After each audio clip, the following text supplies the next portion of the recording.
Everyone else maxed out their English, but I went ahead and maxed out my baby Lish, simply because the system asked me to pick a language, and I chose baby Lish without a moment's hesitation. So, on the day of my nanny job interview, when the corporate big shot was at a complete loss with his crying daughter, I could perfectly understand the little baby's inner voice. The sock is snagging my toes. Woo! The baby's tearful, intermittent voice reached my ears. I acted decisively, reaching out, and in one swift motion, pulled the tiny sock off the baby's foot. The CEO boss instantly darkened his face.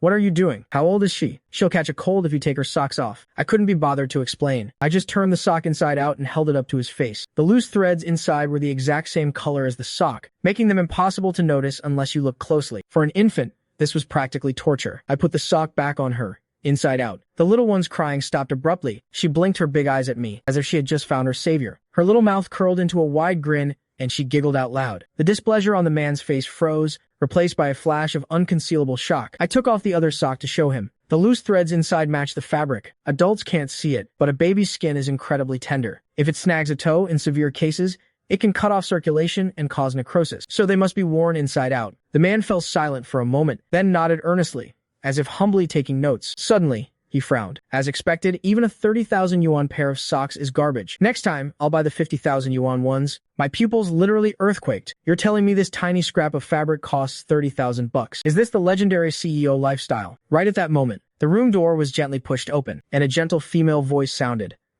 Gaofeng, is Tiantian hungry or does she need a diaper change? I thought I heard her crying. The woman who entered walked over briskly, taking the baby from Yang Gaofeng's arms. But then she noticed that Tiantian was staring intently at me, even babbling and smiling. Tiantian really likes the new teacher, huh? The way Su Qianqian looked at me was filled with the radiant glow of a mother. After all, I was only 16, with the clean-cut look of a high school student. She held Tiantian's little hand and smiled at me. A double critical hit of beauty from both mother and daughter. I admit my heart fluttered a bit. Just then, Boss Yang was called away by a phone call. The room instantly fell silent. Tiantian, resting in the young Madame Su's arms, suddenly started fussing again. Woo! It was too quiet. Way too quiet. I froze and looked around the room. The soundproofing in this room was incredibly good. It was terrifyingly quiet. But Tiantian was used to a noisy environment while in the womb, so this kind of dead silence actually made her feel insecure. An idea flashed in my mind. I immediately started whistling an off-key tune. Miraculously, Tiantian calmed right down. She tilted her little head, listening intently, even waving her little fists and grinning. The way young Madame Su looked at me shifted from surprise to absolute delight. The moment my whistling stopped, Tiantian started fussing again. I had no choice but to keep whistling, and only then did she go back to listening obediently. Seeing Su Qianqian looking at me like I was some kind of wizard, I quickly explained, the room is too quiet. Tiantian is used to the noise inside the womb, so she needs white noise right now to feel safe. Su Qianqian patted Tiantian gently, nodding thoughtfully. She looked at me and asked, you know so much at such a young age. You must have had it rough, haven't you? My heart skipped a beat. Was she hesitating to hire me because of my age? I hurriedly flashed young Madame Su a warm, reassuring smile. The past is all behind me now. As long as things are sweet now, that's all that matters. The Yang family ran a massive business empire, and Su Qianqian had a ton of matters to handle for her own family's company too. She hadn't spent much time with the baby. Before, she was also hastily called away by a phone call. And just like that, Tiantian was left in my arms. Though I loved kids, my actual baby holding experience was a solid 0. My body was stiff as a board. I was afraid of squeezing her too tight, and terrified of holding her too loose and dropping her. That would definitely be a death sentence. I looked down at the baby in my arms with a pained expression. Tiantian's eyes were big and bright, dark, shiny, and incredibly expressive. Just one look from her, and my heart completely melted. So, I tried reasoning with her. Good girl, if you need anything, just give a little cry. Your big brother here can understand you. Just cry for a few seconds, okay? Please don't cry for too long. I'm still on my probation period here. If you cry too much and get me fired, what am I going to do? I couldn't help but ramble on and on. The little one in my arms listened to my chattering and actually grinned from ear to ear, drooling all over the place. I instantly burst out laughing. The little heiress is smiling. So you like having someone chat with you, huh? But wait, that's not right. In all those CEO romance novels I've read, the main characters are always super stoic, and they hate it when people chatter in their ears. You're going to inherit a massive empire one day, and become a bossy female CEO just like your mom. Whatever, as long as you're happy. You don't have to become anyone you don't want to be. I gently poked Tiantian's little cheek. It was so soft and smooth, she was practically too cute to be legal. Meanwhile, Yang Gaofeng stared at the laptop brought by the butler, asking in utter disbelief, he just talked to Tiantian like that for the entire afternoon? The butler nodded with absolute certainty. Yes, sir. I put it on 5x speed and watched him hold the young lady and amuse her all afternoon. The young lady smiled the entire time. At one point, he even had Robot 250 play English financial news. She only cried twice the whole afternoon, and each time lasted for less than 5 seconds. The butler rigorously corrected himself. An average of 4.86 seconds to be exact. He is simply a god-tier nanny. He understands the young lady better than a tapeworm in her stomach. You have to know. The young lady was previously famous for being extremely picky and incredibly high maintenance. The laptop screen was split into several grids, showing the nursery from every possible angle, with 0 blind spots. When zoomed in, even the text on my phone screen was crystal clear. Clear as day. At that exact moment, I was using AI to search for infant hygiene tutorials. How on earth was I supposed to use that whole row of baby care products by the bed? The previous nanny did give me a handover and even sent me a PowerPoint presentation detailing every single thing about Tiantian's schedule for the past month, complete with data and summarized experience. Next to the crib, there was also an unreleased futuristic AI companion robot. Call its name and it followed you around. The smart screen on its head could manually or via voice command record all the baby's data and scientifically calculate her future schedule and milk intake. Super high-tech. The previous nanny had repeatedly warned me that Tiantian was incredibly fussy about her milk. She would constantly reject different bottles and pacifiers, and the worst part was that there was absolutely no pattern to it. Every feeding session required having multiple pacifiers on standby to swap out at any second. Hearing all that made my scalp tingle. I muttered to myself, this little cutie looks so sweet and well-behaved. Does she really seem that difficult to deal with? Is this a case of not judging a book by its cover? Trembling, I prepared the formula, picked out a pacifier I thought matched the little heiress's vibe, and was just about to attach it, when the robot, 250, suddenly rolled over next to me. Based on the young lady's feeding records for the past 42 days, between 5 p.m. and 5:30 p.m., she prefers the pacifier located at coordinates, row 3, column 4. My head was full of question marks. It's just feeding a baby. Since when did it require exact coordinates? I looked over at the transparent glass cabinet covering an entire wall, which displayed a massive array of pacifiers. I opened the cabinet door, took out the pacifier from the 3rd row, 4th column, and put the prepared milk into the constant temperature milk shaker. Tiantian was lying on the changing station. Even though she didn't know how to roll over yet, I still didn't dare step too far away from her, and quickly ran back over. I had never bathed a baby this small before. I hadn't eaten anything all afternoon, and now I looked as stressed as a student cramming before finals. Following the tutorial steps with absolute solemnity, my phone was propped up right next to me, playing a baby care video, holding a soft baby cotton towel. I meticulously followed the video step by step. When I used the baby tongue cleaner to clean her mouth, the little one actually stuck her tongue out proactively to lick it. That tiny pink tongue was surprisingly agile. I was so overwhelmed by her cuteness, I practically screamed internally. I finally understood why monsters in fairy tales always wanted to eat children. From a cabinet completely filled with plush toys, I picked out the cutest one, moved Tiantian to the crib, and raised the safety rails on all sides. Then I turned and walked into her walk-in closet. As expected of a billionaire's daughter, she has way too many clothes. I rummaged from one drawer to the next, picking out outfit after outfit. I suddenly felt the urge to play a real-life game of Miracle Tiantian dress-up. After a painstaking deliberation process, I finally decided to save the other outfit for tomorrow. I changed Tiantian into a little bear onesie. It was a warm brown color, with 2 little bear ears sticking up on the hood. Her little face looked like a soft, milky white dumpling, and her tiny hands and feet were entirely wrapped inside the fabric so she wouldn't accidentally scratch herself. Tiantian was extremely cooperative, letting me dress her without a fuss. When I gently rubbed her palm, her eyes curved into crescents as she giggled. Wah! Wah! She waved her little fists, staring intently at me with eyes like black grapes. Oh, she's hungry. I quickly grabbed the bottle from the constant temperature milk shaker, pulled over a bib and fastened it around her neck, and the second I popped the pacifier in, the little one started chugging it down eagerly. Being picky about bottles or pacifiers, absolutely non-existent. Where was this supposed fussiness? Robot 250 beside me let out a gasp of surprise. Achievement unlocked. The young lady drank her milk without being picky. Holding the bottle, I looked at the robot curiously. Is it really that exaggerated? What were her previous records like? 250's electronic voice chimed in. The smoothest feeding session the young lady ever had previously. Still required changing the pacifier 3 times. Once Tiantian finished her milk, I held the empty bottle and seized the chance to ask, Sweetie, tell your big brother, why were you so picky with your milk before? Tiantian, fully fed and satisfied, let out a very energetic wah-woo. Translated, that meant, I just wasn't hungry back then. So after all that, it was just because she wasn't hungry. Everyone else kept swapping things and bothering her until she finally got hungry enough to drink, and as a result, she took the blame for being a picky eater. Oh, my poor little heiress, thank goodness I can understand you. Otherwise, who could you even complain to about this injustice? After burping her, I handed her a toy to play with by herself, and turned around to go wash the baby bottle. When I came back, I found that Tiantian had already fallen asleep. 250, guarding the crib, said in astonishment. It's been a long time since the young lady fell asleep this quickly. I rubbed my nose, Well, I chattered at her all afternoon. Even a baby made of iron would be exhausted. I tucked her in nicely,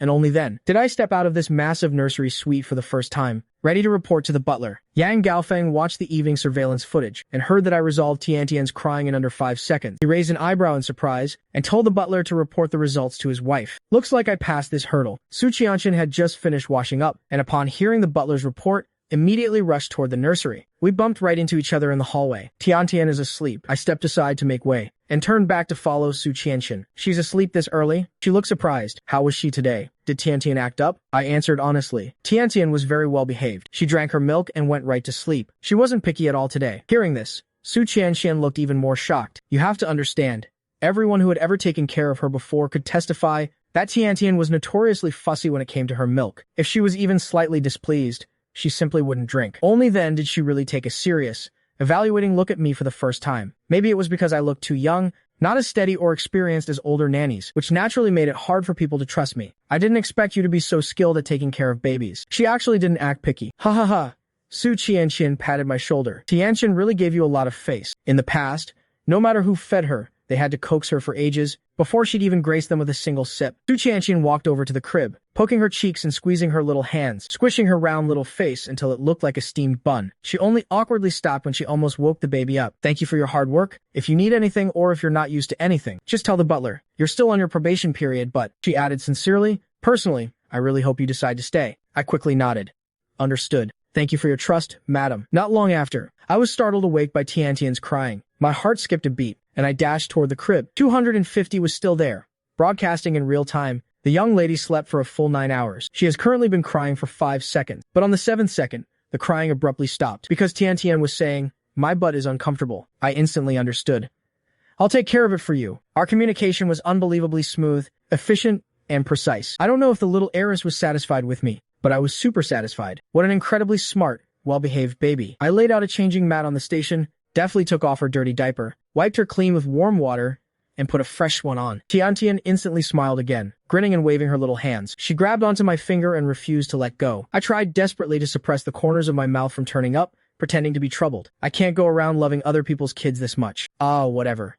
Since I'm the one raising this kid from now on, she's practically my own little sweetie pie. Just as I was about to start the baby's morning hygiene routine, 250 dutifully broadcasted. The young lady cries an average of 3 times during morning care. Applying lip balm, changing diapers, and changing clothes are the main disaster zones. You have successfully cleared 1 stage. I don't know what kind of bizarre programming 250 had, but it occasionally cracked bad jokes and had a weirdly human vibe, but not much of one. Successfully cleared 1 stage. The way it phrased it sent a chill down my spine. It made it sound like we were in some infinite horror game instance, but I stubbornly refused to believe it. Are you kidding me? I'm a max-level scholar of baby lish. If it's a problem that can be solved with communication, it's not a problem. But it turned out exactly as 250 predicted. The moment I applied the lip balm, Tiantian's little eyebrows scrunched together, and her eyes began to turn red. Alarms blared in my head, and the danger warnings maxed out. Woo-wah! The moment her cry started, I immediately grabbed a soft cotton towel, dipped it in warm water, and carefully wiped the lip balm off her mouth. The effect was instantaneous. Tiantian stopped crying, but her little mouth was in a pout, her eyes brimming with tears. She looked so incredibly wronged. My heart broke for her, and I quickly scooped the baby up to comfort her. When I turned my head, I saw a smug, I told you so expression on 250's screen. See? I was right, wasn't I? I was really speechless at its punchable face. Tiantian doesn't like this lip balm. Make a note to change it. Don't buy this one again. 250's screen flickered. Really? This brand has already been switched out twice. Could it just be that the young lady simply dislikes having things applied to her face? I stared at it expressionlessly. I will bet my own head on this. The little heiress literally told me herself. 250.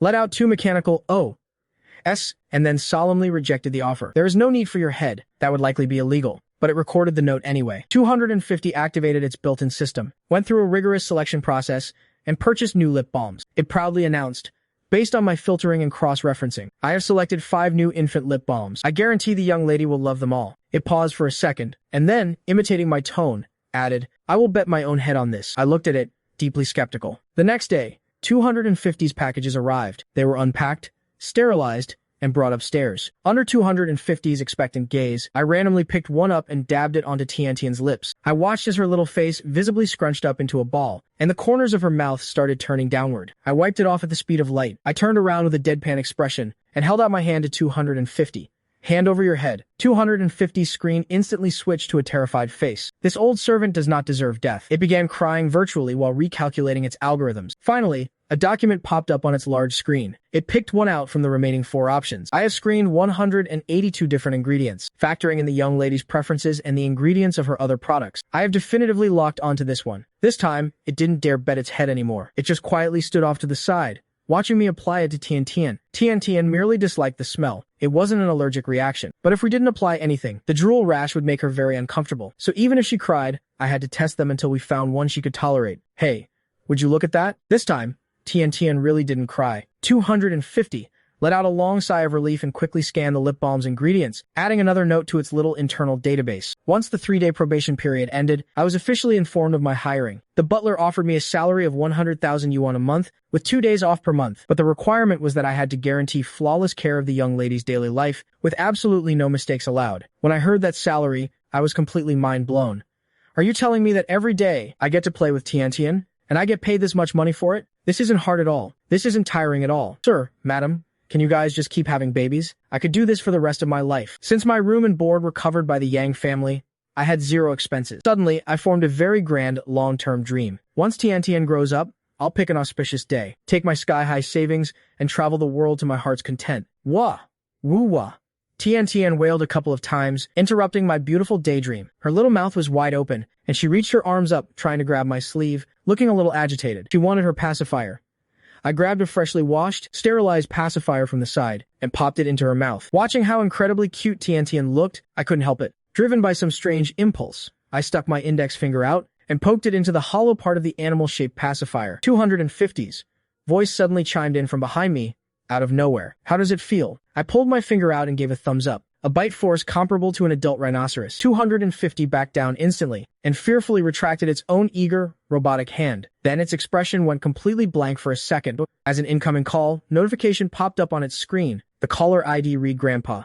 It was Tian's grandpa. That would be the old master of the Yang family. I immediately stepped aside to let 250 take the forefront. Grandpa.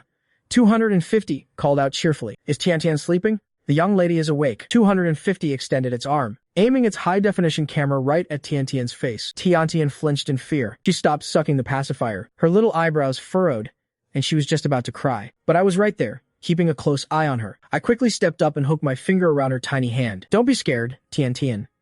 Feeling my presence, Tian sniffled, pouted her lips, and stopped crying. She just stared at the camera in 250's hand with red eyes, looking confused and bewildered. Seeing his precious granddaughter so up close, Old Master Su smiled so widely the wrinkles around his eyes crinkled in joy. After Old Master Su finished admiring his cute granddaughter's face, he turned to 250 and said, Tell Qian and Gaofeng tonight to find some time over the next couple of days to come to the main estate. Her grandmother is back and wants to see Tian. Understood, Grandpa.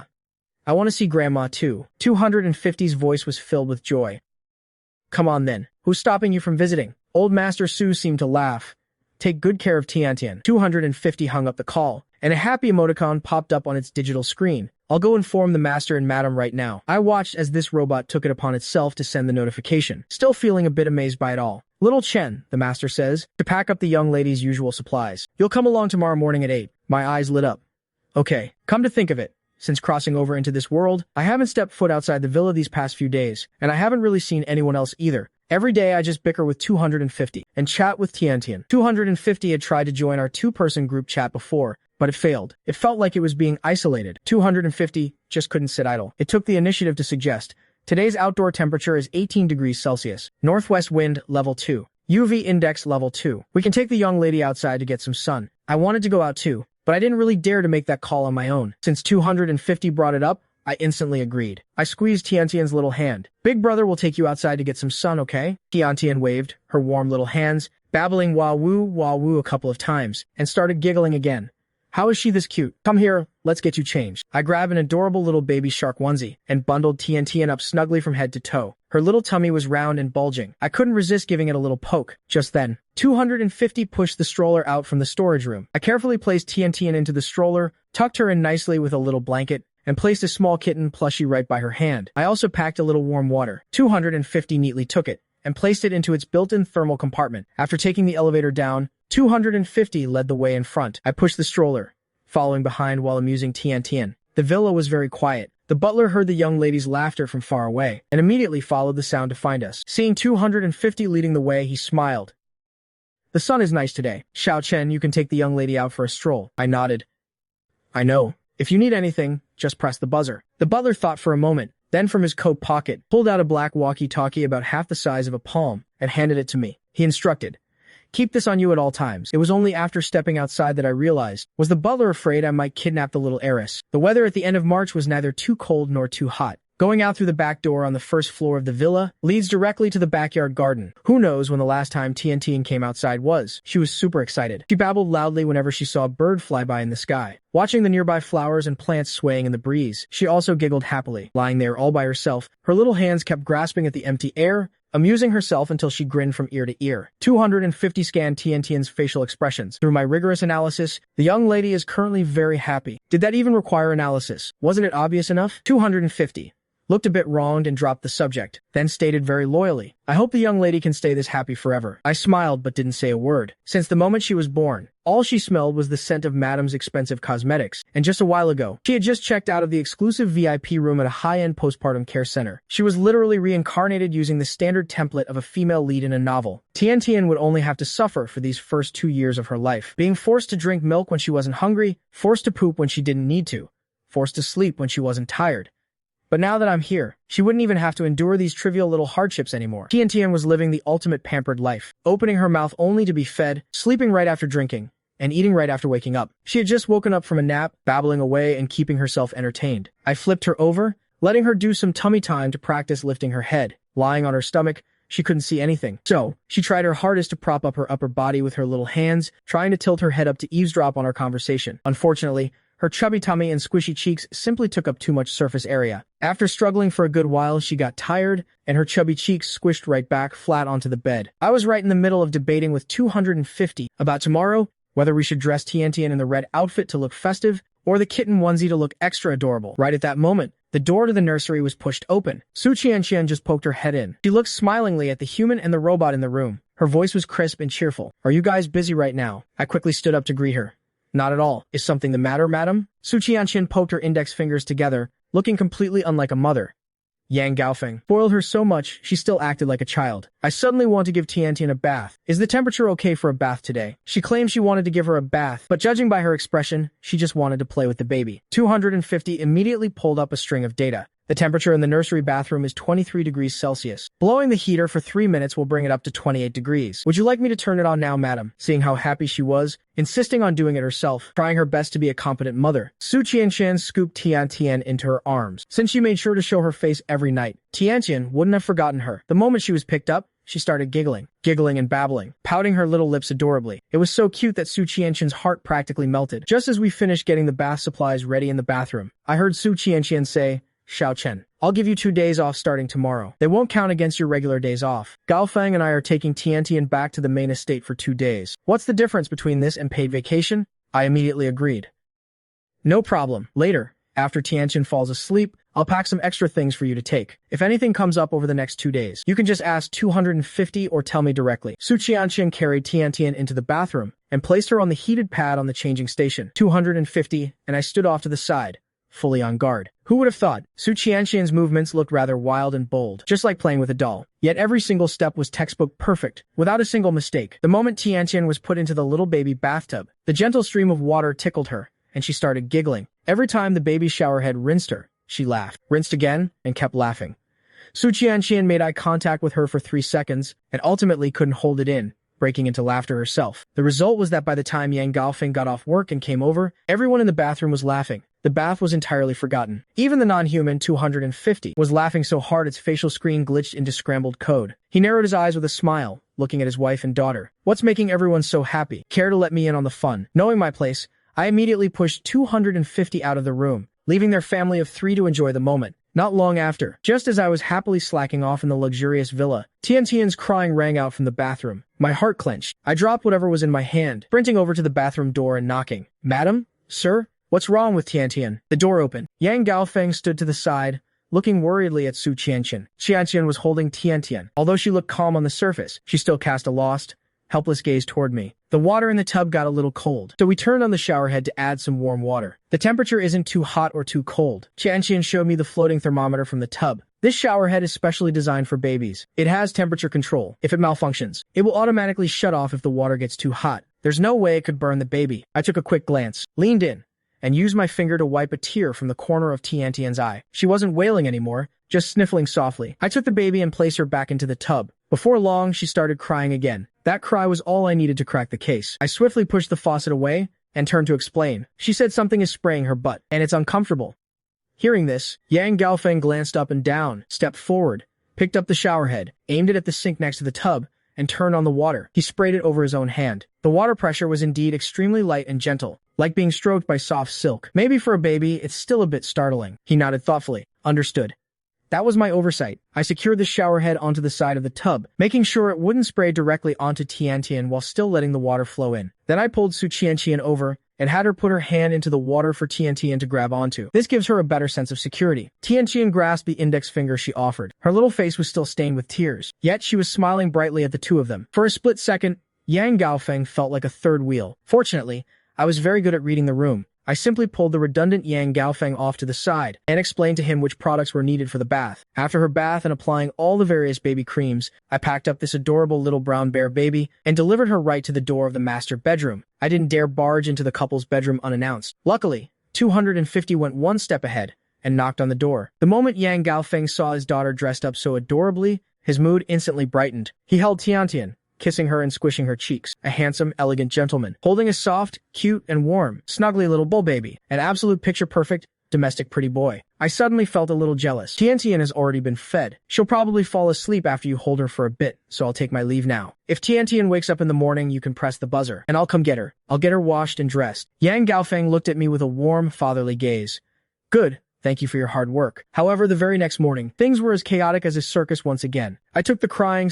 Yang Gaofeng had been so afraid his daughter would catch a cold that without realizing it was overkill, he had layered several blankets over her. It was only in the middle of the night that Su Qianqian woke up, found her daughter sweating profusely, and pulled the blankets away, moving the baby to her side of the bed to sleep. Before they left, I returned a fragrant, soft, and freshly cleaned Tiantian to them. 250 tagged along with them. It was super excited too. Just before leaving, it even expressed its deep reluctance to part with me for 2 whole days. Leaving the villa, I felt like a tiger released back into the mountains, clutching my half-month's salary. That is, 50,000 RMB. I rushed straight to the white-bearded grandpa's place to feast like a king. Yep, this is the extent of my ambitions. The moment I get money, all I can think about is eating. The food at the Su family estate was too light and healthy. To me, it was practically like eating monk's food. It had completely worn down my appetite over the past few days. Fully fed and satisfied, I was just about to head to the mall to buy myself some new clothes, and then hit up a high-to-low hot pot spot to treat myself again, before finally going back to my rental apartment to sleep for a full day and night. Not long after, a video call request from 250 popped up. I put on my earbuds, found a quiet corner, sat down by the wall, and answered, "Hello, 250. What's wrong?" Xiao Chen.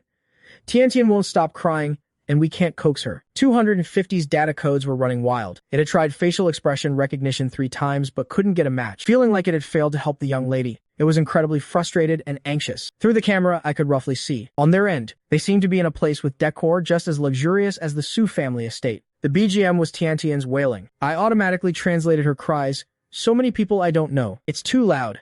This was perfectly normal. It wasn't exactly an emergency situation. I felt a little relieved. 250. Handed the video call over to Yang Gaofeng. A moment later, Yang Gaofeng's face appeared on the screen. "Xiao Chen, what's going on with Tiantian? Has this happened before?" "No, it hasn't. She's just scared of strangers." "Sir, you hold her. Keep her securely in your arms. There are too many people around. Just scatter the crowd a bit. She's just startled." There was some rustling on their end. A moment later, Su Qianqian reappeared holding Tiantian. By now, Tiantian had stopped fussing. She seemed tired from crying and was blinking heavily. "Just let her sleep it off and she'll be fine." Seeing that Tiantian stopped crying, I let out a breath of relief. At the Yang family estate, the old master saw that Tiantian had stopped crying and eagerly leaned in close again, only to be shoved aside by his wife. "I look first, then you look." She was the sole heir of the Yang family's younger generation, their legitimate eldest granddaughter. They naturally treasured her beyond belief, afraid of making their precious granddaughter cry again. They didn't dare crowd her too closely this time, but when they heard that her nanny-me was only 16 years old, the old master pointed right at Yang Gaofeng's face and demanded, "Have you lost your conscience completely? Are you exploiting child labor now? Child labor aside, he's just a child himself. Can he even take care of a baby properly? But Tiantian's aunt, Yang Juhua, was absolutely sold on me as a nanny. She didn't have a single complaint left. What could she say? I wasn't even on site, yet I coaxed Tiantian into behaving with just 3 sentences. That's what you call pure skill. I was a truly capable person, and Yang Juhua always admired capable people. Yang Gaofeng was so used to being his sister's target practice, and his wife, the only one who knew the truth, was more than happy to watch him get scolded. She didn't say a word to defend him, just happily playing with Tiantian and the grandparents. He decided it was best to remain silent. It was strange, really. Tiantian and I had only been spending time together for a few days, but whenever she cried, my heart clenched too. This is bad. This is really bad. I secretly started brainwashing myself. I'm someone destined to take my sky-high nanny salary and live it up out in the world. How can I let myself get tied down by a child? Besides, she's someone else's kid. The biggest taboo in our industry is falling in love with the client. I stayed peacefully in my rental apartment and slept for a full day and night. Taking care of a child was genuinely exhausting, even though I could understand baby Lish and immediately know why Tiantian was crying. Now that I thought about it, I felt a mix of guilt and embarrassment. I felt like half my brain was fiercely hating the idea of overtime, while the other half was telling me to stay calm. Tiantian is crying, and you're the only one who can understand her. You need to hurry back and check on her. Tiantian gave me a lot of face. The 3rd second after seeing me again, she stopped crying. By the 5th second, her lips, which were pouted like a Type-C port, started to relax. By the 9th second, her facial expression completely returned to normal. I almost felt like I didn't even have a chance to show off my skills. She was almost 3 months old now, right at that transition phase between not wanting to be held and wanting to be held. I had mentioned this to Yang Gaofeng before. I know you and the madam are very busy with work, but please try to squeeze in a bit more time every day to see her. Hold her more. She's right at the age where she starts recognizing faces. Otherwise, Tiantian won't be close to you too when she grows up. Yang Gaofeng trusted me implicitly. He actually started coming home from work early every day just to hold Tiantian and play with her. But even so, Tiantian was still much closer to me. Seeing the little baby in his arms, proactively reaching out, seemingly wanting me to hold her, and then instantly quieting down the second she was in my arms, Yang Gaofeng couldn't help but feel a little hurt, but he couldn't say it out loud. It couldn't be helped. Between his work and his daughter, he made his choice. Since he leaned toward work, he had to bear the consequences. Yang Gaofeng was a businessman. He understood this logic better than anyone. The disappointment in his eyes vanished in a flash, hidden away perfectly. Looking at Tiantian sitting obediently in my arms, he just said, "Tiantian really likes you, Xiao Chen. This family would fall apart without you." This was meant to be a harmless, joking remark. Yang Gaofeng wasn't the type to project his negative emotions or unfairly blame me for it, but that didn't stop the alarm bells from blaring in my head. My mind, poisoned by over a decade of reading web novels, instantly conjured up a whole series of melodramatic plots. Jolted, I quickly gave Tiantian's little butt a poke, and in a voice barely audible, whispered a command. "Young lady, make sure you smile at him in a second." Then, beaming with a smile, I gently stuffed Tiantian back into Yang Gaofeng's arms. I said in a soft, reassuring tone, "Don't say that. I'd be totally screwed without you guys. Tiantian is just too small to remember anything right now. At this age, she just clings to whoever stays up at night to coax her. Once she grows up and understands things, she'll definitely be closest to you. When she's a little older, she'll know to stick by your side. She'll forget who I am in a matter of days." As I said this, I even put on a fake act of looking secretly heartbroken. Yang Gaofeng's mind was incredibly perceptive. Hearing my words, how could he not know I was trying to comfort him? He secretly laughed at himself for being so childish as he got older, actually needing a young boy to coax him. But deep down, he did feel a trace of genuine warmth. So, holding the baby, he listened, and turned right around to comfort me instead. "How could Tiantian ever forget you? I'm in a chat group for new dads. I wouldn't have known if I hadn't asked around, but once I did, I realized no other family has a nanny who understands kids as well as you do. The second Tiantian cries, you immediately know what's wrong. Oh, right, in a few days. They're hosting a small party over at Mr. Zhang's house. Everyone is bringing their kids. When the time comes, I absolutely have to bring you along, to show you off to them. Let them see the absolute treasure I found. Our Xiao Chen is the true god of child rearing." Little did we know at the time that this offhand comment would eventually become a prophecy. It was raining that day, and it happened to coincide with the Labor Day holiday. The company was on break, so neither Madame Su nor Yang Gaofeng went to work. That morning, Yang Gaofeng suddenly pushed the door open.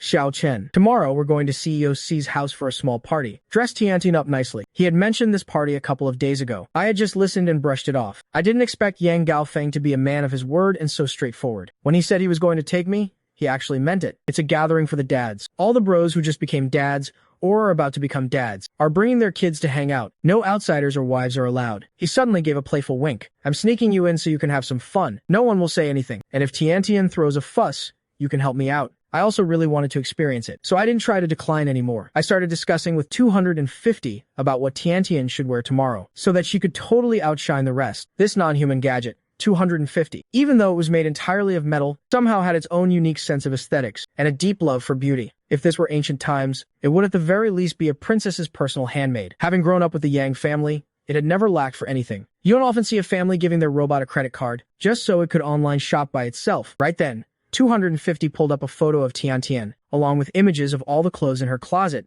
It created some clipping masks and virtually displayed each outfit on screen, showing what it would look like worn by Tian. Ultimately, we settled on a very formal, elegant little dress. The next day, the rain was still drizzling down. Pitter-patter, seemingly without end. I carried Tian and got into Yang Gaofeng's car from the underground garage, lulled by the sound of raindrops hitting the window. Tian slept exceptionally peacefully. As soon as we walked from their private garage, before even entering the main hall, I could already hear the earth-shattering noise from afar. I preemptively covered Tian's ears, attempting to fool myself into thinking it would help. Once we passed through the hallway and the door opened, the sound was magnified intensely, making me realize that the doors and walls of the Tsai family estate had incredibly good soundproofing after all. If I had known, I would have blocked Tian's ears a few more times. Unsurprisingly, Tian was woken up by the noise. Her eyes fluttered open in a squint, her lips formed a little pout, teetering on the edge of crying. But in the end, she just cried out twice and then stopped. She was so well behaved it almost made my heart ache. However, inside the main hall, the future young masters and young ladies were crying with deafening volume, each one of them acting like they were competing to see who could scream the loudest, one cry after another, rising and falling in waves. You cry your way, I'll cry mine. Nobody was backing down from anyone. My face practically went numb from the noise. To my ears, the crying in the hall could be categorized into a few types. I'm sleepy. I want to sleep. Who is being so loud and ruining my sleep? I'm going to scream. The completely desireless, purely sleepy Zen edition. You want to sleep? So what? I'm going to scream so you can't. The chaotic Demon King edition. You're screaming? I'll scream louder.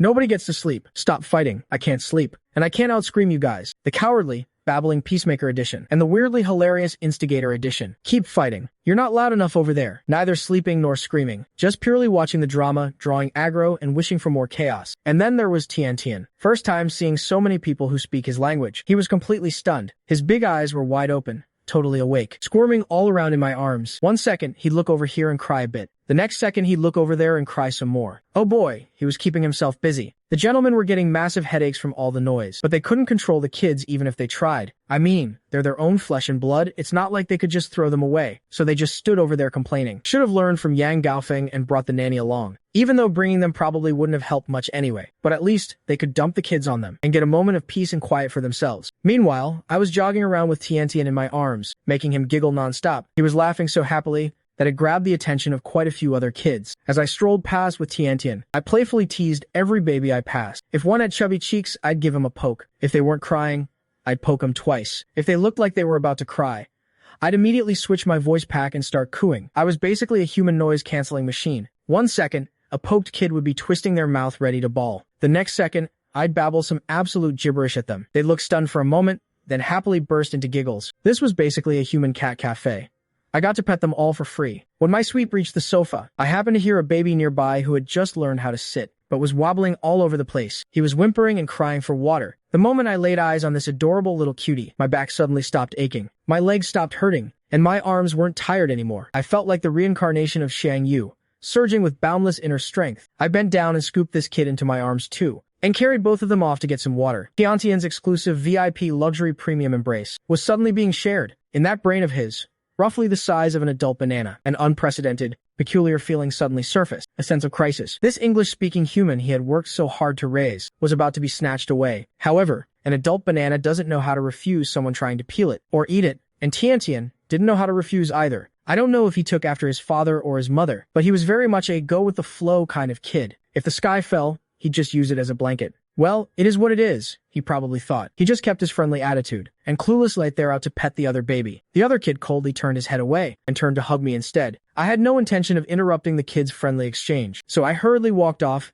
carrying my 2 little cubs. I fed the little sweetie. I picked up from the sofa some water, then took him back exactly the way we came and sat him down. But then, I got blackmailed. The little sweetie gripped my clothes with his tiny hands and refused to let go. I couldn't exactly rip him off by force, so I gently coaxed him until he finally let go. Then I heard another kid on the other side complaining that their butt was uncomfortable. I swear, I was born to worry. Figuring that since I heard it, I couldn't just ignore it with my bleeding heart mentality, I held on to Tian and went to change the diaper of God knows whose kid. My whole vibe was walking through a sea of children, while making sure the one in my arms was still my own. I have no idea how. I suddenly ended up surrounded by so many babies. I was sitting on the floor, leaning my back against the sofa. Tian was still anchored immovably in my arms. Two more were nestled by my legs. One had their round, chubby butt facing me, while the other had their warm little face turned toward me. There were a few more babies lying on the sofa, trying to scoot over to me. I had to keep an eye on them, to make sure they didn't fall off the couch and hurt themselves. The oldest kid among them, Liang, who had just started tottering around, came pitter-pattering toward me like a little pony. I felt like a survivor, in the middle of a zombie horde. The moment I appeared, I attracted a swarm of them, because one of the kids was literally hugging me and gnawing on me like nom nom. Even though he didn't have teeth yet, I pressed a finger against his chubby cheek, and gave him a gentle push back. The little tyke plopped backward onto the soft sofa cushion, bouncing slightly upon impact. He wobbled for a second and started to tip over to the side. Feeling helpless,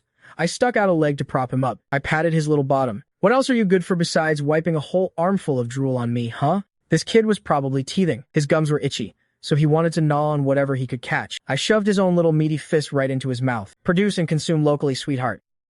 Don't go terrorizing the others. Biting other little babies is bad. Meanwhile, one of the gossipy gentlemen sighed. See, this is exactly why you need to hire older nannies. The young ones are just way too easily distracted. It would have been fine if the gentleman had just said that and left it alone. But his gaze intentionally or unintentionally drifted over to Yang Gaofeng. Yang Gaofeng had a good temper. Usually, he never got into conflicts with anyone. He looked as gentle as water, but it was all an act. Those words were covertly jabbing at his Xiao Chen. There was no way he didn't catch the drift. That fiercely protective instinct immediately surged up. You can't just generalize everyone like that, right? If we go by that logic, all the young, handsome bros in the world must be completely useless and never do real work. He smiled pleasantly. The gossiper chuckled awkwardly. Well, I suppose that's true. Oh, come on. Do you guys really think the older nannies are inherently better? The one at my house is in her 50s. Sure, she loves the kid, but she's always coming over and planting kisses on him at the drop of a hat. I mean, it's not like the kid loses a piece of flesh, but old folks carry a lot of bacteria, and she does it so recklessly without a care in the world. Just hearing about it grosses me out to death. Setting aside their professional identities, these gentlemen were all fathers, so the moment they started discussing these issues, they spoke with absolute expertise, and completely tirelessly. After bickering and agreeing back and forth for ages, they realized that a highly skilled, perfectly satisfactory nanny, who could take care of the kids without giving them a single headache, really didn't exist. Only Yang Gaofeng listened to them while subconsciously projecting it all onto me, and realized that his Xiao Chen was an absolute treasure. In this complaint session about nannies, he really had nothing to complain about. All he could do was show off, but afraid of drawing their envy and wrath, he shrank back and decided to keep his mouth shut. The gentlemen chatted for a little while, getting completely fired up and engrossed in the topic. They totally forgot where they were and what was happening. Only then did they belatedly remember that at previous gatherings, the sounds of crying babies were like background music, pervasive, non-stop, and echoing through every corner. They constantly had to break up fights and play judge. So why was it so quiet today? They weren't afraid of kids being too noisy. They were terrified of kids being suddenly quiet. They all snapped back to reality and realized there wasn't a single kid left next to them. The group of gentlemen in their slippers marched out with the imposing aura of CEOs looking to fire somebody. They rounded the partition of the tea room and were absolutely dumbfounded by the grand spectacle in the living room. They saw a walking infant summoning beacon, a central anchor for human baby pendants, a mobile baby bottle, on the luxurious, spacious sofa in the main hall, on the carpet laid with soft cushions, and even on the coffee table.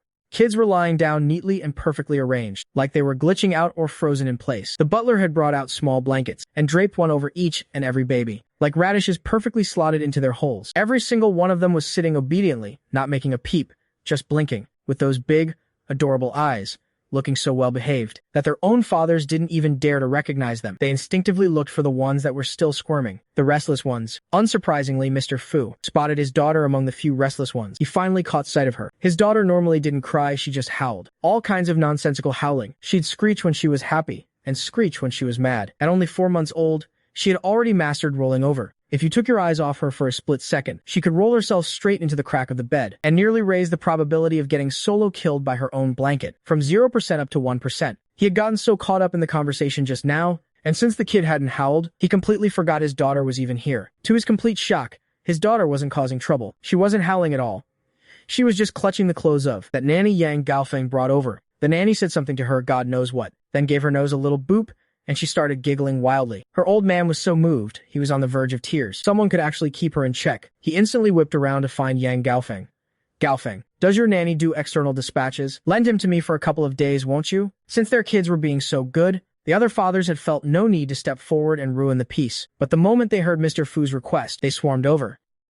Does he have any open slots? Take mine for a spin too. My daughter has literally never smiled that happily before. Ever since my kid learned how to roll over, he's never laid down that peacefully. Put me on the wait list too? Yang Gaofeng was used to fighting for contracts, fighting for business partners, and fighting for profit shares. But this was his first time having his nanny fought over. He was stunned for a second, then his brain rapidly calculated the feasibility and exploitable value of this move. Ultimately, he decided to politely decline for now. Once Tiantian grows up and doesn't need a nanny anymore, I'll make sure to keep Xiao Chen around for you bros. I won't let him slip away onto the open market. As for whose house he goes to after that, well, that'll depend entirely on him, and on how sincere you guys are. Gaofeng put on a smug, my hands are tied look. I've only got one Xiao Chen at my place. I really can't spare him right now. Ugh. It's fine when you haven't tasted the good stuff, but knowing someone else is eating this good is killing me. Gaofeng, if there are any leftovers, you better save me a bite. Those words carried quite a few hidden innuendos. Su Qianqian just smiled and didn't reply. Meanwhile, I was sprawled out on the sofa, staying true to my original aspiration and keeping my mission in mind. I had Tiantian tightly tucked into my arms. Tiantian had a pacifier in his mouth and was nestled obediently against my chest, not fussing in the slightest, giving off a massive aura of, as long as this empress lives, the rest of you are mere concubines. Total headwife energy. With my other hand, I was holding a little boy. This little guy wasn't much older than Tiantian. He had snow-white skin and huge, wide eyes. He was dressed in a soft, comfortable, yet obviously extravagant little prince tuxedo, curled up in my other half's arms. Honestly, even surrounded by these soft, adorable little angels, holding over 20 pounds of baby in both arms, I was exhausted too. But I didn't dare let go of either one. I had no idea whose little prince this was, but as cute as he was incredibly clingy. The moment I loosened my grip, he'd furrow his tiny brows, whimper softly, and his eyes would turn red. He wouldn't cry or throw a fit. He'd just stare at me with those big, innocent eyes. At that point, there was no way I could bring myself to let go. I deserved this. If I couldn't put him down, then I couldn't put Tiantian down either. How could I hold someone else's baby without holding my own? So I just sat down right there, with me as the center, the kids all around me, whether they could sit, crawl, or had just learned to walk. As long as they could move, inched toward me like old oxen grinding a millstone. It was so bizarre that even the butler watching nearby started wondering if this nanny had taken some kind of mystical bath last night. I let out a long sigh of happiness mixed with exhaustion. There's a limit to cuddling cats. The same goes for cuddling babies. When I turned around, I realized the gentleman had finally finished chatting. Just about. They could finally come collect their kids. Because the moment they saw this incredible scene, they whipped out their phones faster than drawing a gun. Click, click, click. They started taking pictures of me and the kids nonstop. Come pick up your little ones. They've all been so well behaved, except for a few especially energetic ones. I set Tiantian and the little prince down on the couch. Then I used a blanket to block off the only path where they could have rolled over. After that, I got up and made my rounds, identifying each child. Whose baby is this one? I gave this little one a couple sips of water earlier and changed the diaper too. This good little baby got hungry earlier, so I made 60 milliliters of formula. This afternoon, you can feed a little less. This little one spent the whole afternoon rolling around. Very energetic. Probably wore himself out. Tonight, he can skip exercise and go straight to bed. He should sleep soundly until tomorrow morning. This baby doesn't need to wear this many layers in this weather. He was drenched in sweat. I took one layer off and put it over there. I pointed around the room. At the floor, the table, the couch, one chubby little turnip after another. I still hadn't memorized all their names, and their faces all looked pretty similar. I had to rely on their clothes to tell them apart. Just like that, I matched every single baby with their parents, efficiently, quickly, accurately, all the female CEOs, and the gentleman could only stare in amazement. All right, I take back everything disrespectful I said about nannies. Some nannies really are professionals. With me as the comparison, they suddenly felt like their own nannies just weren't good enough anymore. Yang Daofeng took Tiantian from my arms and told me to take a break. Even after hearing what everyone said, he still wouldn't agree. Fortunately, the gentleman knew you can't force things, so no one tried to steal me away anymore. Though they all looked a little disappointed, they each dug their own little turnip out of the blanket nest. For one rare moment, the living room fell completely silent. The adults stopped talking. They were all focused on collecting their own little turnips. The babies weren't crying or fussing either. I finally relaxed enough to take a sip of water. Then I went to the restroom. When I came back, the living room was noisy again, like a bustling marketplace. Babies crying and yelling everywhere. The adults were laughing, teasing, and joking around. Now the crying and chaos were the main event again. The gentlemen finally believed their kids hadn't been poisoned or anything. That peaceful silence earlier had vanished completely. Their conversation continued, but instead of just complaining, they were now complaining while holding their babies. Every so often, the topic shifted to how I'd managed to make so many kids behave. I'd scoop up a baby who was crying at the top of their lungs, walk around for a bit, calm them down, then return a happy, quiet child. It was practically miraculous, turning chaos into peace. The older generation always liked cheerful children. Age aside, these gentlemen liked them too. Little brother, what's your name? Mr. Fu's daughter cried the instant it was time. If it wasn't time, she'd still cry anyway. I saw it and reached over to take her, but Mr. Fu stopped me. He didn't know how old I was, but figured I had to be pretty young to have this much energy. Then he asked me, what's your name? Yi-chen. The moment the little princess landed in my arms, she became a completely different child. Like a grumpy bulldog, instantly turning into a smiling Samoyed. Her tiny mouth curled into a smile, and she looked absolutely adorable. I see now. Mr. Fu looked at his daughter in surprise. Her smile was brighter than he'd seen in ages. He gently patted me on the waist, not interrupting me as I soothed her. I had no idea what he'd suddenly realized, and honestly, I didn't care. I was too busy happily carrying the baby around. Even the naughtiest kids had something lovable about them in my eyes, as long as I looked for it. That's when I realized something. Having a whole crowd of babies surrounding me, all wanting to be held, was actually a little troublesome. I still had to decide which one to spoil first. A sweet kind of problem. Bringing them over one by one, though. That was much more enjoyable. Play with one, then return them. That way I got to cuddle every single baby. After I finally got Mr. Fu's little princess settled down, I handed her back. Just then, the gentlemen were discussing whose child was the naughtiest. Mr. Fu was just about to declare proudly, "When it comes to this, who could possibly compete with me?" Right then, I placed his well-behaved little princess, quietly sucking her pacifier, back into his arms. Mr. Fu lowered his head and looked at his unusually obedient daughter. His fatherly love instantly resurfaced. He thought to himself, "Forget it. I'll let the kid save a little face. No need to make her the center of attention today. Right, Xiao Chen? So, nannies like you, do you have some special trick for childcare? How do you calm every child so easily?" One of the gentlemen set down his teacup and asked me. His tone was humble and casual, friendly and polite. I stood there quietly, then calmly glanced at Yang Gaofeng. I knew where the line was. I'm just an ordinary nanny. I shouldn't interrupt conversations among distinguished gentlemen. After all, we're from different worlds. When Yang Gaofeng saw me looking at him, he smiled slightly and nodded, as if to say, "Go ahead." "It's fine," just as everyone expected. Me to reveal some secret technique, I innocently replied. "They just become well-behaved the moment they're in my arms. I really don't have any special trick." The gentlemen all looked speechless. Damn it, that's so unfair. This guy, he's got a natural-born gift for taking care of kids.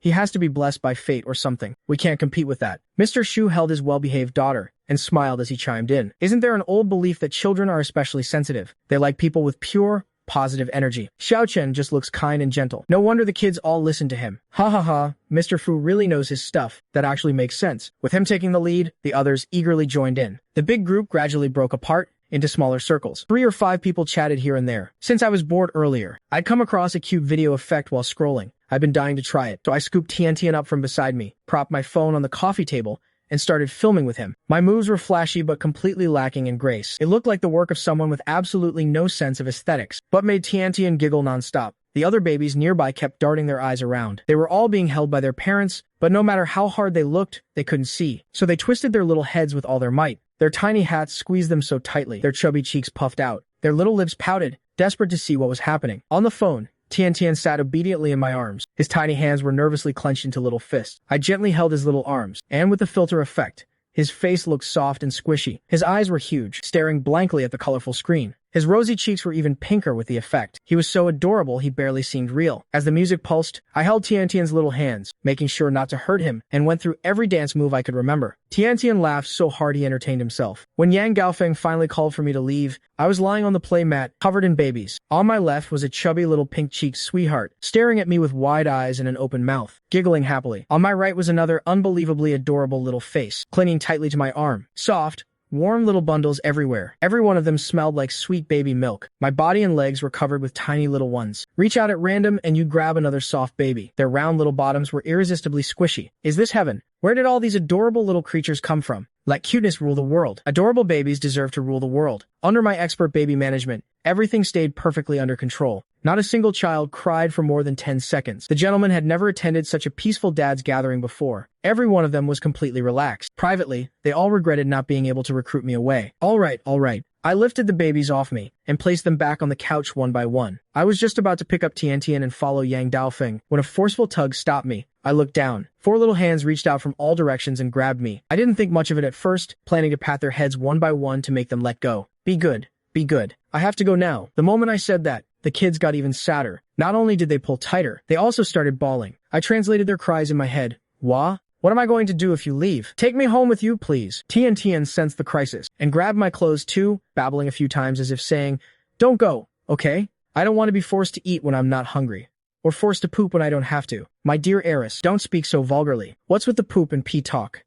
I never taught you that. People will laugh at us if they hear that." But I really did think of Tian's entire wall of pacifiers. Now, every day when I make formula, I still get decision paralysis over which pacifier to use. This tiny little conflict reached its peak right when I was actually about to leave. The babies, one after another, every single one of them, started crying. The ones who could stumble around grabbed my shirt. The ones who could crawl grabbed my pants. The ones who could only sit and sat wobbling all over the place were panicking on the spot. It almost forced them to learn how to crawl right then and there. So, the babies launched a magically enhanced attack, crying even louder. My pants were surrounded by a ring of baby hands. I silently shifted TNT into a one-armed hold, freed up a hand, and silently pulled up my pants, which were about to be yanked down. TNT, like a haughty little princess, sat securely in my exclusive VIP seat, calmly sucking on her pacifier. What a symphony! They cried loud enough to shake the heavens, an overwhelming, chaotic explosion of noise. Jang Tiju whipped out his phone, with godlike speed, snapped a picture of his daughter, and sent it to her mom. He captioned it, "Your daughter has the same good taste as me. We both like Xiao Chen, so he must be a really great guy." Jang Tiju got fired up. He took a video for her, vividly describing just how exaggerated the scene was. I wasn't feeling fired up at all.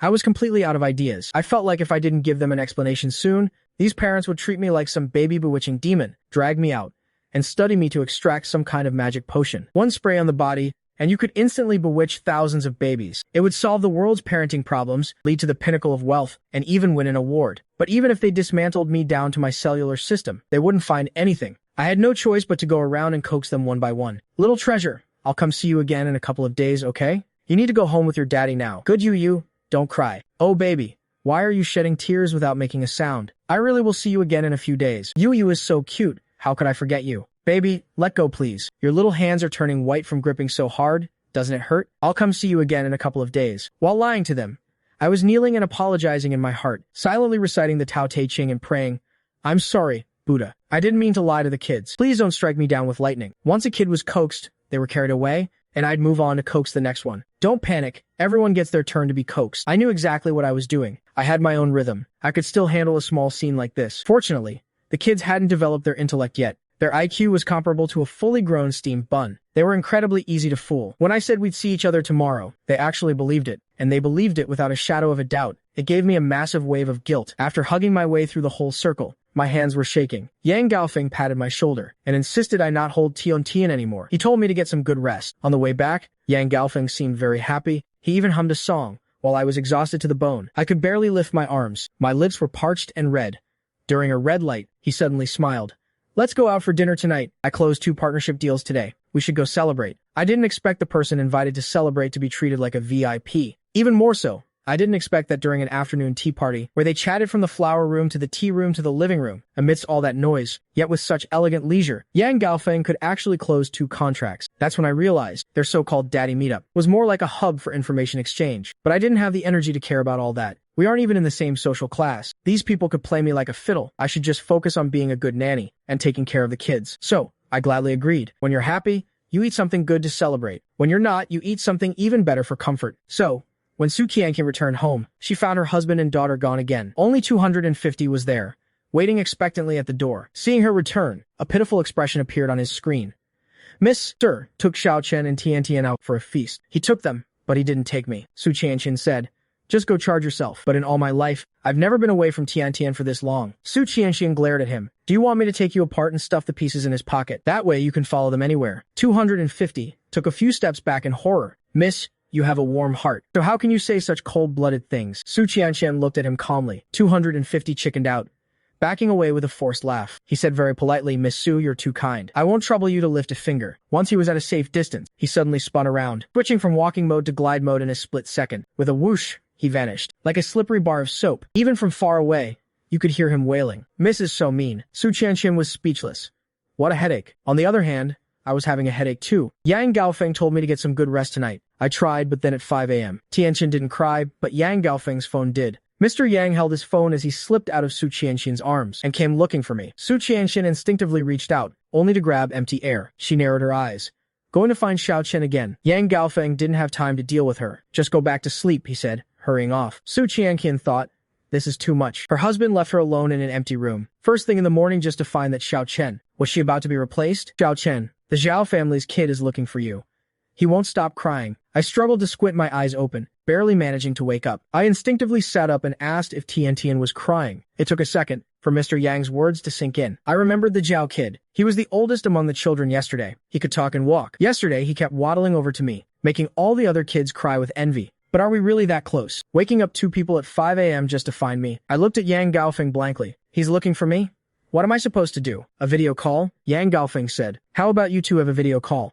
I'll pass the phone to you. I resigned myself to it, yawned, and picked up the call. On the other end, it was pure chaos, bright as day. Two men, who looked like professional nannies, stood helplessly in the background. The little Zhao princess was howling in Mr. Zhao's arms. Every now and then, she'd scream, "I want Big Brother." Even though I'm old enough to be their uncle, I still feel young at heart, so I shamelessly told all the kids to call me Big Brother. Hey there, little one, why are you crying? Even though I'd been woken up, I still spoke with a gentle voice to the little baby on the other end. I want Big Brother. The moment she saw me, her tears stopped for a second, but then her lips started trembling again. She began crying even louder than before, clawing at the phone screen, as if she wanted to dig me out of it. Seeing her so upset made me feel a bit guilty. My bad, my bad. I didn't expect this kid's memory to last this long. If I'd known, I would have pushed the promise back a few more days. I wasn't really paying attention when I was soothing the kids yesterday. I just said whatever came to mind. I lied to some, saying I'd see them tomorrow. To others, I said the day after. Some, I said in a few days. And now, karma has come for me fast. Yang Gaofeng sighed. It was better not to worry too much about other people's kids. He'd do what he could to do them a favor, but he wouldn't give too much. He had to maintain his status, and he couldn't lower his boundaries. Sir,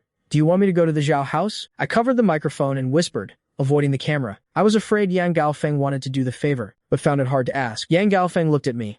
If you're not too tired, then go. You could have slept a bit longer. I rubbed my eyes. It's fine. It's fine. I'll be back before Tiantian wakes up. We'll just handle our own business. Yang Gaofeng was worried I'd be exhausted from the back and forth, while I thought he was worried I'd overstep my bounds and help others too much. I had just put on my jacket and was ready to head out. When Yang Gaofeng's phone rang again, he stopped me. Xiao Chen, don't go out. They're bringing the kids here. His expression was blank. He threw his hands up in resignation. I was confused, until car after car started pulling up at the Yang residence. Only then did I realize how intense this situation was. One rowdy child after another was carried in, by butlers, parents, or nannies. Damn it, it was like a bunch of respawning NPCs. What was even more surreal was that the kids who had been screaming non-stop, the moment they saw me, their cries began to drop in volume noticeably, until there was total silence. It was as if I had given them some kind of drug, and I was the living antidote. Heaven and earth be my witness. I am innocent. I was roaring and screaming in my mind, shouting until the system came crawling out. What is going on? I questioned the system. I won't even blame you for the English mix-up anymore. I'll just treat it as a well-intentioned mistake. But what the hell is this now? The system did a quick check, and finally, in a voice as quiet as a mosquito, it squeaked. Haha, sorry, the stats were wrong. It turns out your talent points were all dumped into baby attraction. I'm so sorry. I'm so sorry. I took a deep breath. After being surrounded by kids for a while, my temper and patience had made a quantum leap. I looked at the system with a smile. It's okay. As long as you learn from your mistakes. The system became even more terrified. I'm sorry, host. Once these stats are set, they can't be modified. There's a high probability. Well, maybe you'll be a baby magnet for the rest of your life. I'm so sorry. I'm so sorry. You stupid system. If you've got the guts, turn into a corpse and get out here. My temper's quantum leap? You've ruined my inner peace. This is an unforgivable sin. I was out of options. I was truly out of options this time. So, I had no choice but to comfort myself. Even though the kids are chasing me, at least they're cute. As long as they aren't crying, they're adorable little things. Especially after generations of evolution, each one was like a precious, porcelain-skinned little milk bun. My initial anger dissipated a bit, and my standards dropped along with it. Forget it. Forget it. They're just kids. What did the kids do wrong? It's all the fault of this damn system. Some of the gentlemen who had been woken up early looked at their helpless, incompetent nannies, then at their own kids, who turned into angels the moment they saw me. The kids who usually behave the moment they see me. I let out a long, deep sigh. Finding a good nanny is like opening a blind box. You won't always pull a rare one like me. It's only natural that they couldn't find anyone decent. I figured things would settle down in a couple of days, but by the early hours of the next morning, when they all gathered at the Yang residence again, everyone had only one thought in mind. To hell with forced love isn't sweet. To hell with not stealing what belongs to others. If you don't force it, how will you ever know if it's sweet? Even if it's not sweet, it can still quench your thirst. They were determined to poach this nanny for themselves. I blame the villa's soundproofing for being too good. When Su Qianxian got out of bed and came downstairs to this scene, she froze for a split second. She couldn't wrap her head around it. Why, in just one night, was her own living room suddenly crawling with people? What kind of event was being held today? And why wasn't she notified? It was only when Yang Gaofeng saw her that he hurried over to explain. 10 seconds later, Su Qianxian looked at me as if I were some kind of human-shaped catnip. She gave me a long look. I just blinked back at her, looking as innocent as could be. Then she reached out. She gently brushed her fingers over the dark circles under her husband's eyes. She said, if they want to come, they can come. But leaving won't be quite so easy, since they wanted her people. They'd better be prepared to pay a steep price. Yang Gaofeng, looking thoughtful, stopped her. No need to rush.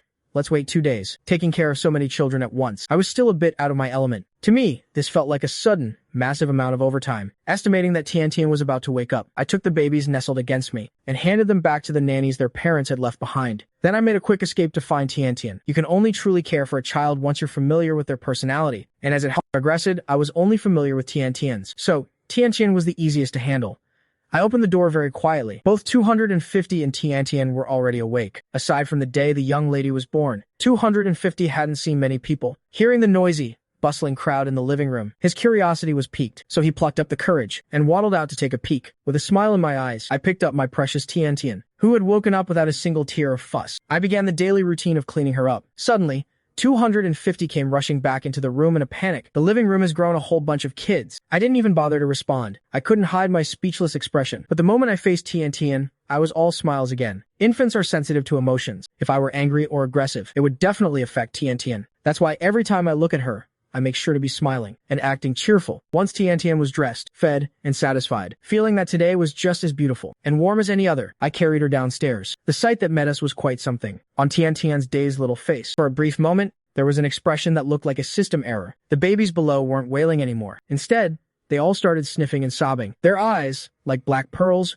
were fixed intently on me. Walking down the stairs under everyone's gaze, I felt a strange surge of adrenaline, like a superstar commanding a crowd. I suddenly realized, this baby magnet skill is actually terrifying. What's going on? I sat down on the sofa and looked at the children. It's nothing much. They've just been fussing for you to hold them, one gentleman said awkwardly. Then he looked apologetically at the butler, who was standing guard nearby. I'm sorry for the trouble, but we don't know what's gotten into them. They're just so restless. They just really wanted to see the nanny. The butler politely gestured that it had little to do with him. In my head, I dragged the system out for another round of cursing. Then I started trying to solve the problem. The kids and I had only known each other for one afternoon. That's just how little kids are. They like whoever plays with them. It's not like they're absolutely inseparable from me. I just need to play with them and distract them. I did a quick head count. At the dad's tea party yesterday afternoon, there were 19 children. But only 13 showed up today, and most of them were the ones who could already talk. The parents had talked in the group chat. That's why they started suspecting that their inconsolable children were actually looking for that specific nanny. They had asked for my photo, and sure enough, when the kids saw my face, their crying softened. This proves the system's skill still has some bugs. Otherwise, why didn't the rest of them show up? I'm betting they'll probably forget all about me by tomorrow. They're making it sound way more mysterious than it is. Now I'm starting to suspect that you've put some kind of spell on these kids. I don't know what tricks you used. It's normal for 1 or 2 kids to be clingy, but over a dozen of them, and they can't bear to be away from you for a second. On the side sofa, a nanny holding a child spoke up with dissatisfaction. She had always taken care of children with great skill. She was a gold medal nanny at her company. Yet the child from her employer's family had only been out for one afternoon and came back not even recognizing her. How could such a thing happen? The kid cried all morning, waking up the whole house. She couldn't find the reason until the master saw the message in the group chat and showed the child a photo of this young guy. Strange as it was, just a photo acted like an antidote for the child. The crying stopped for a while. She was already suspicious then. But a moment later, the child started fussing even harder, his little hands flailing toward the screen. She recognized that gesture. It was the move he made whenever he wanted something. Reaching out meant he wanted it. The child she had raised for months turned around and wanted someone else after just one afternoon. This was a total humiliation in her career as a nanny. She had a mysterious premonition that if she didn't figure this out and solve it, she would lose her job. But I remained as steady as an old dog,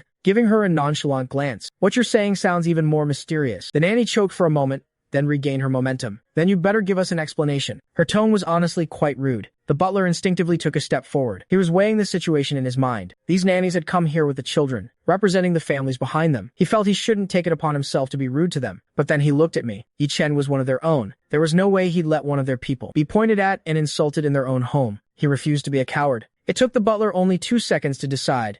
He wouldn't be rude, but he'd be firm. He walked up to that nanny and spoke with polite coldness. To the one from the Zhou family, what kind of explanation do we owe you? That everyone woke up early just to greet you? Or that our nanny got up at the crack of dawn to help you hold your children, to soothe them, feed them, and neglect our own child just for your sake? He offered a thin smile. His aura was reserved yet gentle. I hope you can be clear about what you want, so we can prepare accordingly. He was perfectly civil, perfectly logical. There wasn't a single flaw or discourtesy to be found. Moreover, he was subtly reminding everyone else present that this was the Yang residence. They didn't owe anyone in this room a damn thing. Letting them stay amidst the noise was a courtesy. If they were asked to leave, they'd have no right to complain. Coming here so early before the hosts were even up, and causing a scene with wailing children, was already incredibly rude. I watched the whole thing in awe. I decided to just keep my head down and play dumb. I acted like a poor, helpless thing hiding behind the butler. I just looked at each of them with a lost, innocent gaze. I'm truly sorry. There's really nothing I can do. I had no idea this unlucky skill would be so incredibly effective. It worked like a charm. That nanny had no leg to stand on. He let out a cold snort and turned his head away. It looked like he didn't want to stay a second longer. He was even secretly vowing to himself that tomorrow, he would definitely stop his employers from bringing the child here. If the child cried tomorrow, he'd find some way to distract them. Anything was better than coming here to see this kid act so arrogant. "Oh, you're back." I opened the door and gave a greeting. I looked directly at the child in his arms, confirmed it was the one who hadn't shown up yet. I reached out my hands. The child in his arms was wailing so hard they were gasping for air. The baby didn't care who I was. "You're the only one missing."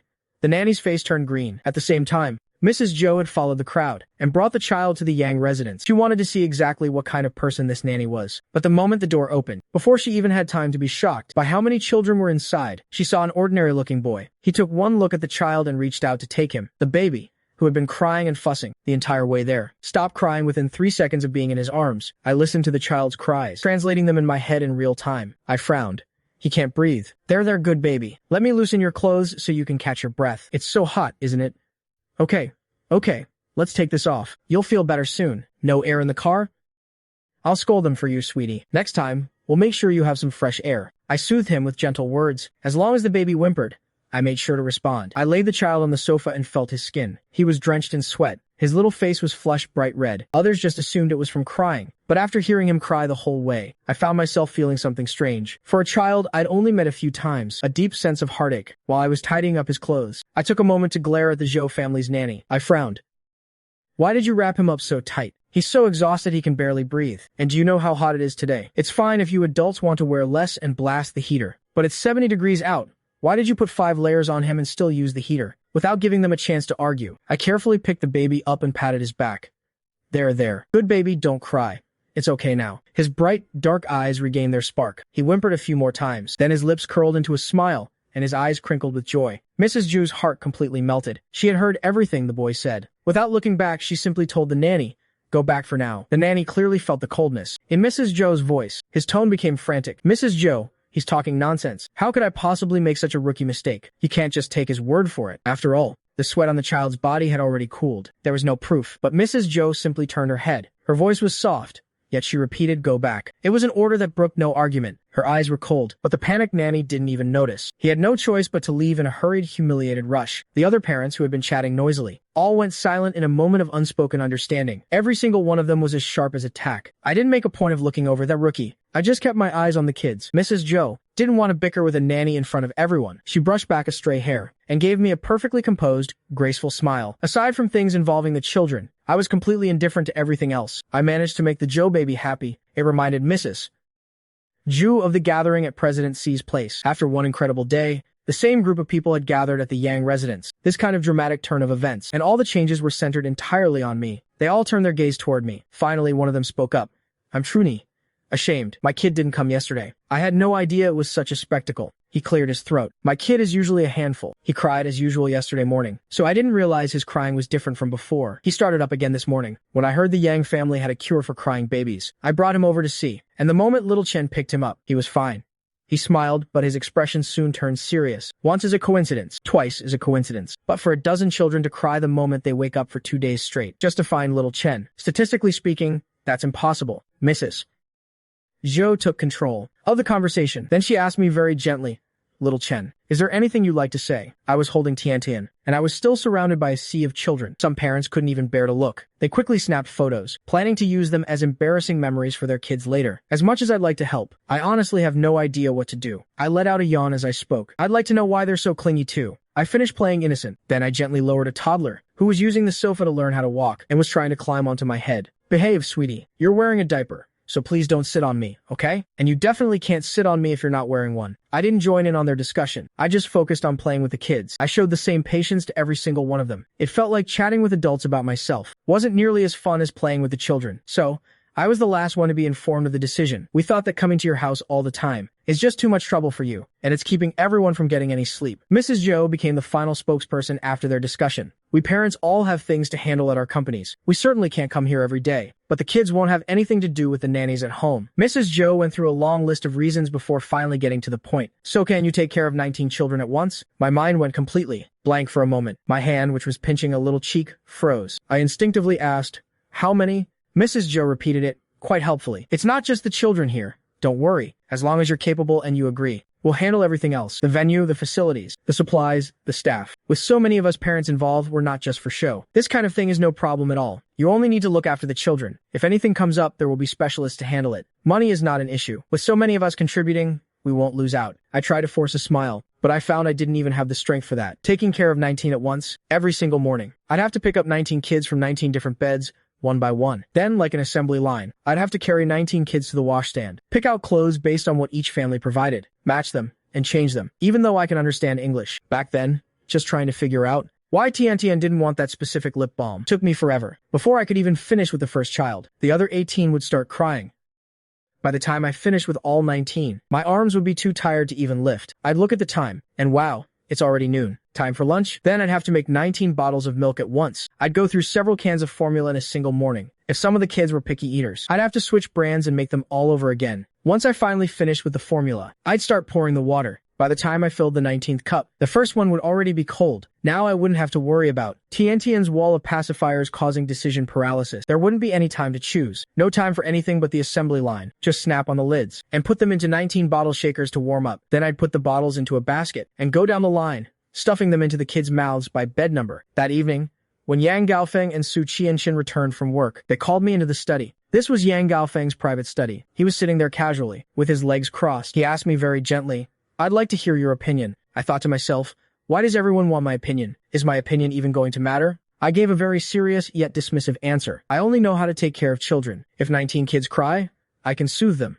That's no problem. But if there are more than that, I can't guarantee anything. Yang Gaofeng nodded. Their proposed plan is for every family to provide staff. They'll work in rotating shifts. Security will be strictly enforced. As for the facilities and the supplies, don't worry about being overwhelmed. You'll only need to give the orders. I said, "Oh. As for my job, I don't have any problem with that. It's just like being a translator, but for babies. As long as you don't make me change 19 diapers, make 19 bottles of milk, and change 19 outfits all at once, then I'm perfectly fine with it. Money can make even the devil push a millstone. And when 19 rich people get together, they can make 19 devils push that millstone until they drop." The plan was finalized in early May. The children and I moved into that villa 3 days later. During those 3 days, every morning I went downstairs. The living room was packed with kids. The villa's layout had been completely renovated, and it was fully equipped with everything we needed. One CEO's power might be limited, but their words was the combined effort of 19 CEOs. Or rather, they didn't even need to buy anything. They just had everything delivered directly from their own companies. Those who don't know the inside story are just confused. What kind of early education class is this? Why put the heirs of so many powerful families together? They're already paving the way for these kids at just 1 year old. It's all about building alliances and factions. Some families didn't want to alert the others, fearing some secret master plan. They sent people to investigate, only to find that this ordinary-looking villa is built like a fortress. One family's security might have loopholes, but this is the combined security of 19 families. Even the parents have to go through strict identity verification to enter, because it's not just one heir inside. To protect their own, everyone has to be checked thoroughly. It makes everyone else even more nervous. It's absolute security with a rotating staff, but I'm the one constant. Me, oblivious to the tense atmosphere outside the villa. I spend every day with the kids inside. Every day is filled with heartwarming moments. But once night falls, the cries from the 4 luxury nurseries are deafening. One starts, and the others follow in waves. Even the elite childcare team, the parents spent a fortune on, is completely at a loss. Watching them all look so frazzled, I feel like I'm playing with a cheat code. The moment I show my face, the heart-wrenching wails stop instantly. Those poor little things with teary eyes instantly turn into little angels. They reach out their tiny hands, begging for a hug. However, this is just the appetizer. While I'm holding one to sleep, my ears twitch. I suddenly snap my head to the side. I hear a child crying in another room. Without even looking back, I give an order. To Billionaire, the elite caregiver behind me. "Go tell Lin Ba that Cheng Cheng just pooped." Billionaire stood there with a look of total confusion. He wondered if this kid had a super nose or was some kind of fly. He's over 10 meters away and hasn't even seen the kid. Yet he can accurately smell who pooped, but orders are orders. He has to follow this brat's instructions. So, he went over, half doubting the whole thing. On the other side, Lin Ba was also stunned when he heard the message. Pooped? That shouldn't be right. Cheng Cheng already had a big one this morning. He didn't believe it. But he still laid the child down and pulled back the diaper. The next second, he froze in his tracks. Then he shook his head with a complicated expression. Holy crap, he really did. Now Billionaire was completely blown away too. How on earth did he know? This is literally predicting things from 10 meters away. Lin Ba didn't stop working. He marveled. With talent like that, why is he a caregiver? It's a waste of potential.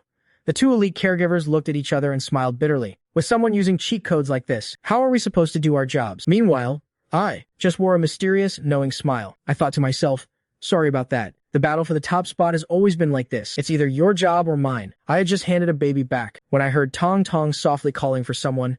I immediately rushed over. Seeing Tong Tong lying obediently in bed by herself, my heart melted instantly. Who knew that as soon as I picked her up, Tong Tong would blink her big eyes and give me a big wet kiss on the cheek. Then she snuggled into my arms like a little kitten. Her tiny hands gripped my clothes tightly. I felt like my whole brain was exploding with pink bubbles. Too cute.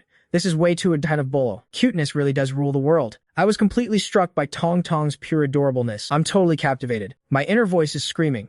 This warm little bundle of joy. I'd give my life for this little baby. While I was immersed in my pink bubbles, the loyal servant 250 behind me was staring in shock. He actually started feeling indignant. He felt like his own young lady was losing favor. Is our young lady no longer your favorite? I very seriously replied that I spread my love equally. 250 couldn't understand it, but learning is what he does best. 2 seconds later, he accepted the explanation and added solemnly, "Fine, I forgive you. But the young lady is still the favorite."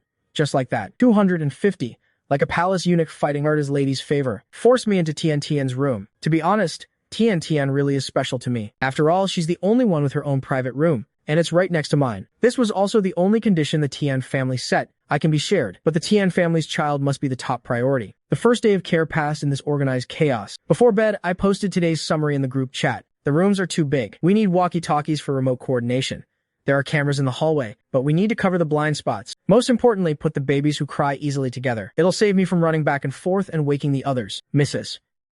Dua was the first to reply with an okay. The other parents followed suit. However, plans can't keep up with changes. In the middle of the night, I was still woken up by thunderous crying. The childcare team can usually handle normal fussing, but this time was different. Several children woke up startled and were wailing at the top of their lungs. It triggered a chain reaction. Every kid in the villa started crying along. No one was getting any sleep. I threw on a jacket and rushed over. I could hear the children's cries from a distance, translating it in my head. They were actually saying there was a black shadow. I was shocked. This villa. The security is so tight, not even a mosquito could fly in. Where would a black shadow come from to scare the kids? The security team isn't useless either. The moment I reached room 1, the child lunged into my I patiently comforted him, while guiding him to describe what he saw. Then I suddenly turned and walked to the window. I took a peek outside. Immediately, I told the caregiver to tie the curtains tight. Then I patted the little one's back. My voice seemed to have a magical effect. It's okay. The black shadow is gone. Go to sleep, sweetie. The amazing thing was, the child who was just crying uncontrollably actually went silent. Drowsily, he began to drift off to sleep. The next morning, I slept until I woke up naturally. I shouted, "I'm late," while frantically getting dressed. To my surprise, the kids were exceptionally good today. Not a single one was crying. I wasn't convinced. I still checked every room one by one. It turns out the caregivers wanted me to sleep in, so they took the initiative to settle the kids as they woke up. Even Tian was being held by Linger. 250 wasn't leaving her side for a second. He was as tense as if he were guarding against a thief. It made Linger laugh. I finally breathed a sigh of relief. I picked up my phone and opened a small app. In the night sleep log, I typed a few words. Scared by the curtains blowing in the wind. Comforted for half an hour. Fell asleep around 2:30 a.m. Then I hit submit. That night, the child's parent contacted me. After checking the surveillance, they were moved to tears. They said they could only feel at ease leaving their child with someone like me. I didn't think much of the praise, but at 6 p.m., an old lady claiming to be Tong Tong's grandmother tried to barge in. I put down the child I was holding and followed the security guard outside the main gate. The moment the old lady saw I was just a young guy, her face immediately filled with disdain. "What is this? He's just a kid himself. How can he look after children? This is ridiculous." I have a good temper. I acted like I didn't hear her. I still asked with a smile, "Who are you looking for?" The old lady spoke in a bossy tone. "I'm Tong Tong's grandmother. I'm taking her back. Hurry up and bring my granddaughter here." I was stunned. I never would have imagined that a sweet, adorable little thing like Tong Tong would have such a sharp-tongued grandmother. I sighed softly, but I said, "I'm sorry." Mrs. Tong brought Tong Tong here herself. Naturally, I need Mrs. Tong's permission. As I spoke, I pulled out my phone and made a call. A moment later, the old lady in the car impatiently picked up her phone. After confirming her identity, I went inside to get Tong Tong. As soon as I brought her out, the little girl saw the old lady in the car and instinctively gripped my clothes tight. Her eyes turned red instantly. I paused my steps. I asked her softly what was wrong. Tong Tong only whimpered, but a voice came from her heart. "Bad person. Don't want her." I suddenly looked up. I looked through the iron bars at the old lady in the car, dressed in purple, her face full of impatience. She didn't look like a kind person at all. I immediately turned to block Tong Tong's view. I asked softly, "Tong Tong, why is she a bad person?" Tong Tong's thinking was limited. She pouted her little lips and squeezed out one word, "Owie." She makes Tong Tong hurt? My heart broke for her, but I'm just a caregiver. I have no right to stop her. However, as the security guard opened the gate, and I approached with the child, Tong Tong let out a wah. She started crying hysterically. I froze on the spot. I've never seen Tong Tong cry so heart-wrenchingly. What on earth did this old lady do to the child? Cry, cry, cry. All she does is cry. It gives me a headache. The old lady grumbled with disgust, but she still insisted on taking the child. But I didn't let go. I only asked, Where are you taking Tong Tong? Will she be back tomorrow? The old lady impatiently used force. She snatched the child into her arms and shoved her into the car seat. You're just a caregiver. Since when do you get to stick your nose in this? I lowered my eyes. I still couldn't help but say, I'm sorry if she cries too much. You can call me. My heart was pounding. In those CEO novels, out of 10 grandmothers like this, 6 of them abused their grandkids. Besides, Mrs. Tong mentioned, she had a son who was raised to be a brat by this grandmother. She wouldn't really mistreat Tong Tong, would she? The next second, the old lady ignored me completely. She told the driver to just go. Tong Tong sat in her car seat, looking at me so pitifully, until the car disappeared from sight. I thought that was the end of it. But the next morning, right after I clocked in, heart-wrenching cries came from downstairs, mixed with screams of owie, owie. The Duo family's daughter and the Lin family's daughter were grabbing each other's hair. Both kids were crying and screaming. Their faces were turning red, but neither would let go first. I tried to calm them, but the two little terrors were crying so hard, they couldn't even hear me. A CEO's daughter can't afford to go bald. In a moment of desperation, I had an idea. I reached out and started tickling them. The two kids crying paused. I immediately seized the moment and opened my arms. Who wants a hug? I never expected that the two little ones who were just fighting would both let go at the same time the next second. They started wobbling and crawling toward me. I smiled and hugged Duo, who got there first. Then I patiently waited for the slow-moving Ling Ling. But the moment Ling Ling crawled into my arms and came face-to-face with Duo, the two of them were about to start fighting again. My expression instantly changed as I stared at them. Kids who fight are going to be disliked. After saying that, I actually put both kids back on the floor. I turned around to go play with the other children. That really stirred up a hornet's nest. Duo was so anxious she started wailing. She tried to crawl over while reaching out for a hug. She almost stood up out of pure desperation. Meanwhile, Ling Ling just sat there dazed. She looked at me with wide, pleading eyes. She looked so silly and anxious. I was supposed to be teaching them a lesson, but not even a minute had passed before I couldn't bear it anymore and walked back feeling bad. When I pulled Duo into my arms, the little thing's eyes turned red. She actually started crying silently. She held onto me so tight, my heart skipped a beat. Then I scooped up the pitiful Ling Ling from the floor. In the end, I just sighed. I held one in each arm and comforted them. I'm doomed. Dealing with such cute little bundles, my standards are completely gone. Thinking of this, I forced a stern face and gave a serious warning. Crying won't help. No more fighting from now on. But I didn't realize that the 40% reluctance and 60% conflict on my face had already betrayed me. Sure enough, as soon as I turned around, I heard Ling Er's gasp from behind. The two little ladies aren't fighting anymore. They've actually started playing bumper cars. They're bumping their heads together. I was speechless. These little ancestors cause chaos at the center during the day and turn their homes upside down at night. The grandparents feel so bad for them that they send them right back the next day. So, every night, I get calls from unknown numbers. The background music is always a child's loud crying. The person on the other end always asks, Teacher Yi, the baby is crying. Can you see what's wrong? Luckily, I can understand babyish. Otherwise, over the phone, who would know if they're hungry or sleepy? Take Duo, the biggest troublemaker. She was taken back to the Mid-Hill Villa. Over the phone, the little one wouldn't stop screaming. I was afraid she'd ruin her throat, even if it's the Hilltop Villa. I had to bite the bullet and make a trip up there. The moment I left, the early education center fell into chaos. Tian couldn't see me and was sitting there crying by herself. As soon as the baby food was served, the kids started fighting over it like crazy. They got food all over their faces. And today, without her rival Duo, Ling Ling actually grabbed a pumpkin stick and accurately plugged her own nostril with it. Now everyone at the center was full of regret. Xiao Chen isn't here today. How are we supposed to handle these kids? Once they start crying, they can't comfort them at all. Everyone just wants Xiao Chen. The teachers at the center sat in a row, feeling depressed. They were on the verge of tears. What are we going to do without Xiao Chen? Meanwhile, I had already arrived at the Duo family's Mid-Hill Villa. I was a bit intimidated by the grand Chinese-style pavilions, but hearing Duo's cries from inside, I instantly forgot everything else. I hurriedly shouted to the crowd, Sir, Madam, I'm from the Early Education Center. My eyes began to frantically search for that tiny voice. The next second, Duo saw me and her crying stopped. She immediately reached out her tiny hands for a hug. Without a moment's delay, I reached out and took her. I let her lean against my shoulder. Duo stopped crying instantly. She just clung to my collar, whimpering softly. But after I understood her language, my expression darkened.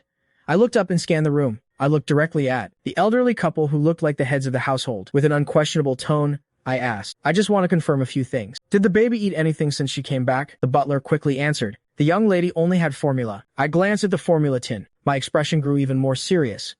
Is there a family doctor? Preferably one who can get here immediately. The old gentleman was taken aback by my aura. He nodded immediately. The family doctor arrived in record time. Just as he was about to start the examination, I comforted the little one in my arms. One sentence made everyone present panic. The baby's heart feels uncomfortable. As soon as I said that, a man stood up to object. What nonsense are you talking? Are you a medical student? You can tell just by looking. This is the Duo family's only granddaughter. The family doctor got the signal from the old man. He immediately took out his stethoscope. The whole room went dead silent. Only I quietly observed the expressions of everyone around me. To my surprise, after a short while, the doctor frowned and looked at me. I don't hear any problems. The fast heart rate is just a normal reaction after crying. Everyone breathed a sigh of relief. Then, that sarcastic voice rang out again. It was exceptionally clear. If you're not an expert, don't pretend to be one. Making such a scene for nothing. He really is something. The old master of the Duo family. The middle-aged man beside us immediately tried to smooth things over. Teacher Ye is just worried. That's all. Thank you for making the trip. But I didn't take the bait at all. I looked down and focused on asking the little darling in my arms. Does your chest feel funny? Or is it your tummy? My finger gently tapped over his heart, then slid down to his soft little belly. Duo let out a couple of whimpers. From the way his little hand gripped me, I understood instantly. I looked up. My gaze was firm as I addressed everyone. I'm sorry, old sir. I still think it's best to take the baby to the hospital for a checkup. The moment I finished speaking, that sarcastic woman rolled her eyes again. Can the kid even talk? And you're saying he's uncomfortable? What a load of nonsense. Just then, my phone suddenly vibrated. It was a call from the early education center. As soon as I picked up, earth-shattering wails erupted from the other end, followed by my colleague's desperate cry, Xiao Chen. When are you coming back? They're all throwing fits, one after another. Can you hold out for 2 hours? Maybe 1 hour. My colleague sounded calm yet utterly hopeless. If they keep crying, by the time you get back, all you'll see are a dozen pairs of eyes swollen like peaches. I hung up the phone. Despite the immense pressure, I looked at the crowd. A checkup will give us peace of mind. It won't take much time. To my surprise, that woman jumped out to object for the 3rd time. You think everyone is as idle as you are? We finally managed to get together. If you take him away now, who knows when we'll see him again? I finally reached my breaking point. I coldly shot back. Between what you just said and the child's health, which one is more important? That one sentence shut her up instantly. In the end, the old gentleman made the final call. A checkup will put our minds at ease. Young man, sorry to trouble you. I'll have my assistant take you to the private hospital. Go quickly and come back soon. What he valued was exactly me. My background and ability to be trusted by several major families at once. I received my orders. I immediately scooped up Duo and followed the assistant out. Who would have thought that the woman who had been targeting me would actually volunteer? I'm coming along too. She didn't even wait for the old man's permission. She just turned around and followed us. The assistant remained silent the whole way, escorting me straight to the private hospital. As soon as we arrived, the assistant made a call. The hospital went into full emergency mode. Under the vice president's personal arrangement, they immediately opened a priority channel for us. The hospital's top experts rushed over. Check his heart. I looked at the clingy Duo in my arms. I immediately added, check his stomach and intestines too. That annoying woman was about to speak again, but I shut her down with a single glare. I'm taking full responsibility for this. I'm in charge. You can supervise this checkup if you want, but please, do not interfere. Full responsibility? Who gave you the right? The woman stood with her hands in her pocket. Her face was full of mockery. It's only natural for me to care about my niece. Let me tell you, he just came back from your place yesterday. If they find anything wrong, I'll make sure you pay for it. I didn't even bother to acknowledge her. I only cared about Duo's health. When a high-energy little guy suddenly goes quiet, something is definitely wrong. With my gentle coaxing, Duo cooperated the whole time until it was time for the blood draw. Seeing the glint of the needle, Duo's survival instinct kicked in instantly. He buried his head in my chest and started fake crying. With pathetic little whimpers. I had to peel back the sugar coating and reveal the cold reality. I heartlessly took his little arm, which looked like a soft lotus root, and handed it to the doctor. The moment the needle went in, the little darling froze for 3 seconds. Then, an earth-shattering wail erupted. It echoed through the entire hospital. After the blood was drawn, Duo huddled in my arms, feeling more wronged by the second. He cried while mumbling, I hate you. You're so mean. You're so mean. 1 second, he was crying about how much he hated me. The next second, Duo was rolling into my arms with awkward dependence. It was absolutely heart-melting. But that woman, sticking to us like a parasite, started pestering again. She kept nagging me to hurry up and leave. I ignored her. I pulled out my phone and aimed it at Duo. I wanted to record his very first time, the precious moment he would call for his mama. While I was playing with the 2 little cuties on both sides of the screen, the doctor rushed over with the test results. His face was grim. He frowned at me. There's an issue with his liver and kidneys. Contact the child's guardian immediately. The vice president explained it was accidental ingestion, but the flicker in his eyes clearly hid another reason. Immediately after, he gave orders. The VIP ward is ready. Get the child on an ice with drip right away. Any later and the damage would have been severe. My hands were shaking as I held the child. A wave of lingering fear washed over me. Thank God I insisted on the checkup. Thank God I could understand the medical terms. But then I realized accidental ingestion at the center was impossible. The only possibility was back at the Duo family estate. My scalp tingled. He's just a few months old. Who would be cruel enough to poison him? But just then, old Mr. and Mrs. Duo rushed in, with a crowd of people following behind them. The vice president immediately pulled the old man aside for a private talk. No one knew what they said. We only saw that the old man's face was deathly pale when he returned. He immediately ordered the treatment to begin. His gaze swept across the room. Finally, he locked eyes with me. Young man, You should head back now. His tone brooked no argument.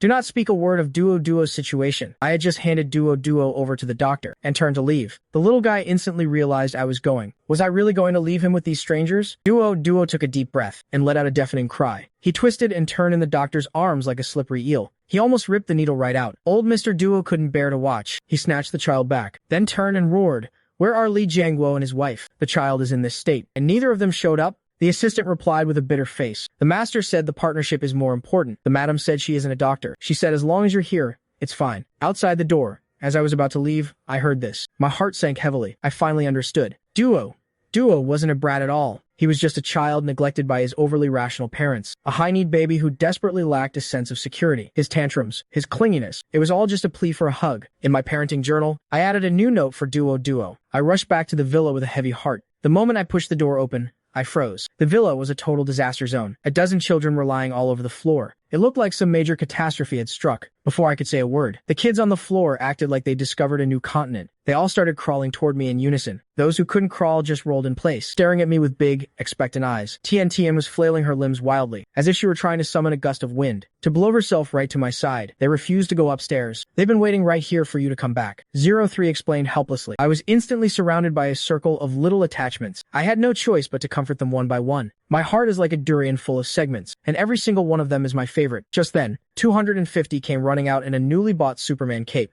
dashing back and forth in front of me, fishing for a compliment. I gave him a thumbs up. 250 immediately got flustered and angry. Xiao Chen, you're so annoying. I quickly made my escape. But a couple of days later, Mrs. Tong came back with Tong Tong. The moment I held him, I was shocked. He'd lost weight. I thought it was just because he was wearing less for summer. I didn't think much of it, but Mrs. Tong sighed. Tong Tong didn't seem to like it there. His grandma couldn't handle it, so she brought him back to you. I just assumed the child was being stubborn. I even gave her some gentle advice. It wasn't until I did my midnight rounds that I found Tong Tong wide awake. He was just staring blankly, not crying or making a sound. The baby fat on his little face was gone. My heart skipped a beat. I asked softly, "Hey there, little guy." Tong Tong, what's wrong? The moment he saw me, his pent-up grievances exploded. Wah, only 3 meals a day. I'm so hungry. So hungry. I never want to go to Grandma's house again. I was completely stunned after hearing the whole story. I thought the grumpy old lady had been mistreating him, but it turns out the elder thought that since adults eat 3 meals a day, children should eat 3 meals a day too. She was just feeding him strictly on a schedule, regardless of whether the child was hungry or not. What kind of logic is that? Terrified that the child was starving, I quickly and quietly made 90 milliliters of milk for Tong Tong. The little guy finished it in 2 gulps. Then he just looked at me pitifully, like he still hadn't had enough. I had to hold him against my shoulder and pat him gently. I started making promises. Good boy. Tomorrow, I'll make sure you're fed until you're full. I waited until Tong Tong fell fast asleep in my arms. Only then did I carefully tuck him back into bed. But just as I was about to leave, I realized my hem was being gripped tightly by a tiny hand. The more I pulled, the tighter he gripped. His knuckles were turning white. Seeing that he was about to wake up, I simply took off my jacket and left it beside him, letting him hold onto it. In the past, emperors cut their sleeves to avoid waking a lover. I guess my jacket sacrifice is a modern version of that. Then I pulled out my phone and recorded the reason in the early education app.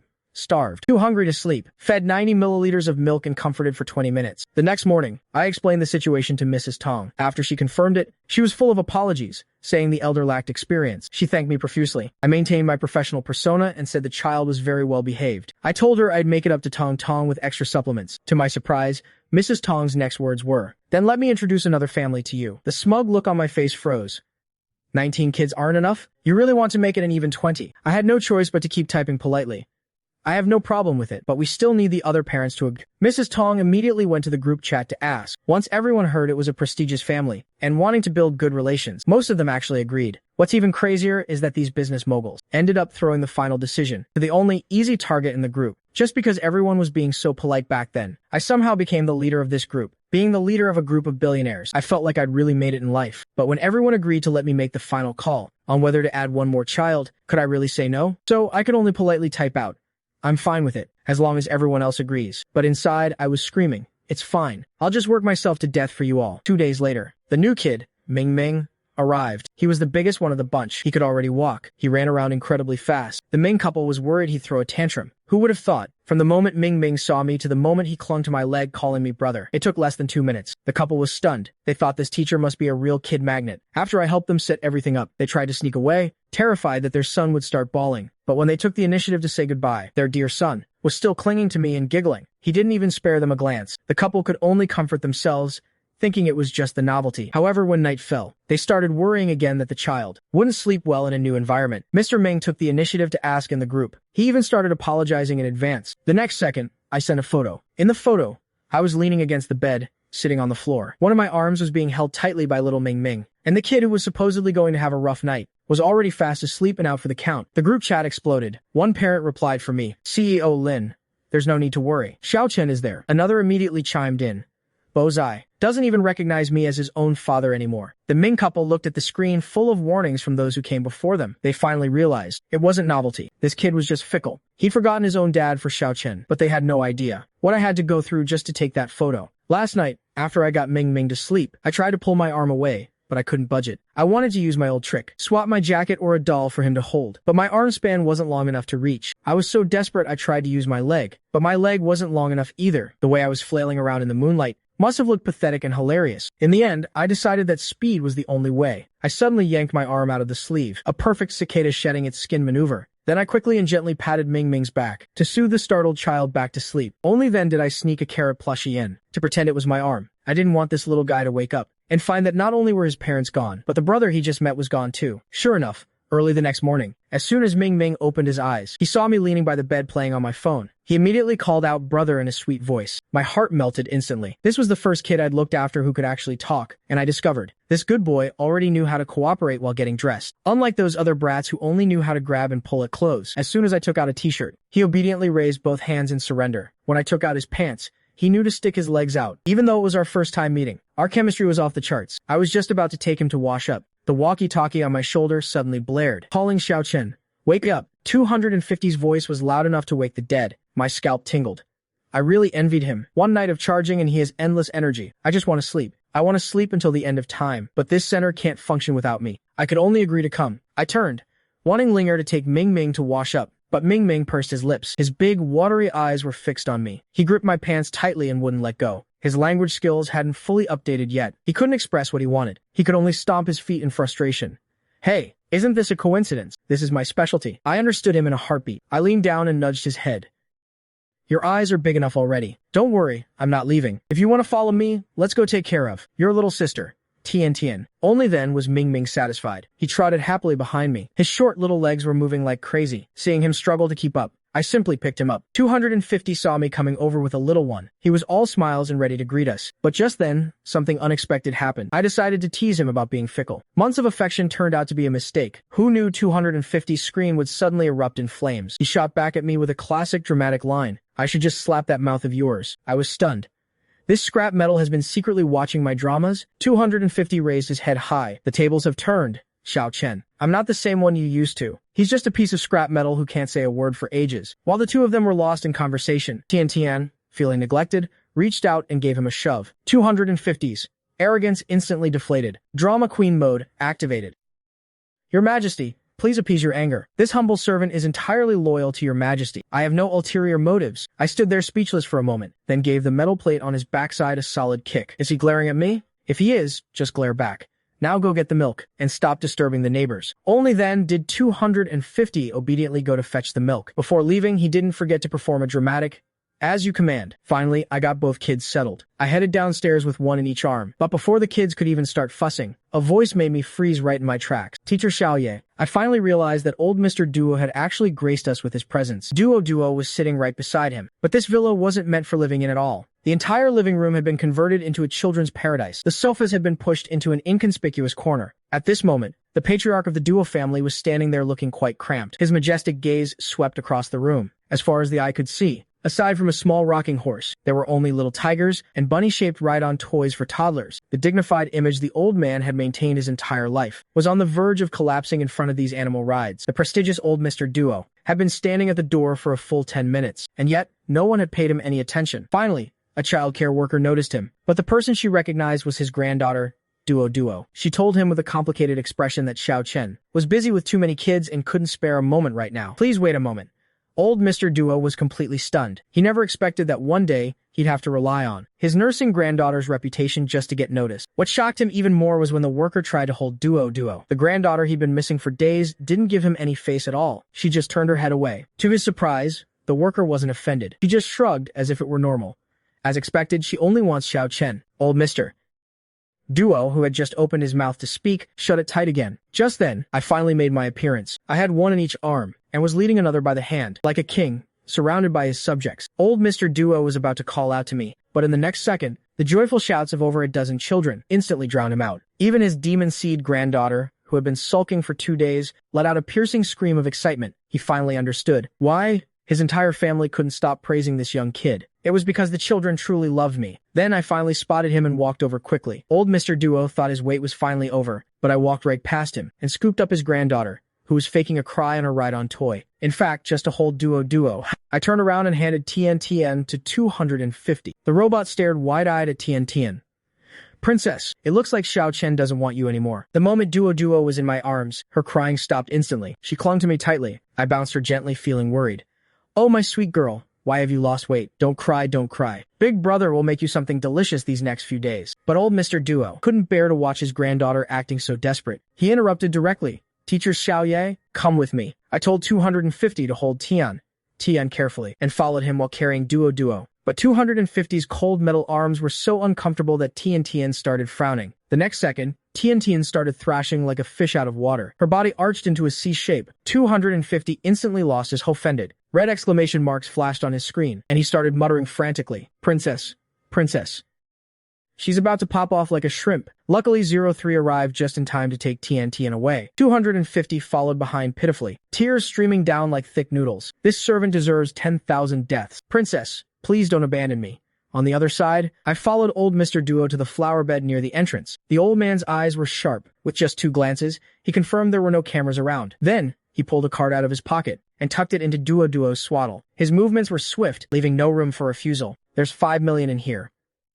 About Duo's situation, I want you to keep it completely confidential. You are not to tell anyone, not even her when she grows up. Hearing this, my head instantly started spinning. This plot, isn't this exactly like when a CEO's father throws money at a guy to make him leave? I never expected to witness this classic $5 million scene from a novel, live right in front of my eyes. I even had the leisure to analyze which response I should choose. You're insulting me. I will never leave her. Or fine, I'll leave. After a moment, I gave a slight smile, but I asked an unexpected question. I need to be sure. Has the little one's body suffered any irreversible damage? Old Mr. Duo's face darkened. This is my own granddaughter. Naturally, I will spare no effort to save her. It's not an outsider's place to question me. The threat in his words was clear. Any other 16-year-old kid would be trembling with fear, but I just stroked Duo's head and looked at him with wide, innocent eyes. Just as the atmosphere was getting tense, a loud wail erupted. 250's ghostly howling came through the walkie-talkie. Xiao Chen, quick, come save me. What is this queen supposed to do without you? That shout instantly broke the deadlock. I immediately tucked the card into my pocket and turned to leave. Old Mr. Duo,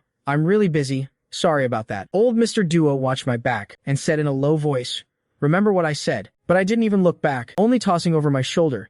Got it. I returned to the villa, and the first thing I did was strip off Duo's clothes. I checked her from head to toe. Seeing that she had only lost a bit of weight, I finally breathed a sigh of relief. But just then, 250 came over, pushing Tien, announcing loudly. The princess wants some too.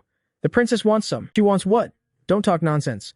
I gave him a side eye. She doesn't even have teeth yet. What's she going to eat? 250 retreated in disappointment. Only then did I start making pumpkin puree for Duo. I took a nervous sip to taste it. The taste was completely mediocre. So, I cautiously brought a spoonful to Duo's mouth. The moment Duo took a bite, her entire little face crumpled into a mask of pure agony. Is it really that bad? My heart sank halfway. However, Duo just gave me a look. She actually kept eating. Even as it leaked out of her mouth, she refused to spit it out. She even reached out her own hand to grab another glob, and stuffed it into her mouth. My heart instantly melted.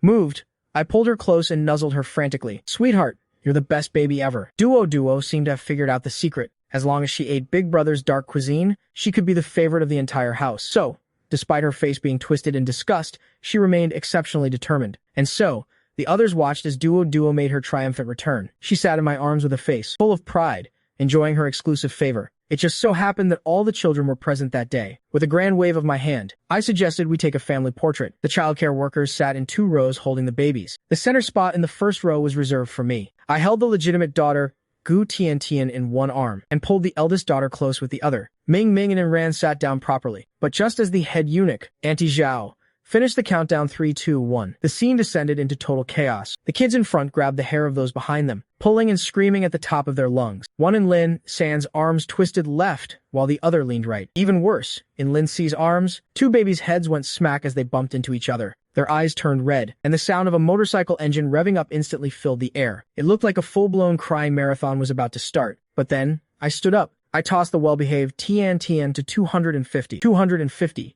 Didn't miss the chance to stir the pot. Princess, he's just taking advantage of your good nature. Quick, fight for his affection. However, the princess ignored him, because in the next second, I simply went around and patted each of those little rascals on the head. I whispered a few words to them, and finally, when that family portrait was posted in the early education group chat, everyone was stunned. In the photo, all 20 children were actually sitting perfectly still. Not only were they looking at the camera, but they were also smiling brilliantly. It was as if they had all undergone a collective personality transplant. Just what kind of godlike power does Yi Chen have? The early education center was about to disband, so I took a group photo as a memento. It was also a way to show the parents how happy their kids were. Sure enough, after seeing the photo, the parents immediately started sending tips in the group for extra snacks. But just then, one of the dads suddenly called out, "Xiao Chen, my Zihan says he wants to film a mosquito perspective vlog." The other parents in the group were instantly confused. They started asking, "Isn't your kid named Chin? Who is Zihan? And what on earth is a mosquito perspective?" While Zheng Tizhu was struggling to explain his inner child, I understood him instantly. I didn't just reply with an okay gesture. I even added a cheeky dog emoji to show that the job was already being arranged. Zheng Tizhu was so excited he sent me a private message.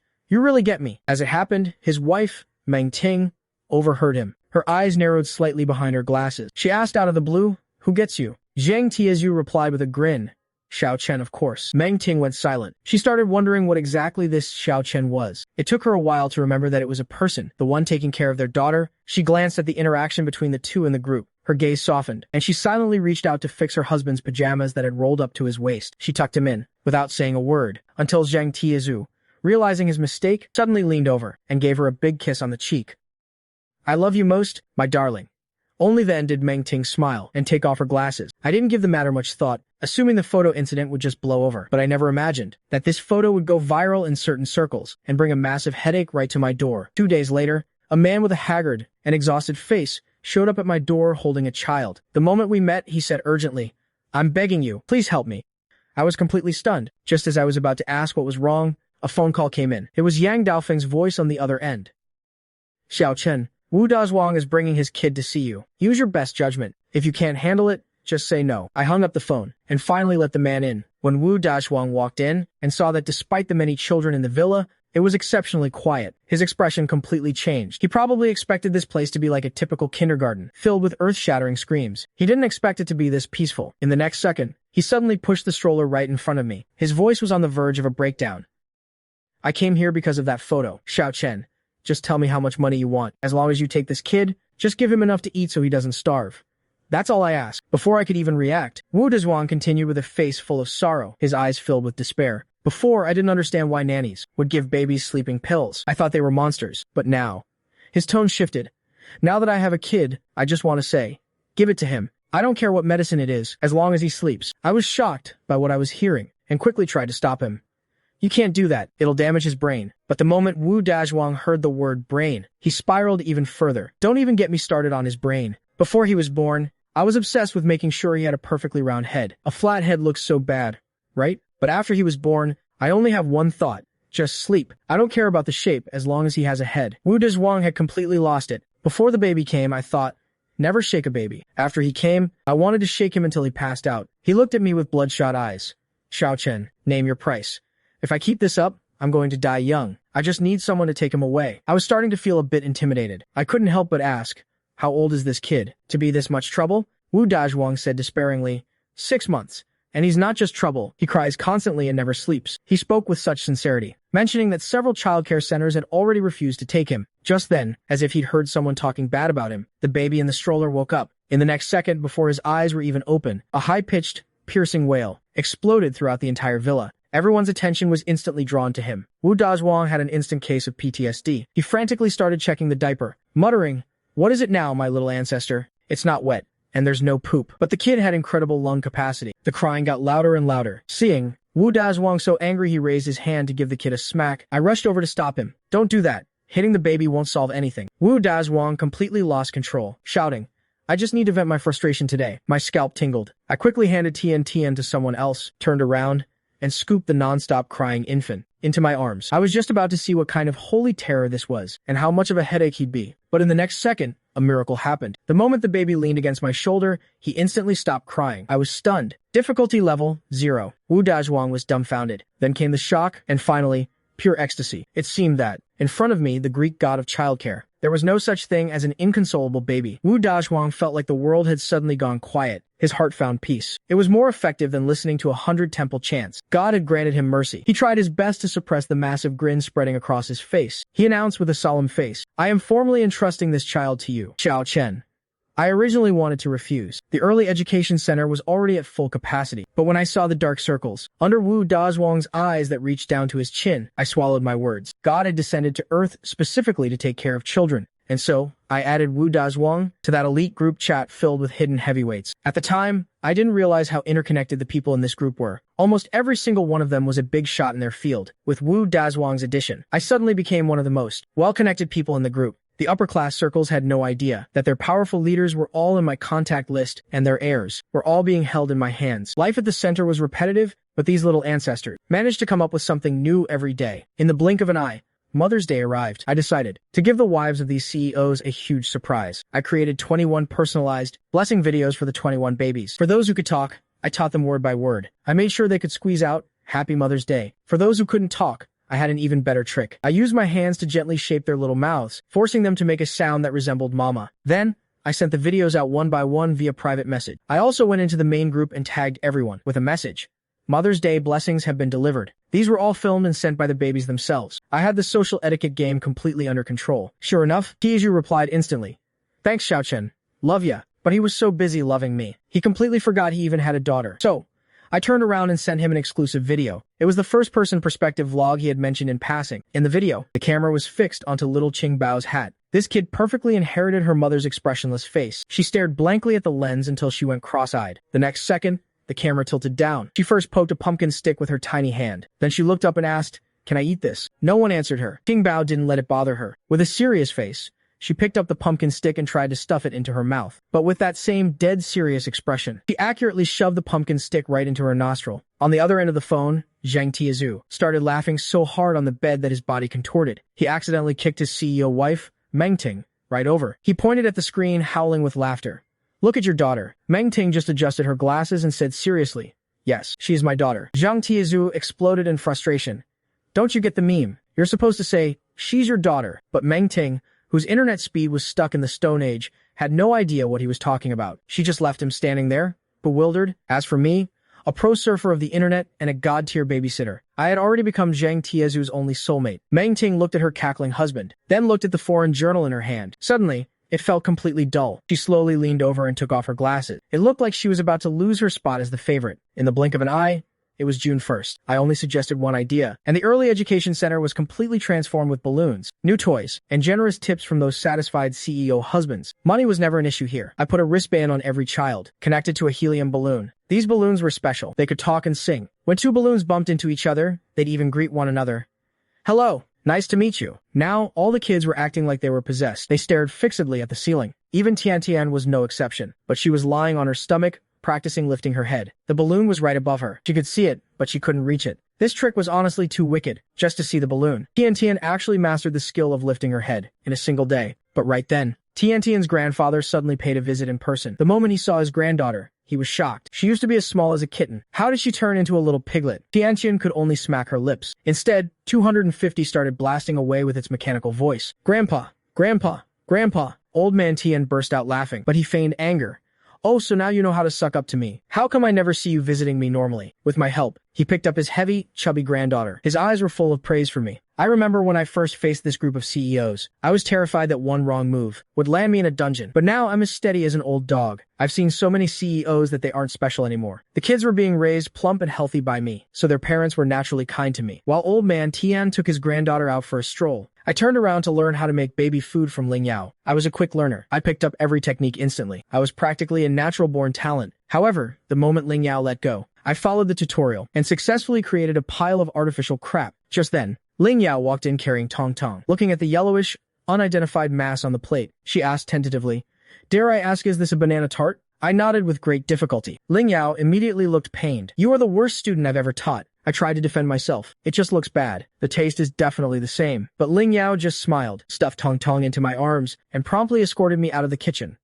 This isn't your domain. Don't try to cross into it so easily. I was about to argue, but Tong Tong grabbed my clothes with her tiny hands and gave me a kiss on the cheek. My heart melted instantly. Good girl, Tong Tong. You're so cute. Big brother loves you too. As I walked away with Tong Tong, Ling Yao, standing behind me, actually gave her a thumbs up. What a perfect honey trap play. Night fell. Old man Tian brought Tian Tian back to the old family estate. Tian Tian was incredibly restless in his arms. Her little arms were waving around like she was directing traffic. When they passed the century-old camphor tree, old man Tian pointed at the shadow of the tree to tease her. Tian Tian, your grandpa planted this tree himself. How could Tian Tian understand that? She just felt that the swaying shadow looked a lot like the shadow by the window in my room. It felt familiar and safe. She suddenly thought of me. Her little finger pointed at the tree. As she babbled incoherently, her drool landed accurately on Old Man Tian's expensive traditional suit. Old Man Tian's lip twitched. You little rascal. They entered the pavilion in the backyard. Freshly sliced chilled watermelon was already prepared. The old man placed Tian Tian on a rattan chair. Who knew this little thing would be so clingy? She wiggled and rolled over, almost falling off. Having been trained by me, Tian Tian was already a master at rolling. Old man Tian had no choice. He had to hold Tian Tian in his arms while he ate the watermelon. Tian Tian had clearly just finished her milk, but now she was so greedy that she was drooling everywhere. She even raised her hand to signal him, but old man Tian ignored her. As it turned out, this girl had been spoiled rotten by me. She actually reached out to steal some. Covered in watermelon juice, old man Tian was completely speechless. Now he just wanted to send this little monkey back immediately. But in the vast Tian estate tonight, it was just the two of them. Looking at his granddaughter's rosy, fair little face, that deep, doting grandfatherly love surged in his heart again. In the end, he didn't send the little monkey back. He carried her inside. Back in the room, old man Tian planned to bathe Tian Tian himself. But he looked at the shower head, then looked at the child tearing at his suit in his arms, and was suddenly at a loss. What if she drowns? What do I do? The next second he shouted at the top of his lungs. Someone, come here. Help the young miss take a bath. This wasn't a precious baby in his arms. It was a ticking time bomb. Meanwhile, back at the early education center, Tian Tian's 250 was completely frantic. It had somehow taught itself to go into spinning top mode. It looked like it was trying to start a fire on the floor by friction. It made me dizzy just watching. I was about to tell it that Tian Tian would be back tomorrow. But then, a heartbroken expression appeared on 250's screen. My precious lady. It's her first time away from me. Will she be okay? I was speechless when my phone suddenly vibrated. I thought something had happened on Tian Tian's end. I opened it quickly. To my surprise, it was a message from Yang Gaofeng. Xiaochen, can we add one more person to the center? A 2-year-old boy. Inside, I was screaming. If one more comes, I'm gonna kick the bucket. But my fingers piously typed out. That's fine. Whatever you decide. Immediately after, he sent another message. Are you free tomorrow from 5 p.m. to 8 p.m.? There's a partnership that needs your help. I'm a childcare specialist. Am I supposed to do a maternity brand endorsement? To my surprise, Yang Gaofeng sent a helpless emoji. Then he explained the situation. It turned out the partner had a very strange and stubborn temper. The only way to get through to him was his 2-year-old son. This kid had a huge temper too. Even his own mother couldn't handle him, and no childcare specialist could control him. And this partnership was actually related to his performance competition with Qian Qian. Finally, he sent a pitiful-looking emoji. Damn it, who could say no to that? I immediately replied. Reporting for duty, sir. Mission will be accomplished. Early the next morning, Yang Gaofeng sent someone over with a set of tailored clothes. He even included a professional stylist. He wanted to take this spirited kid and turn me into a decent-looking human being. So, when I walked downstairs looking all glamorous, my usual cheerleading squad was completely stunned. Little Ming Ming stared for a long time, before timidly calling out, "Bro, brother." I immediately beamed with joy. My sweet baby. I scooped him up into my arms. I was about to say I'd only be out for a few hours, but before I could finish, 01 and 09 looked like they were facing a great enemy. They both had "What are we supposed to do?" written all over their faces. I just plopped little Ming Ming onto a rocking car. A familiar nursery rhyme started playing instantly. This kid was a total chicken but loved to play. His little hands gripped the handle so hard that his knuckles turned white. I thought to myself, this kid probably never played on such a commoner rocking car before, so I mentioned it casually to Auntie Zhao. I didn't expect one of the parents to be in the electronics business. They hit it off with the manufacturer immediately. In just 2 days, they customized a luxury version of the rocking car. Not only did it sing in English, but even the rocking frequency had a sleep aid mode. This wasn't a $1 per ride rocking car anymore. Its value skyrocketed from $199 to $19,999. Shortly after, I met up with Yang Gaofeng. The stubborn partner hadn't arrived yet. Yang Gaofeng's eyes lit up when he saw me. He clicked his tongue in praise.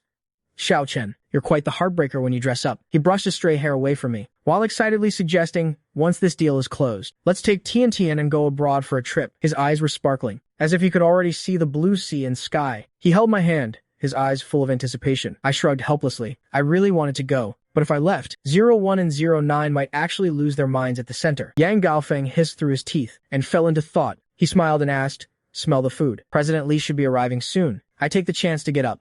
I'm going to the restroom. The restaurant's decor is simple yet elegant for me. I walk toward the restroom entrance, but then I see a woman with a backpack. She's standing right by the south door. I frown slightly, but thinking she might just be waiting for her boyfriend. I ignore it and head straight inside. When I come out of the stall, I find a little boy who isn't even as tall as my leg. He's struggling to reach the sensor on the faucet. There's a kid-sized sink right next to him, but he ignores it. He seems determined to challenge his height limit. I reach over to help him trigger the water. The little boy looks up at me. His small face is completely expressionless. He looks adorably dazed. He scrubs his hands frantically while keeping his eyes glued to me. It's as if he's terrified I'll run away. I watch him. He performs a perfect 7-step hand-washing routine right in front of me. Then he dries his hands. With a stone face the entire time, he keeps himself perfectly tidy and composed. I finish washing my hands and turn around, only to find the boy still standing right behind me. What's wrong, little guy? I lean down to ask him. The next second, with that same blank face, he reaches out and grabs a handful of my pant leg. I'm completely stunned. My pants are really working overtime today. I make a serious decision. From now on, I have to buy pants with wider legs. It'll make it easier for the kids to grab onto. What's even crazier is, this little guy follows me out, step for step. We walk through the hallway to the woman at the door. His mom, Chen Shuzhen,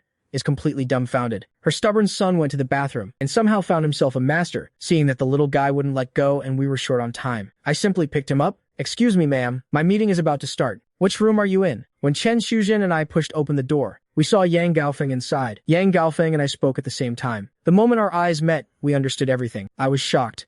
No way. I picked up a business partner just by going to the bathroom, and the way Chen Shuzhen looked at me was like she was looking at a god. Is this what a top-tier childcare specialist is like? He kidnapped my son in just one meeting. Yang Gaofeng raised an eyebrow. Get it? Xiao Chen's automatic child pickup feature is back online once again. This saved us the trouble of an introduction. Chen Shuzhen was strikingly beautiful. She had a powerful aura, like someone from the underworld, but deep down, she was a doting mother who spoiled her son to death. I just put Lily into the high chair and turned to leave. When my jacket was pulled by a mysterious force again, I looked back. Lily's dark eyes didn't blink once. In those clear eyes, 3 words were written.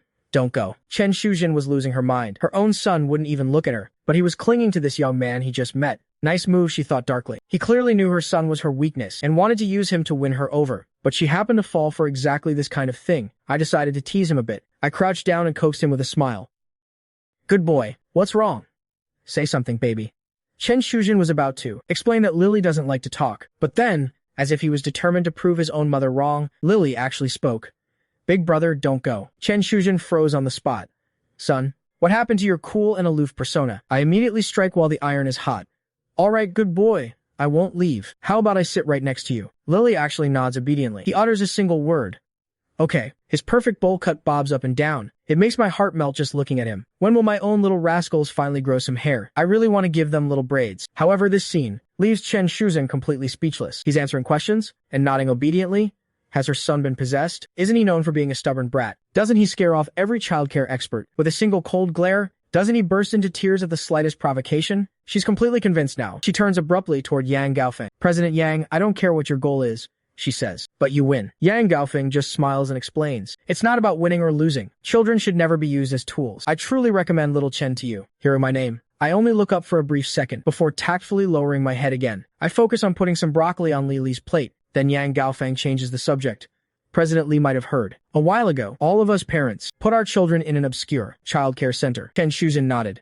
I've heard rumors. The general consensus was that you all went crazy. Yang Gaofeng's next sentence completely stunned her. Xiao Chen is the person in charge of that center. I'm sure you've seen his abilities for yourself. He looked at the two of us getting along so well. His voice was gentle, but every word hit home.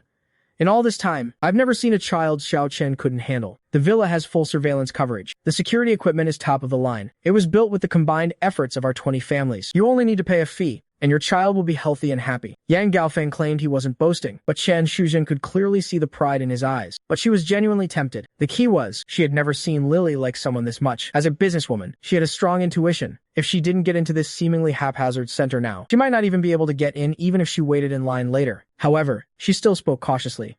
Let me think about it. Yang Gaofeng wasn't in a hurry, because he knew for the sake of his bet with that bastard Su Qianqian. He had to win this partnership. In this world, reputation is everything. But on Yang Gaofeng's harmless-looking face, a stack of contracts suddenly appeared. President Li, take a look at this partnership. Although your company's business is in the northeast, expanding into one city is only a matter of time. Next, the two big shots engaged in a war of words. I couldn't understand a single word. I could only sit there staring at Lily. Right then, I made a serious decision. Since I don't understand, I might as well eat my money's worth. I leaned in and whispered a few words into Lily's ear. The little one immediately nodded with determination. Her expression was so serious, you'd think she was trying to join the party. Brother Chen is right. It's wrong for adults to talk while they're eating. So, they should just finish all the food. Let's see if they still have the guts to chat then. Mission accomplished. I smugly piled more food into Lily's bowl. Lily, fully intent on teaching her mom a lesson, ate with incredible focus. In a brief pause in Chen Shuzhen's conversation, she noticed her usually picky son suddenly eating like a horse. She felt so incredibly relieved. Finally, someone could actually handle him. She had no idea her son was eating so aggressively, just to make sure she didn't get a single bite. In the blink of an eye, the sun began to set. The business talk was mostly wrapped up. Yang Gaozong hadn't just successfully convinced Chen Shuzhen. He'd even secured an invitation to the Early Education Center. Talk about a total win. And I certainly didn't disappoint. I had Lily wrapped around my finger. She was no longer the silent little general. Just then, Chen Shuzhen stood up and called out in a tired but gentle voice, "Lily, it's time to go home." I lifted Lily down from her high chair, but as soon as the little one's feet hit the ground, she immediately grabbed onto my pant leg. She planted herself there like a little stake. She shook her head, wanting to go back with Brother Chen. Chen Shuzhen was speechless. She could only look at me for help, as if to say, "You lured her away. Now give her back." I got the signal immediately. I leaned down and whispered just one thing. "Lily, go home with mommy first, okay? It's late." To everyone's surprise, Lily nodded obediently. Kui Zhuangzhuang replied, "Okay." Now it was Chen Shuzhen's turn to be upset. She could have at least put up a fight. It made her look bad as a mother, but I had learned a valuable lesson. You don't need empty promises to coax a child. Trust is like a clean sheet of paper. Once it's crumpled, no one wants it anymore. Thinking of this, I decided that for a thoughtful child like Lily, I had to change my approach. No more empty words. I promised myself to always keep that paper clean and offer it honestly whenever the child needed it. Sure enough, with my royal decree in mind, Lily ran back to her mom and stood there perfectly still. But her eyes never left me. As they were leaving, Lily waved vigorously. "Bye-bye, brother," she said in her soft voice. I stood behind Yang Gaofeng and gave a frantic little wave back. "Bye-bye." Lily kept looking back every few steps until she finally disappeared from my sight. Seeing this, Yang Gaofeng grew even more impressed with me. He excitedly threw an arm around my shoulder. "Good work, Xiao Chen. Let's go have some fun." My treat. But I weakly held up my phone. The group chat was exploding. "Bye. Are you coming back for dinner? The whole family is waiting for you." Little Ming Ming is practically a statue at the door. Yang Gaofeng glanced at the screen and sighed helplessly. "Man, you're so busy." He leaned in, staring at the dark circles under my eyes. "I'll send over some skincare sets later," he muttered sympathetically. "I won't add any more kids to the center for now. You guys are swamped." However, a few days later, Lily was sent back to the center by her mom anyway, for one simple reason. The little one was being stubborn at home again. All she wanted was to find Brother Chen. Chen Shuzhen knelt down helplessly. "Brother Chen is very busy. He doesn't have time to be with you all the time." Lily didn't say a word, she just stared. "How about mommy spends more time with you?" Lily kept staring. "If you go find Brother Chen, will you still come back?" Just then, Lily finally spoke. "No," she answered obediently. Chen Shuzhen felt a pang in her heart. "So Lily doesn't want mommy anymore." Lily was silent for a moment, then she nodded. "Sometimes. Sometimes I don't," which meant she only wanted her when she needed something. Chen Shuzhen's heart shattered instantly. She started bargaining. "Then how about Lily comes home once every 3 days?" Lily stayed silent. "Once a week?" Only then did Chen Shuzhen breathe a sigh of relief. She could only comfort herself, thinking she'd just take the long way after work to see her son every day. She had no idea that seeing the kids made me happy. I didn't mind at all. The moment the door opened, Lily zipped inside. Her eyes were sparkling as she looked for me. I opened my arms with a smile. "Lily, my little treasure." Lily immediately hopped over and hugged me tight. Her little head kept rubbing against me. Lily's mom left. Chen Shuzhen had checked out the place a couple of days ago. There was truly nothing to complain about. This wasn't just an early education center. It was a top-tier dream villa, custom-built for infants and toddlers. Not only was there a professional medical team on standby 24/7, but there were also cutting-edge nutrition robots, constantly monitoring the children's health. If these resources were only for one child, it would be like using a sledgehammer to crack a nut. Chen Shuzhen was completely at ease. Then, on Mother's Day, I had all the little treasures record a video. When she saw her usually silent son, nestled in my arms, saying Happy Mother's Day to the camera in a tiny voice, Chen Shuzhen lost it. Tears nearly welled up in her eyes. In just a few months, the babies had grown from infants in swaddling clothes to toddlers who could run. The sycamore leaves in the backyard turned from green to yellow. Duo had already learned to run. That girl was basically a human rocket. Every day, She and Lingling would launch themselves from one end to the other, but she ran so fast that she slammed right into me as I was coming downstairs. Duo was about to fall on her butt, but I caught her just in time. When she saw it was me, she gave a little shiver. She immediately melted into my arms and started whimpering that it hurt. I was going to tell her to be more careful, but seeing her chubby little pout, my heart just melted. I quickly knelt down and rubbed her face. Where does it hurt? Let me see. It didn't actually hurt Duo at all, but Yi Chen's voice was so gentle that she suddenly felt like the most aggrieved person in the world. Her eyes turned red, and big, fat tears started rolling down. Now I was panicked. I scooped her up. My little treasure, tell brother where it hurts. Let's not run so fast next time, okay? Lingling, following behind, was completely stunned. Meanwhile, Tian could already sit up skillfully. Yang Gaofeng took her home for a few days. Those few days were a total nightmare for Tian. According to Tian's later, jumbled description, Yang Gaofeng was fascinated by the fact that she could sit up. She put in all her effort to sit up, wanting her daddy to hold her. But Yang Gaofeng would just reach out a finger and give her little head a gentle poke. Plop. Tian would fall right back onto the bed. She was completely dazed. It took a minute to sit up, and only a second to get pushed over. But she was emotionally stable. No crying, no fussing. She'd diligently sit back up again. Plop. Sit up, plop. Sit up, plop.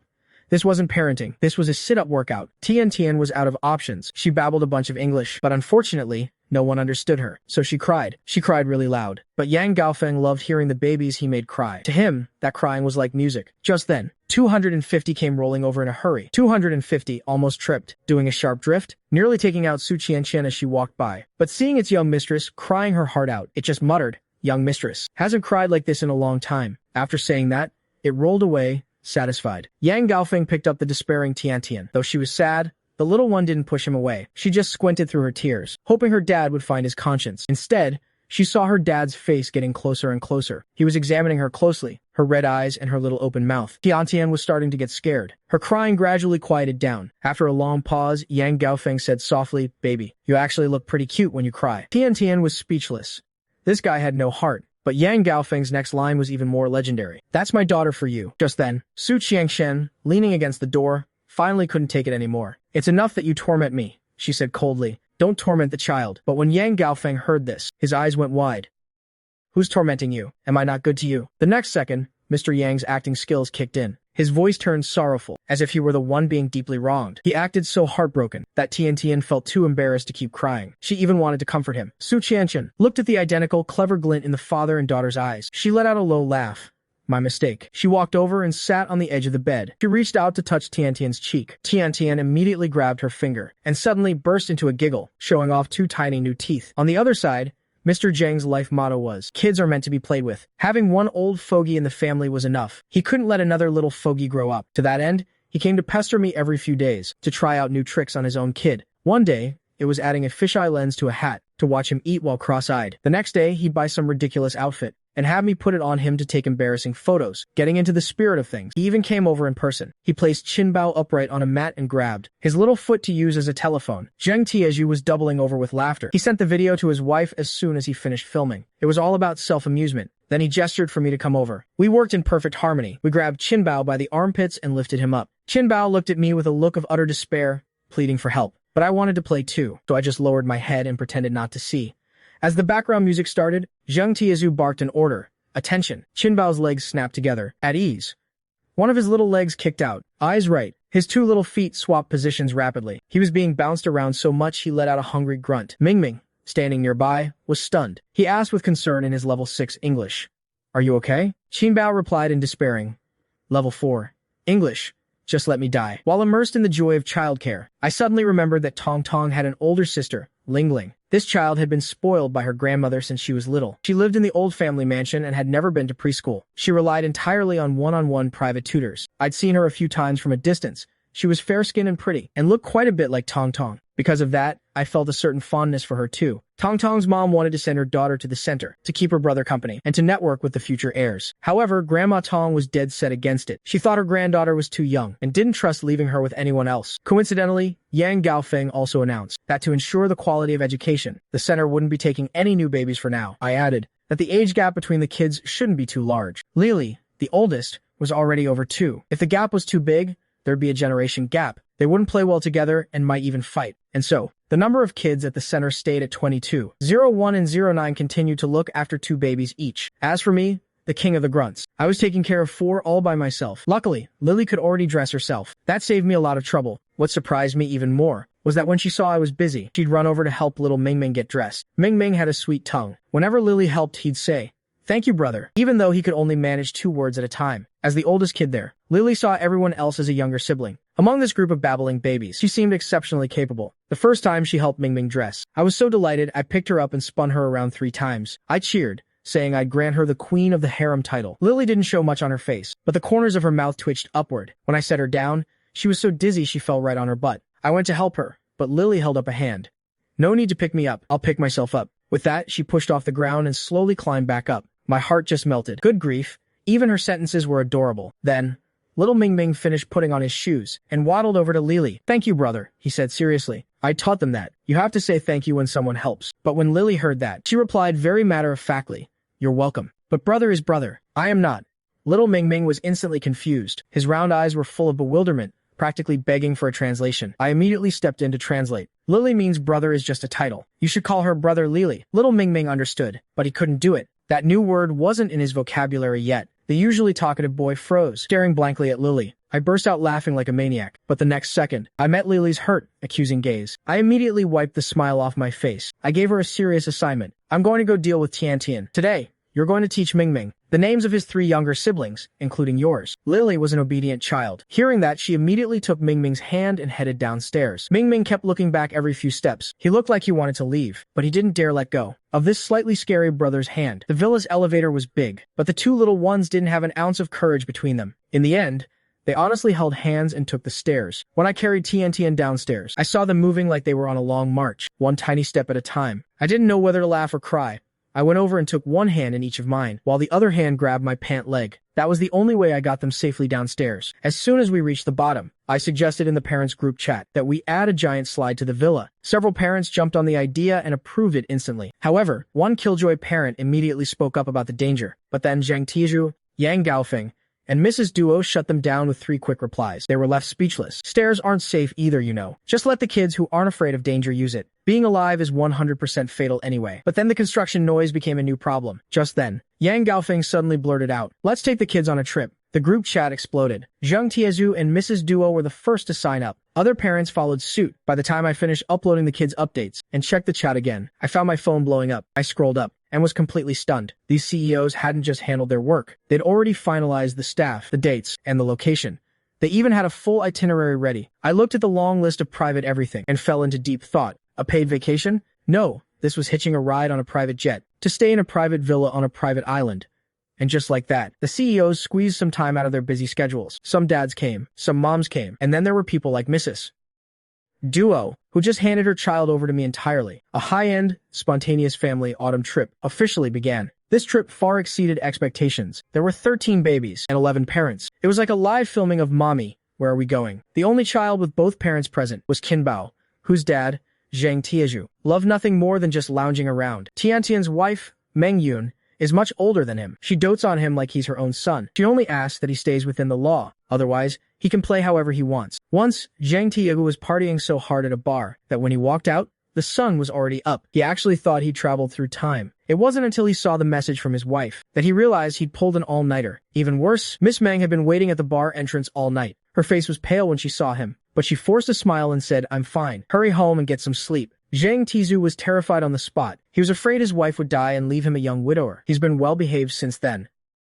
But to me, this was clearly the older wife's master plan. It was all to make her playboy husband care about her more. So, I strongly suspect that Miss Meng came this time to take care of her 2 children. On the other side, Su Qianxian wanted to accompany her daughter. She canceled countless meetings and prepared for every possible scenario. But then, a deal she couldn't refuse dropped from the sky. It made her laugh out of pure frustration. Even with all the overtime, she still couldn't make it. All that effort for nothing. Tong Tong's mom was too busy, so she didn't plan on signing up. But I noticed how much little Tongju wanted to go. So I immediately convinced Tong Tong's mom, promising her that I'd take good care of the girl. The saddest one was little Mingming. She wanted to come too, but her family had already arranged for her to visit her grandparents. The day before departure, her dad came to pick her up, but little Xiao Mingming was clinging to the villa's front gate. He was sobbing his heart out. He absolutely refused to leave. His beautiful round eyes were red from crying. Zhang Neiying sobbed, "Big brother, I don't want to go." Su Dazhuang was at a total loss. If he forcibly took the little prince away, the boy would throw a fit. But if he didn't, his wife would give him hell. So, he looked at me helplessly. Whenever this happened, I always felt like a wise monk guiding a lost soul. I stepped forward and wiped the tears from Xiao Mingming's face. I said gently, Mingming, go home with your daddy. I'll come see you in a little while, okay? To my surprise, Xiao Mingming sobbed and asked, can I say no? That was exactly what I had taught him. I told him he should dare to say no to things he didn't want to do. I was stunned. Man, that boomerang really came back to hit me. When others are helpless, I descend like a god to save the day. But when I'm the one who's helpless, no one can help me. But since I'm the king of the grinds, I have to wipe away my bitter tears and keep working. The next second, I reached out my hand to Xiao Mingming. The little guy only hesitated for a fraction of a second before placing his tiny hand in mine. Then I said to Xu Dazhuang, let me talk to Xiao Mingming for a bit. I led him toward the back garden. Along the way, the usually sweet-talking and chatty Xiao Mingming didn't say a single word. He kept his head down, staring intently at the ground. His mind was filled with anger and sadness. He was about to be separated from Big Brother Chen. Just then, I suddenly spoke in a calm voice. Mingming, go pick a bunch of those flowers for me. Xiao Mingming instinctively started to run over, but his footsteps suddenly halted. He remembered Big Brother saying he couldn't just pick flowers whenever he wanted, because flowers have mommies and daddies too. They would feel pain, and their parents would be sad. So the little guy looked up and said disapprovingly, you can't just pick flowers. I asked him, and why is that? He replied in his milky voice, looking incredibly serious, because Big Brother said so. It hurts them and their mommies and daddies will be sad. My heart softened instantly. I immediately knelt down to meet his eyes. I spoke softly. Mingming, you gave me 3 reasons why we shouldn't pick flowers, right? The first is because I told you so. Mingming is very good at listening to Big Brother. That's wonderful. I should give you some praise. Hearing the praise, Xiao Mingming's pink little mouth twitched uncontrollably into a smile, but he forcibly suppressed it. Oh no, bad mouth. Stay still. He decided that next time, he'd definitely find Big Brother Chengzi and Lizi. To learn how to hold back a smile properly, I continued to guide him. The second reason is because the flowers would be in pain, right? And the third is that if the flowers leave, their parents will be sad, right? While Xiao Mingming nodded innocently, I suddenly dropped my ace. So, if you don't go back to see your grandpa and grandma for a long time, they'll be sad too. Xiao Mingming instantly pursed his lips and fell silent, but in his heart, he was screaming that if he left Big Brother Chen, he would be sad too. I knew I had to come up with a reason that could convince a child, while still being morally sound. So, I steeled my heart. Didn't Big Brother say that you can say no to things you don't want to do? Mingming's eyes lit up, thinking there was a chance. But in the next second, my words shattered his fantasy. Well, Big Brother also has to tell you that other people can say no to you too. So, I'm saying no to you. Xiao Mingming's mouth instantly crumpled, and tears began to well up in his eyes. He stubbornly kept his head down, refusing to look at me. Just as I was about to sigh, a tear suddenly splashed onto the ground in front of Xiao Mingming's feet. I was stunned. I hurriedly wiped away my tears, and abruptly turned around. My heart finally gave in to the pain. I kept telling myself that a strict teacher makes a great student, but my hands were much more honest as I scooped the stubborn little guy into my arms. Xiao Mingming was startled at first, but then he tightly hugged my neck. Burying his face in my shoulder, his quiet sobs turned into a loud wail. At that moment, it finally hit me. I was about to be separated from these children I had spent every day with for the past 6 months. It was these children who gave me my first smile and my first bit of trust. When I first arrived in this world, trembling with fear, they were the ones who used their chubby little hands and faces to heal me whenever I was exhausted. As Mingming wailed, he suddenly felt something warm and wet on his neck. He realized with a start that Big Brother Chen was crying too. Oh no.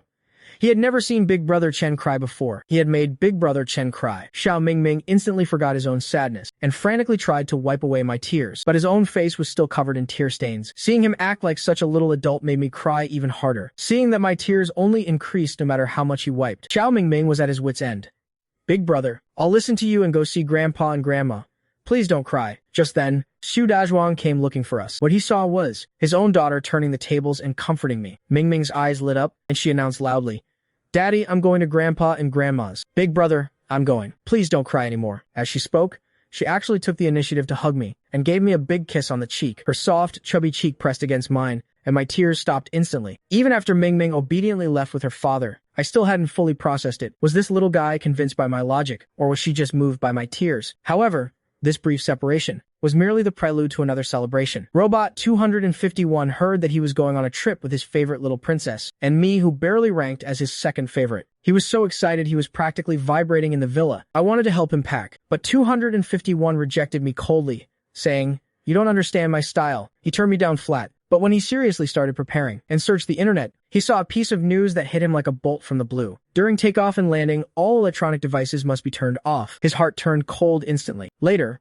when I came to help him with his luggage, I found the usually high-energy guy, huddled in a corner, looking miserable. A cloud of gloom hung over his head. I thought he was struggling with his outfit. I walked up with a smile. Just bring whatever you like. The private plane has plenty of room. But 250 suddenly turned around. His screen showed a look of quiet sadness. Even his voice sounded like it was in power-saving mode. Xiao Chen, why am I not human? I was stunned on the spot. However, 250 just shook his head. The next second, he forced himself to look happy again and pushed me toward the door. Let's go, Xiao Chen. I don't want to waste a single second. I was full of confusion, but by the time we got downstairs, 250's face was full of excitement. There wasn't a trace of a problem. Seeing me stop, 250 even urged me. Hurry up, Xiao Chen, I said slowly. I was just going to say you forgot your charging station. 250 was instantly horrified.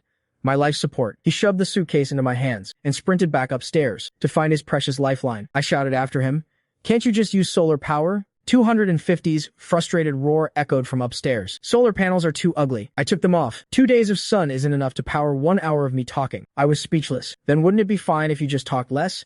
And so, our group finally embarked on our private plane journey. Traveling with us were Yang Gaofeng, Tian, and 250, along with the two little boys, Tong Tong and Duo. Yang Gaofeng had already handled all the paperwork. 250 had even dressed up meticulously. At first glance, he looked just like a real person. 3 adorable babies, 3 strollers. Yang Gaofeng, 250, and I each took one. We marched toward the departure hall in a grand procession. It was 250's first time seeing such a big scene. His eyes narrowed into happy crescents from excitement. He kept chattering away next to me. I didn't know the airport was this big. There are so many people. What a huge plane. If I attached wings to myself, could I fly too? His curious baby mode lasted all the way until boarding. Finally, the moment came when 250 had to be turned off. He gripped my hand tightly and repeatedly reminded me, "Xiao Chen, once we level out, you have to turn me back on immediately." From his words, I could actually hear a faint, subtle trace of nervousness. I nodded solemnly.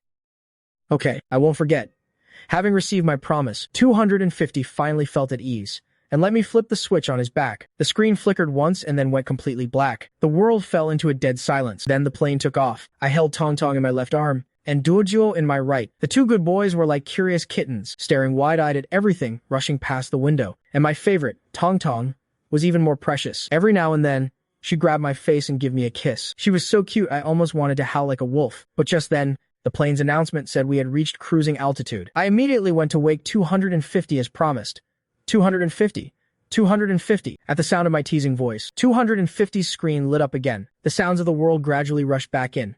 But as soon as he turned on, 250 acted completely out of character. He was stiff and didn't dare to move. He was so silent I thought he had frozen. I even reached out a finger to tap his forehead. To him, every time he was turned off and on was like a cycle of death and rebirth. His life was constantly jumping back and forth. It wasn't that he didn't trust me. It was that he was afraid of being completely forgotten. If he had a heart, it would definitely be pounding right now. I unbuckled his seatbelt and jokingly waved my hand in front of his eyes. What, did you go back to factory settings after one shutdown? 250 huffed. Only then did he cautiously slide into the aisle, afraid that moving too much would tip the plane. Tian, sitting nearby, was influenced by him. He stared with wide eyes, not daring to move an inch. But as 250 was walking, he suddenly remembered something. He whipped his head around and shouted indignantly, "I told you not to tap my head. My head is very expensive." Now, that was the familiar guy I knew. I nodded with satisfaction and casually tapped him again as I walked past. Once he adjusted, 250 was instantly back to full health. His little mouth started chattering away, like a one-man tea house. I'm going to record all of this. 250's eyes were glowing as he shoved his camera right into Tian's face. Looking at the bewildered face in the lens, her eyes were even crossed from the proximity. He shouted excitedly, "When the princess grows up, I have to show this to her." Yang Gaofeng, who was peeking from the side, saw that angle of death on the screen, and his vision went dark. This photography, genius, was at it again, ruining Tian's perfect face. He went for it. He took Tian's flawless, adorable face and managed to find a 361st angle that made her look hideous. Her chubby baby face was captured looking like a donkey. I seriously suspected that every embarrassing photo from the first 7 months of Tian's life was in 250's album. I once tried to mention it tactfully, but 250 looked at that fish face in the photo and asked with total confusion, "How is this not cute?" "This is adorable." I was speechless. "Fine, Tian. I did my best." Then there's 250, holding up his camera again, starting another one of his over-the-top performances. September 30th.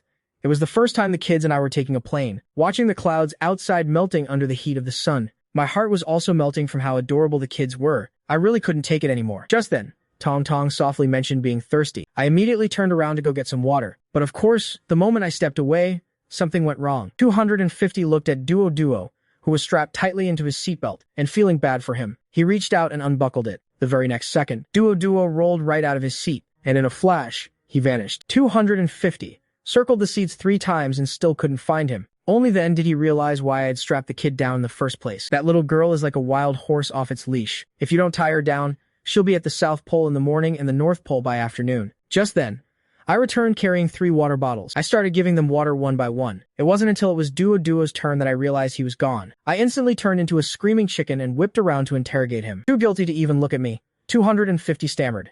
The kid, 250, slowly turned around and squeezed out. Is he playing hide and seek with you? Fuming. I searched the cabin 3 times. I even checked under the tables. Still no sign of him. Just as I was thinking about how to discipline Duo once I caught him, I heard the sound of running water coming from the hallway restroom. I stepped forward to look, and found myself staring wide-eyed at Duo, who had just finished washing his hands. Big brother. Duo smiled, showing off a mouthful of tiny teeth. Then, he started babbling away in English. Translated, it meant he'd taken a poop, and tried to take off his diaper himself. But he couldn't get it off and ended up getting it all over his hands. Every single word made my blood pressure skyrocket. Seeing Duo about to pounce on me, I shrieked in terror. Sweetie, stay right there. Don't move. Then I forced a fake smile. On one hand, I used a gentle voice to lead Duo into the bedroom's bathroom. On the other, I turned around with a grim face and roared. 250. Go get some clothes. After finally getting him into fresh clothes, I repeatedly warned him to sit still, with his bottom clean and comfortable. Duo was in a great mood. He felt like he was the most sensible and the most beloved baby in the world to Big Brother Chen. The moment he sat down, little Tong next to him slowly raised a hand and covered his nose. Duo was furious. He demanded in English, "What are you doing?" Tong calmly fired back, "You're stinky. Stinky baby with a full diaper. I'm clearly the most well-behaved one here." Duo was red with embarrassment and rage. Tong let out a huff, full of pure disdain. When I got back, the two of them were in the middle of a heated argument. The moment he saw me, Tong's lip trembled. His eyes turned red in an instant. He looked at me with such a pitiful expression. Seeing this, Duo immediately tried to get ahead of it by complaining. He said I'm stinky. Tong didn't say a word, just let the tears flow, and turned his face away. I didn't know the whole story. I just saw that Duo seemed to have made Tong cry from the smell. I had already become immune to the stench myself, so, without a word, I grabbed the screaming Duo and took him back to the bathroom to scrub him from head to toe again. By the time the chaos settled, it was already dark. When Tian woke up from her nap, she found herself being pushed along in her stroller. Above her was a cloudless blue sky. In the distance, she heard a bustling sound she'd never heard before. I smiled as I opened the sunshade.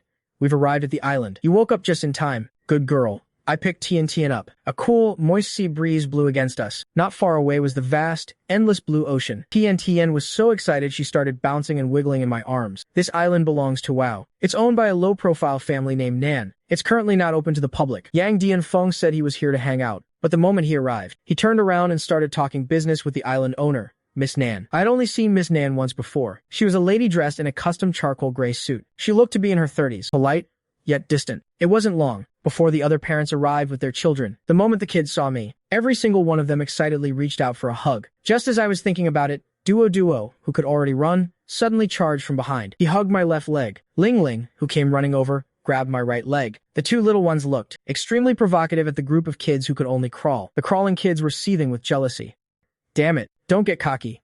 When the mothers saw this, they were actually quite relieved. It showed that Xiao Chen was truly good to the children. Just then, the island owner, Miss Nan's gaze actually passed through all the children and locked onto me. With a hint of curiosity, she asked Yang Dianfeng directly, Dianfeng, I think I've heard that there's a magical boy in your early childhood center. Yang Dianfeng was taken aback for a moment, then laughed.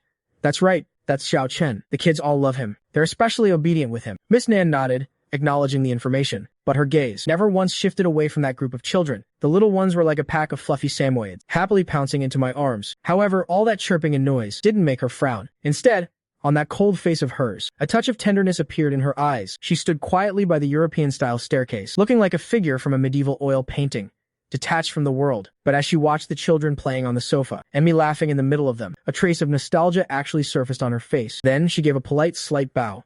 My apologies. I was lost in some old memories and neglected you all. Then, she made a gentle suggestion. Let's not disturb the children's play here. Everyone is free to wander around. Only I live here, so there's no need to worry about being a nuisance. After saying that, she led the other parents to the back. Surprisingly, even Zhang Tieju rarely didn't stay behind to play this time. He obediently followed the main group out. In the blink of an eye, the hall was left with only me and a bunch of little heads hanging off my legs and shoulders. I went around pinching their cheeks one by one, making the little ones squeal and giggle. At the same time, I curiously looked around this hall that was comparable to a European castle. The ceiling was incredibly high. That massive crystal chandelier was impossibly expensive. You have to realize, even the wealthy and powerful Tian family wasn't extravagant enough to buy a private island. Who has the time to buy an island? Flying all that way every year just to look at the ocean for a few days. I racked my brain, but in the end, I could only reach one conclusion. Maybe the wealthy just have so much money, it burns a hole in their pockets. In the blink of an eye, it was noon. That the sun was terrifyingly fierce. The road by the entrance was baked so hot it made my eyes sting. The butler saw me peeking out the window, and immediately gave a polite warning. "Das Wang, I wouldn't recommend going out at this time." I thought to myself, I'm not stupid. This road is hot enough to melt the soles right off my shoes, but I never expected that in the next second, Zhang Dazhuang would actually brave the scorching sun, saying he'd done his research and wanted to go out for a tan. He wouldn't listen to a word of advice. Right after that, the assistants arrived on a sightseeing cart, hauling bags and suitcases. The butler witnessed my entire childcare process, and a tidal wave of shock surged through him. He wondered if Eastern mysticism had already evolved to this level. How could someone make a group of nonverbal children so incredibly obedient? It was as if a magic spell had been cast, making all the babies inseparable from him. Oh my god, this is absolutely unbelievable. However, there wasn't a single flaw in the host's hospitality. Not only had he already assigned rooms, based on everyone's situation, but even the nurseries were set up according to the two's suggestions, except for me.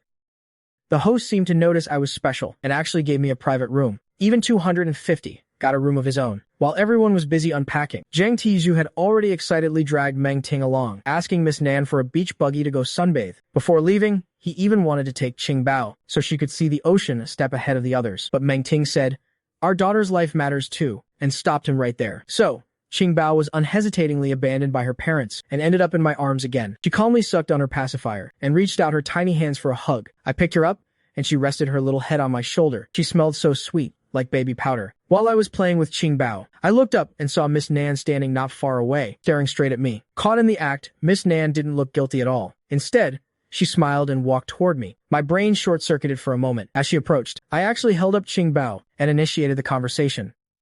"Would you like to hold the baby?" Qing Bao was instantly confused. "Big brother Chen, Ti Hao, how could you sacrifice me like this?" A flash of surprise crossed Miss Nan's face, followed by a faint smile.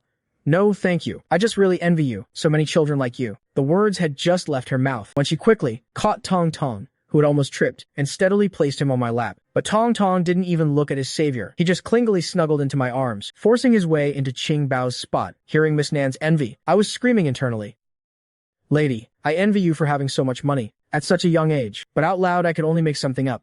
"It's just good luck. It just so happens that I love them, and they like me back." Miss Nan narrowed her eyes with a smile, seeming to agree. "That is very lucky indeed." Then she expressed surprise that I was still a minor, because the way I held the children was so practiced. I could only give a dry laugh.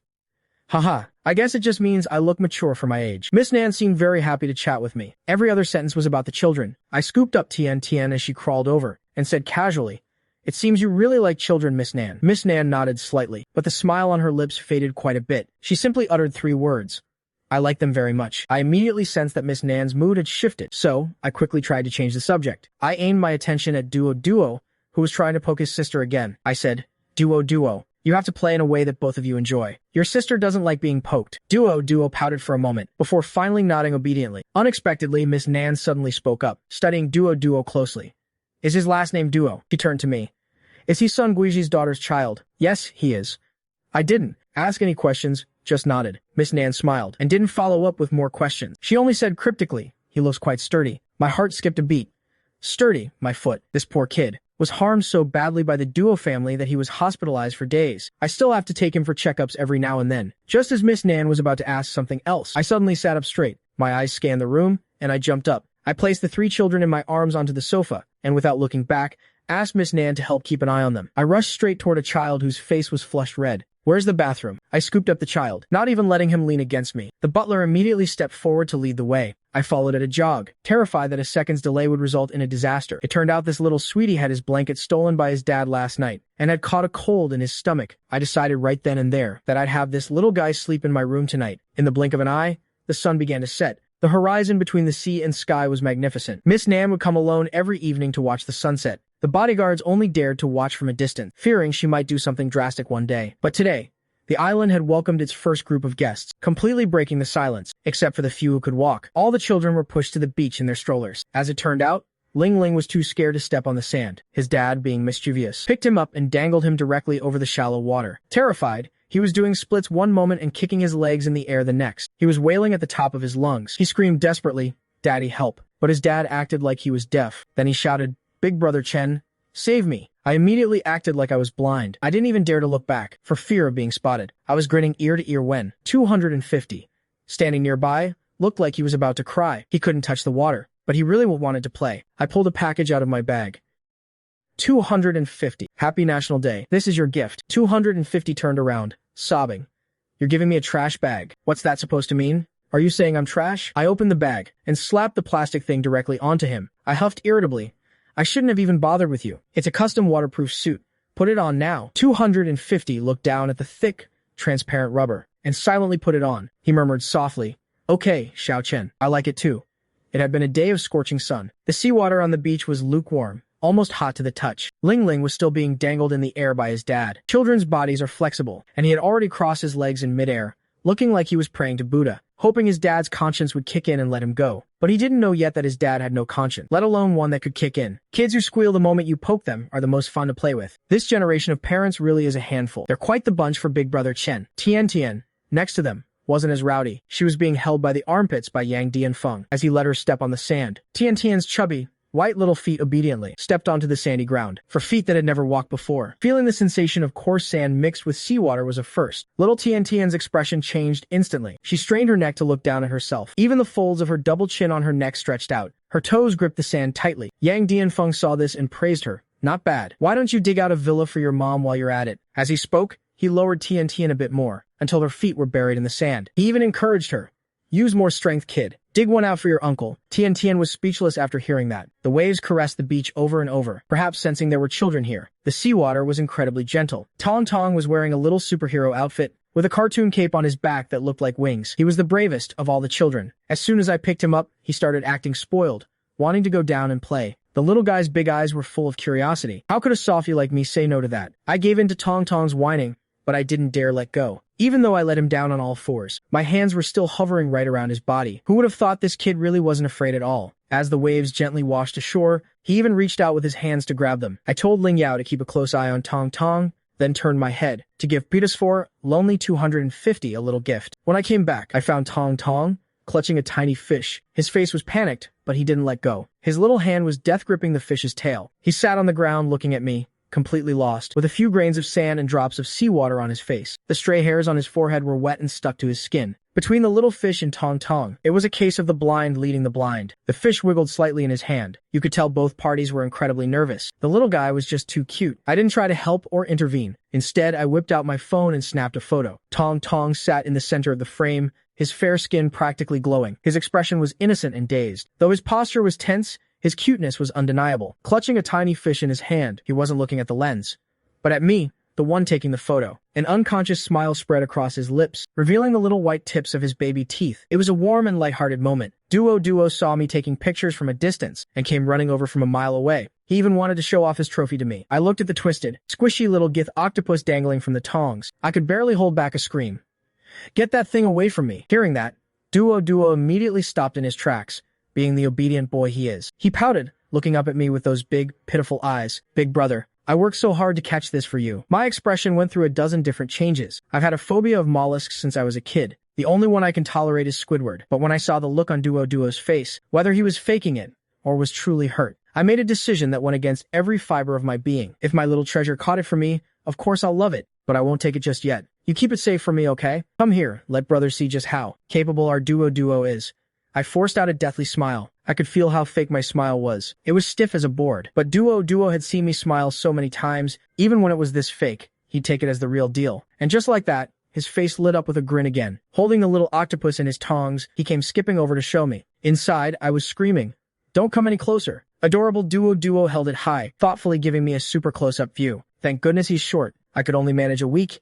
Yeah, it's very cute. Now take it away, please. After some sweet talking, I finally got Duo happy again. It was like he'd been given a shot of adrenaline. He ran off, clutching his precious little octopus, sharing it with everyone on the beach. Since the parents were out to have fun, none of them wanted to dampen the kid's spirits. Every single one of them showered him with praise. The praise gave Duo a massive boost of energy. He ran to the edge of the water and crouched down. Before long, he caught another octopus. He came back even more excited to show me. My face must have looked quite spectacular at that moment. This whole farce ended because Duo was too excited and too afraid the octopus would escape, so he squeezed the tongs a little too hard. The poor little guy sat on the sand, and under 250's instigation, he buried the octopus in the sand, piling up a tiny mound. He cried his eyes out, mourning his octopus sister. I put on a look of deep sorrow and regret, even pretending to comfort him. All good things must come to an end, little guy. He didn't understand a word of it, but consider this your first life lesson. In reality, I was dancing for joy inside. If it weren't for my conscience, I would have already started planning a celebration. As it turned out, the first octopus Duo caught ended up escaping too. Kids don't realize that creatures like octopuses are basically escape artists. When he found the bucket empty, Fu Xiaobao hugged his little bucket and looked at me. He wasn't even crying anymore. His whole face just screamed total breakdown. I'm seriously losing it here. My wish came true, but I didn't dare look too happy about it. So, I took his little hand and walked slowly along the shore, helping him look for other little creatures. Just then, the butler brought over a large net to cheer Xiaobao up. I told him to just point and I'd scoop. I plunged the big net deep into the seawater. As the waves washed in, fish and shrimp came with them. As long as they weren't tiny, there was no way they were getting away. Seeing the massive haul, Duo was over the moon. He jumped up and down beside me. Big brother is amazing. You're so cool, brother. On the other side, Lin finally escaped his dad's clutches. Seeing Duo and me scooping things up, he came waddling over too. The tear tracks were still on his face, but his mouth was already hanging open in an O shape. His little eyes and mouth were perfectly round. As he watched me expectantly, I could never say no to these kids. So, I pressed the net down into the sand, letting the waves wash over it a few times. Once most of the sand was washed out, I told the two little guys trailing behind me to make some room. I put my back into it and gave the net a sharp tug. My feet were planted firm, not budging an inch. Duo and Lin poked their heads out from the side, looking at me curiously. Big brother, let me help.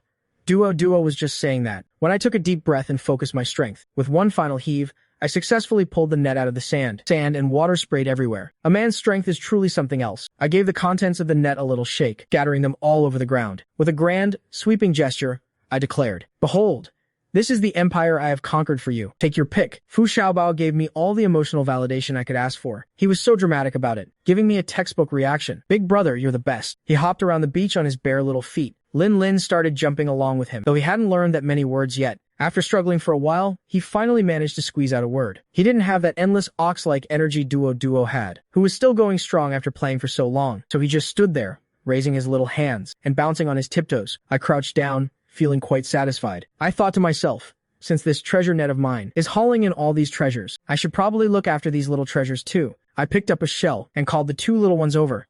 Look at this. The lid on this one looks like a cat's eye. It's called a moon snail. Duo stared at it intently for a long time, then looked up blankly, showing me a pair of caustic, pure eyes, completely unpolluted by knowledge. He didn't say anything, just gave me a pure smile. All right, maybe it's a bit early for a biology lesson, I muttered. But then, acting all mysterious, I picked up another moon snail and beckoned the two little guys over. Lin and Duo were both on edge, leaning in to see what I was doing. I opened my hand, pinched the lid of the moon snail, and gave it a squeeze. The water inside sprayed right into Duo's face. He flinched, rubbing his little face with his hands, muttering, "Wah, big brother is and mean." Lin witnessed the whole thing, but his reaction time couldn't keep up. As soon as he looked down, the other moon snail in my hand launched its attack on him. The stream of water was tiny, but it was as if some divine force had pushed him. He plopped right down on his butt. Still rubbing his little face, he pouted. "Brother." He lost out because his vocabulary was too limited. He meowed for a long time before getting the second word out, and even then, he just copied it from Duo. I felt even more satisfied now. The whole point of teasing kids is to hear those warm, frizzy little voices complaining in that sweet baby tone. It feels so good. How is this any different from playing with kittens? Seriously, why are these little brats so much fun to mess with? I think I'm going to give up on the bro literature genre and move over to the much more prestigious cute baby channel. The two little treasures each took a small bucket and crouched on the ground to pick things up. The kids held the buckets, while I scooped up the seafood. Lin would occasionally let go and drop his bucket just to clap for me. He was a great audience. From the moment he lifted the bucket to when it hit the ground, it hadn't even moved 5 centimeters. After clapping, he'd pick the bucket back up and go back to picking up the little fish scattered from the net. I thought to myself, with legs that short, there's really no difference between him standing up and crouching down. He's just a little ball of fluff that goes meow and wah. He was so cute, I couldn't help but pounce. "Little treasure, why are you being so cute?"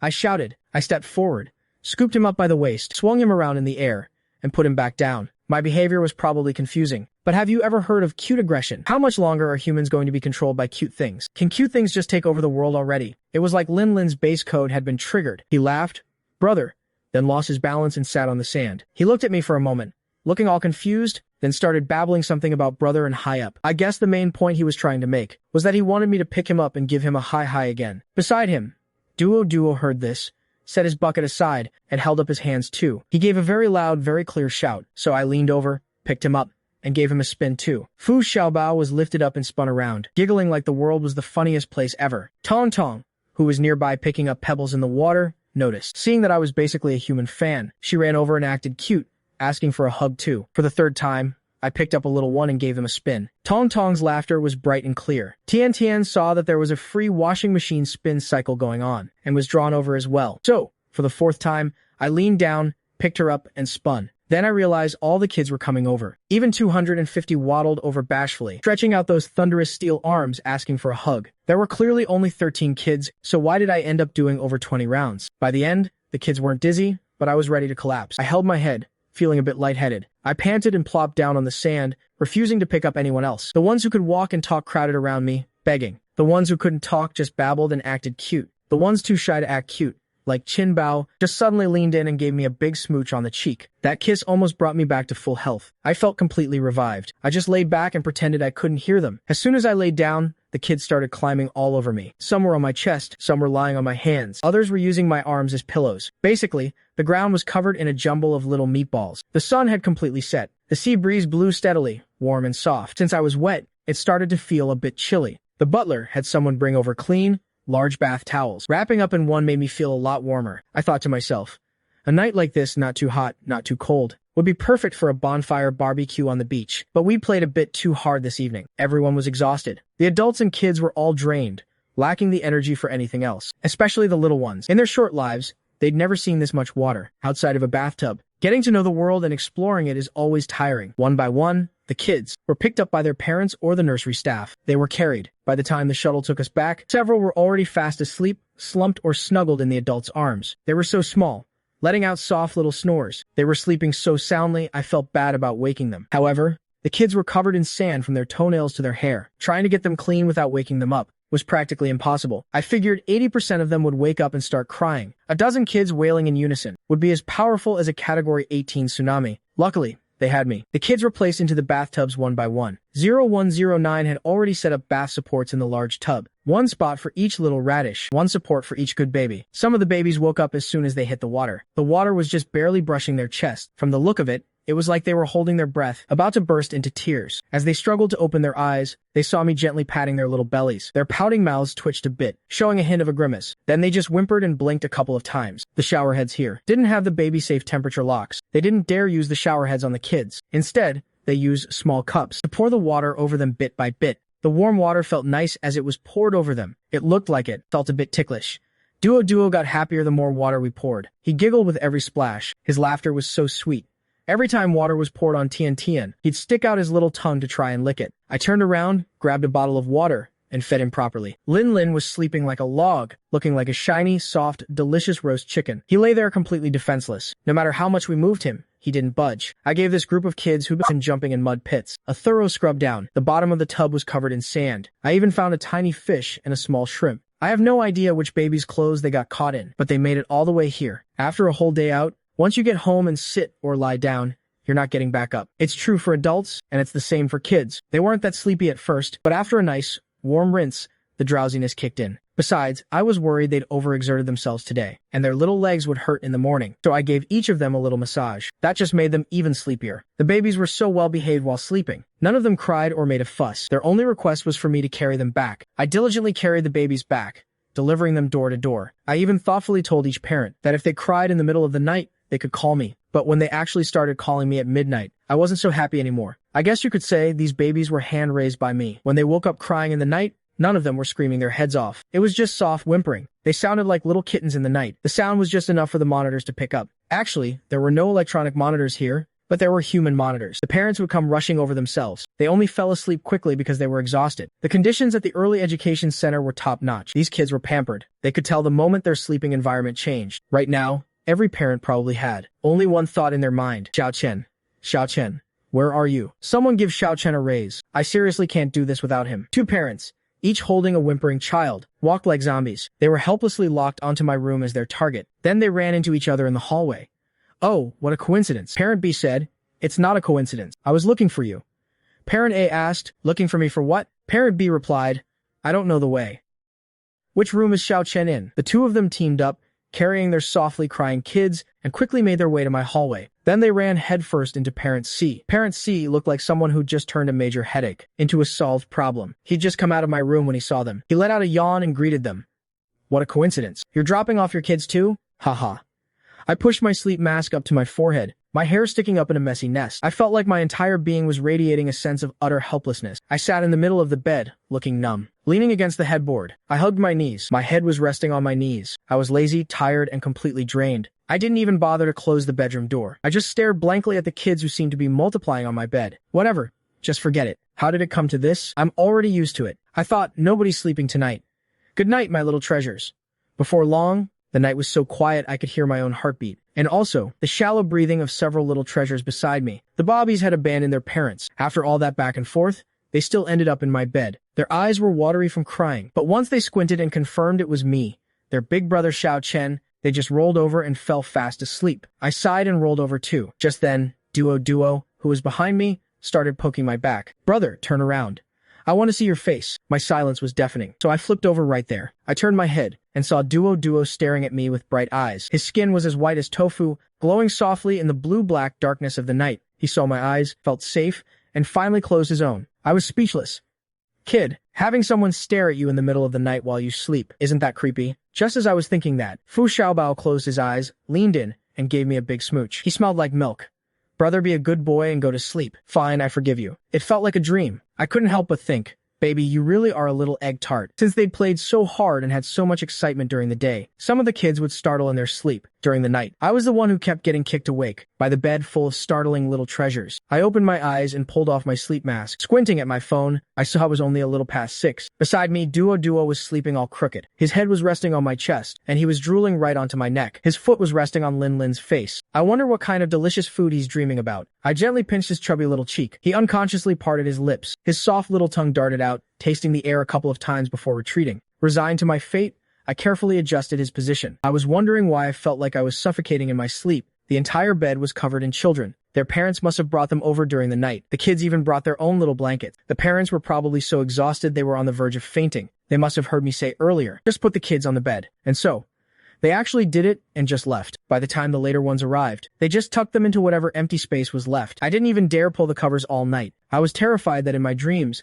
I'd suddenly have the strength of an ox, and with one hard tug, I'd send a whole bed full of children flying onto the floor. Tong Tong was curled up right next to me. His tiny hand was clutching a lock of my hair, but he wasn't holding it tight, almost as if he was afraid of hurting me. He slept so peacefully, not moving an inch, such a well-behaved boy. I tucked him in properly and lay back down. The moment my head hit the pillow, I was out again. When I opened my eyes again, the sun was high, and I found myself staring into 3 pairs of eyes. Good heavens. It's just like that giant lightning octopus from my old nightmares. There were 2 little heads pressed against either side of my face, and another one sprawled right on my chest. It was Ling, Fu Xiaobao, and Qinbao. Qinbao was hungry. He doesn't usually make a fuss. He just whimpers a little bit. Luckily, he met an infant soulmate like me. One whimper from him, and I know exactly what he's trying to say. Otherwise, the poor thing might starve himself to death without anyone noticing. Ling and Duo were on my left and right, staring at me with their big, blinking eyes. Their long eyelashes brushed against my face, making me itch. Big brother, I'm a little hungry. Duo only dared to speak up once he saw I was awake. He called out pitifully, while stinky Ling didn't say a word. Hearing that, my eyes snapped wide open and I sat up instantly. I realized the babies had grown from the bed onto the floor. They were crawling all over the place, each playing their own little game. Duo puffed out his little chest proudly. I carried my little brothers and sisters down. What a good boy!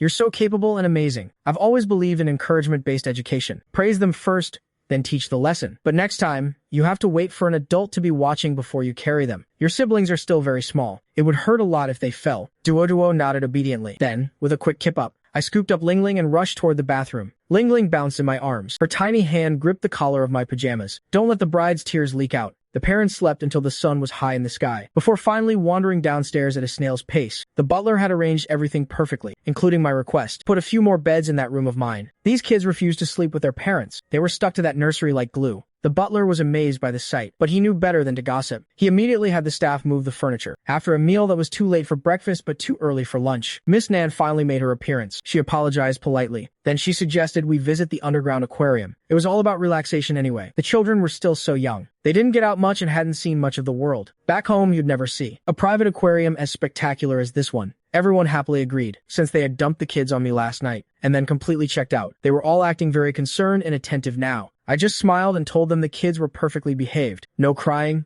no fussing. They just took up quite a bit of my bed space. So today, the butler pushed 4 beds together to create one massive mega bed. I could probably roll over 3 times without falling off. It's fine. This is just the reward for my hard work. A country bumpkin like me had never seen anything like this before. We all took the elevator down to the basement. As soon as the doors opened, a wave of cool air hit us. The kids who could talk all let out a collective, "Wow." Duojuo took off like a little rocket. I couldn't even catch him. I could only yell helplessly for him to slow down. Lingling was right on his heels, ready for action. What greeted our eyes was a massive arched glass tunnel. Above the 4-meter-high ceiling swam countless schools of fish. Vibrant colors shimmered and danced in the seawater. It felt like we had stepped into a glass bottle placed at the bottom of the ocean. The shimmering blue light of the sea reflected off everyone's faces. The children stared, wide-eyed and unblinking. Tiantian was so stunned she couldn't even make a face. Her big eyes were darting everywhere. There was just too much to take in. A massive manta ray glided along the glass right over their heads. The kids craned their necks, pointing their tiny fingers, babbling excitedly to their parents in a language only they understood. As long as they aren't crying or throwing tantrums, raising kids can actually be quite fun. The parents were having a blast teasing them. Robot 250 stayed close to the young miss at all times. Seeing Tiantian staring at the manta ray above, he began his introduction. "Young miss, this is a manta ray. It is also known as a luck ray. Being able to serve the young miss is my greatest luck. I will always remain by your side. Young miss, do you like me the most too?" Tiantian clearly thought he was being too noisy. While nestled in Yang Gaofeng's arms, she reached out and gave the robot a dismissive shove. Ouch! 250 immediately went into full dramatic actor mode. "Your thunderous wrath is like a divine gift.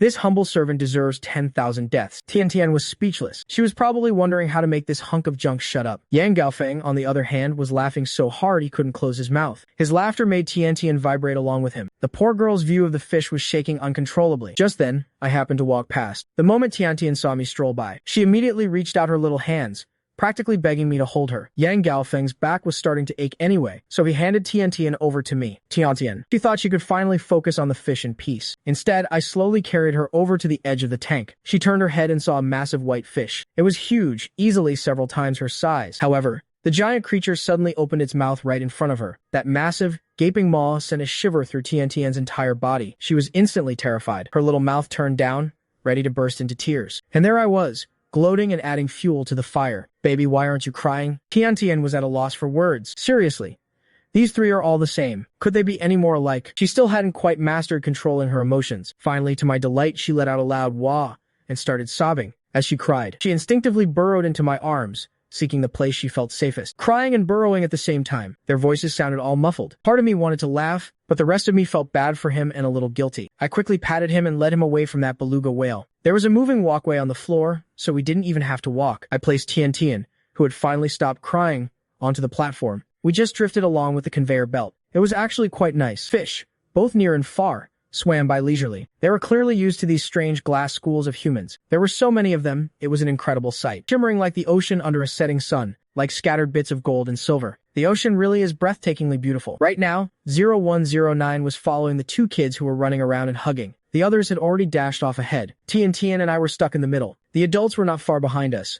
And when I happened to look back, I overheard Miss Nan talking to someone. "My husband just happened to like it," she said with a faint smile. Her voice was flat, devoid of any real emotion. It was as if she were stating a fact that had nothing to do with her. It seemed another parent was making small talk, asking how much it cost to maintain such a massive aquarium every day. She mentioned she rarely came here herself. Today was probably the first time this place had ever seen so many people and heard so much laughter. "It's already been worth it," she added. I didn't understand what she meant at first. It wasn't until we got back after a full day of playing on the island, and I finally had a moment of peace after watching a whole row of kids, that Yang Gaofeng pulled me into his room. He was worried I might accidentally offend her, so he decided he had to tell me. Besides, it wasn't exactly a secret. He said that in her younger years, Miss Nan and her husband were perfectly in sync, deeply in love. They had married for love, and not long after they had a daughter. Her husband was a war correspondent, even though he stopped flying all over the world after they married. In the end, he couldn't stay idle, or rather, he felt he couldn't. It was his passion. It was also his resolve after seeing the devastation left by war. The civilians caught in the crossfire needed someone to show the world the cruelty and despair, the tears and the blood. They needed the world to pay attention. They needed supplies. They needed rescue. Every photograph he took was both historical evidence and a glimmer of hope for survival. From the moment he first stepped into a war zone, that responsibility rested firmly on his shoulders. Every year, Miss Nan would donate massive sums of money to international organizations. She hoped to do her small part, to help her husband fulfill his wish. But the words world peace carry the weight of 1,000 tons. It's just too difficult to achieve. He didn't live to see his dream come true.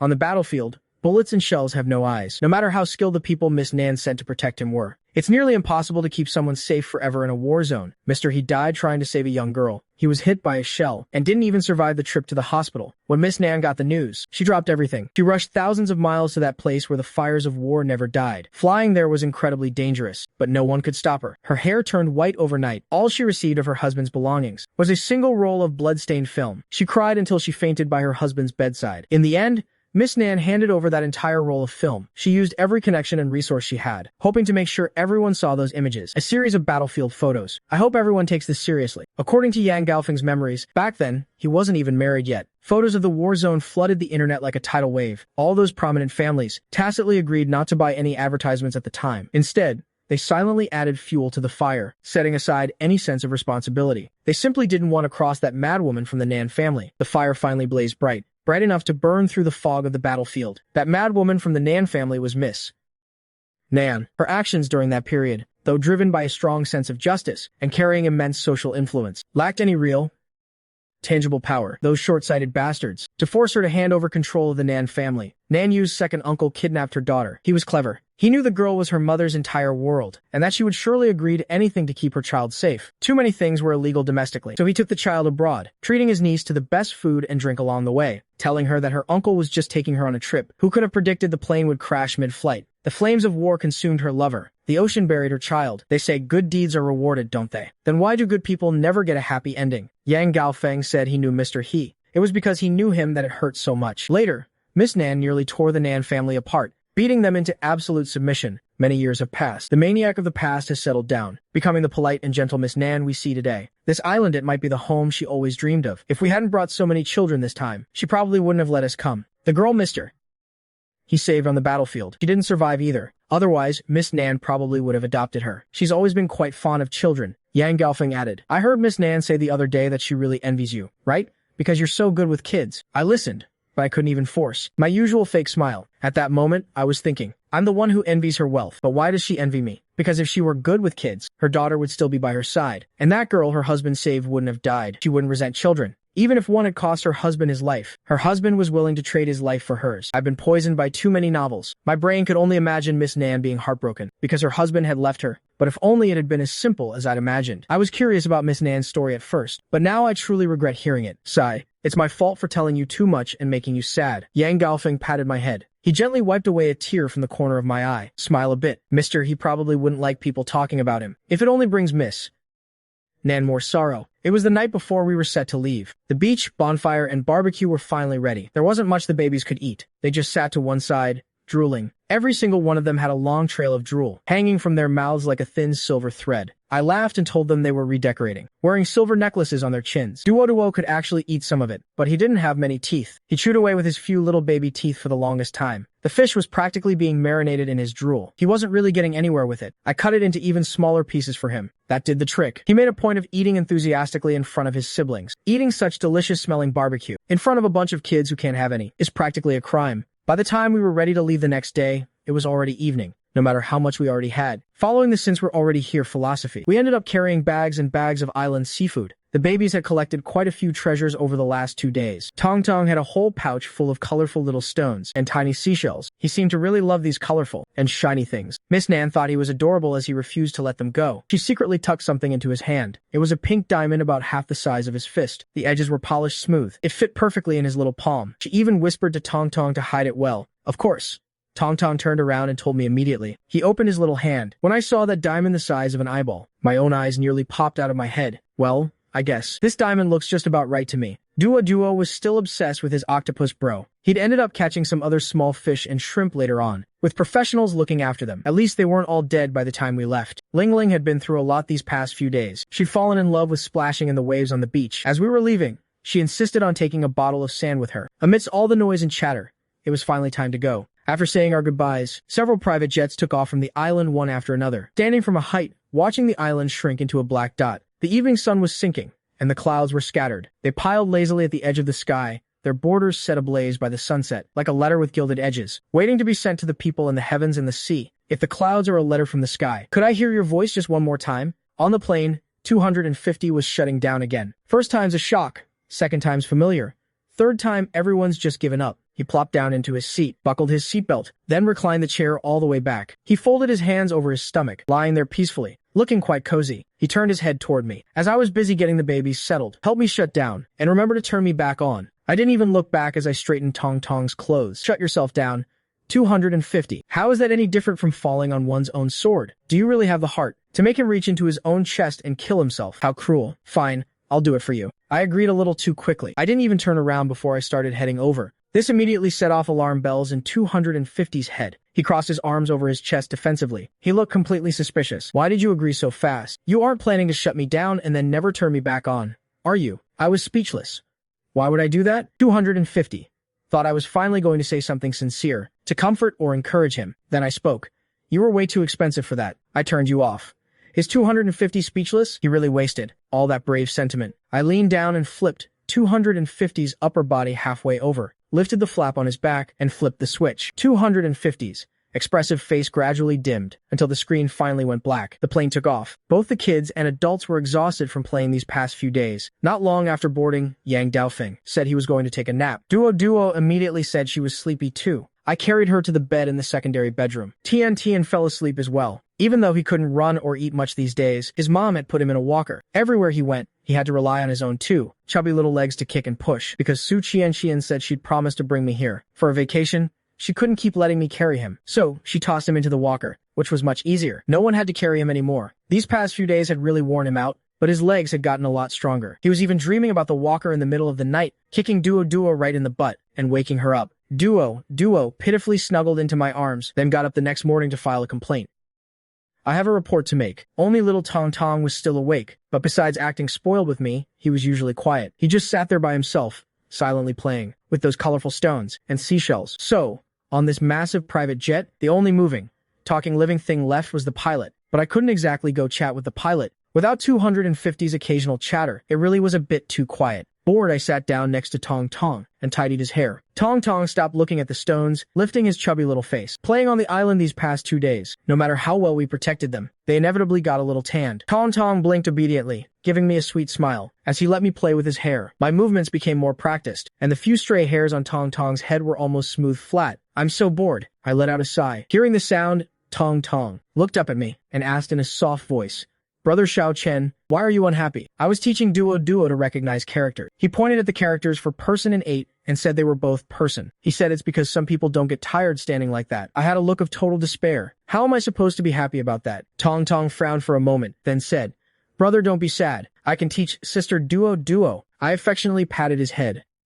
Oh, Tong Tong, but I'm afraid you'll end up unhappy too. Tong Tong shook his head firmly. I won't, brother. I want to try. He and Duo, vividly and graphically, showed me the true diversity of species. As it turned out, that same night, he knocked on my room door, looking devastated while holding a crumpled piece of paper. Brother Xiao Chen, I'm sorry. I'm not teaching her anymore. His soft little face was full of disbelief. I was teaching sister how to write numbers. She drew a flower and said it was an 8, wearing glasses. Tong Tong looked at me with deep concern. Sister Duo couldn't be a dummy, could she? This sister is really hard to handle. I'm sure she's not, I said. Your sister Duo isn't stupid. She's just a slow learner. Just as I said that, Duo suddenly pushed the door open and came in. I didn't know how much she had overheard outside. My expression stiffened, and I reminded her firmly, Sweetie, don't eavesdrop at people's doors next time. Duo pouted, looking like she was about to burst into tears, but she held it back for the sake of her pride. Tong Tong, get out. Duo kept her adorable little face tense, trying to sound authoritative and serious as she spoke to Tong Tong. When Tong Tong saw her, he thought of that wretched 8 wearing glasses, so he deliberately refused to listen. Why should I leave just because you told me to? Duo held her cold expression for one more second before giving in. Please?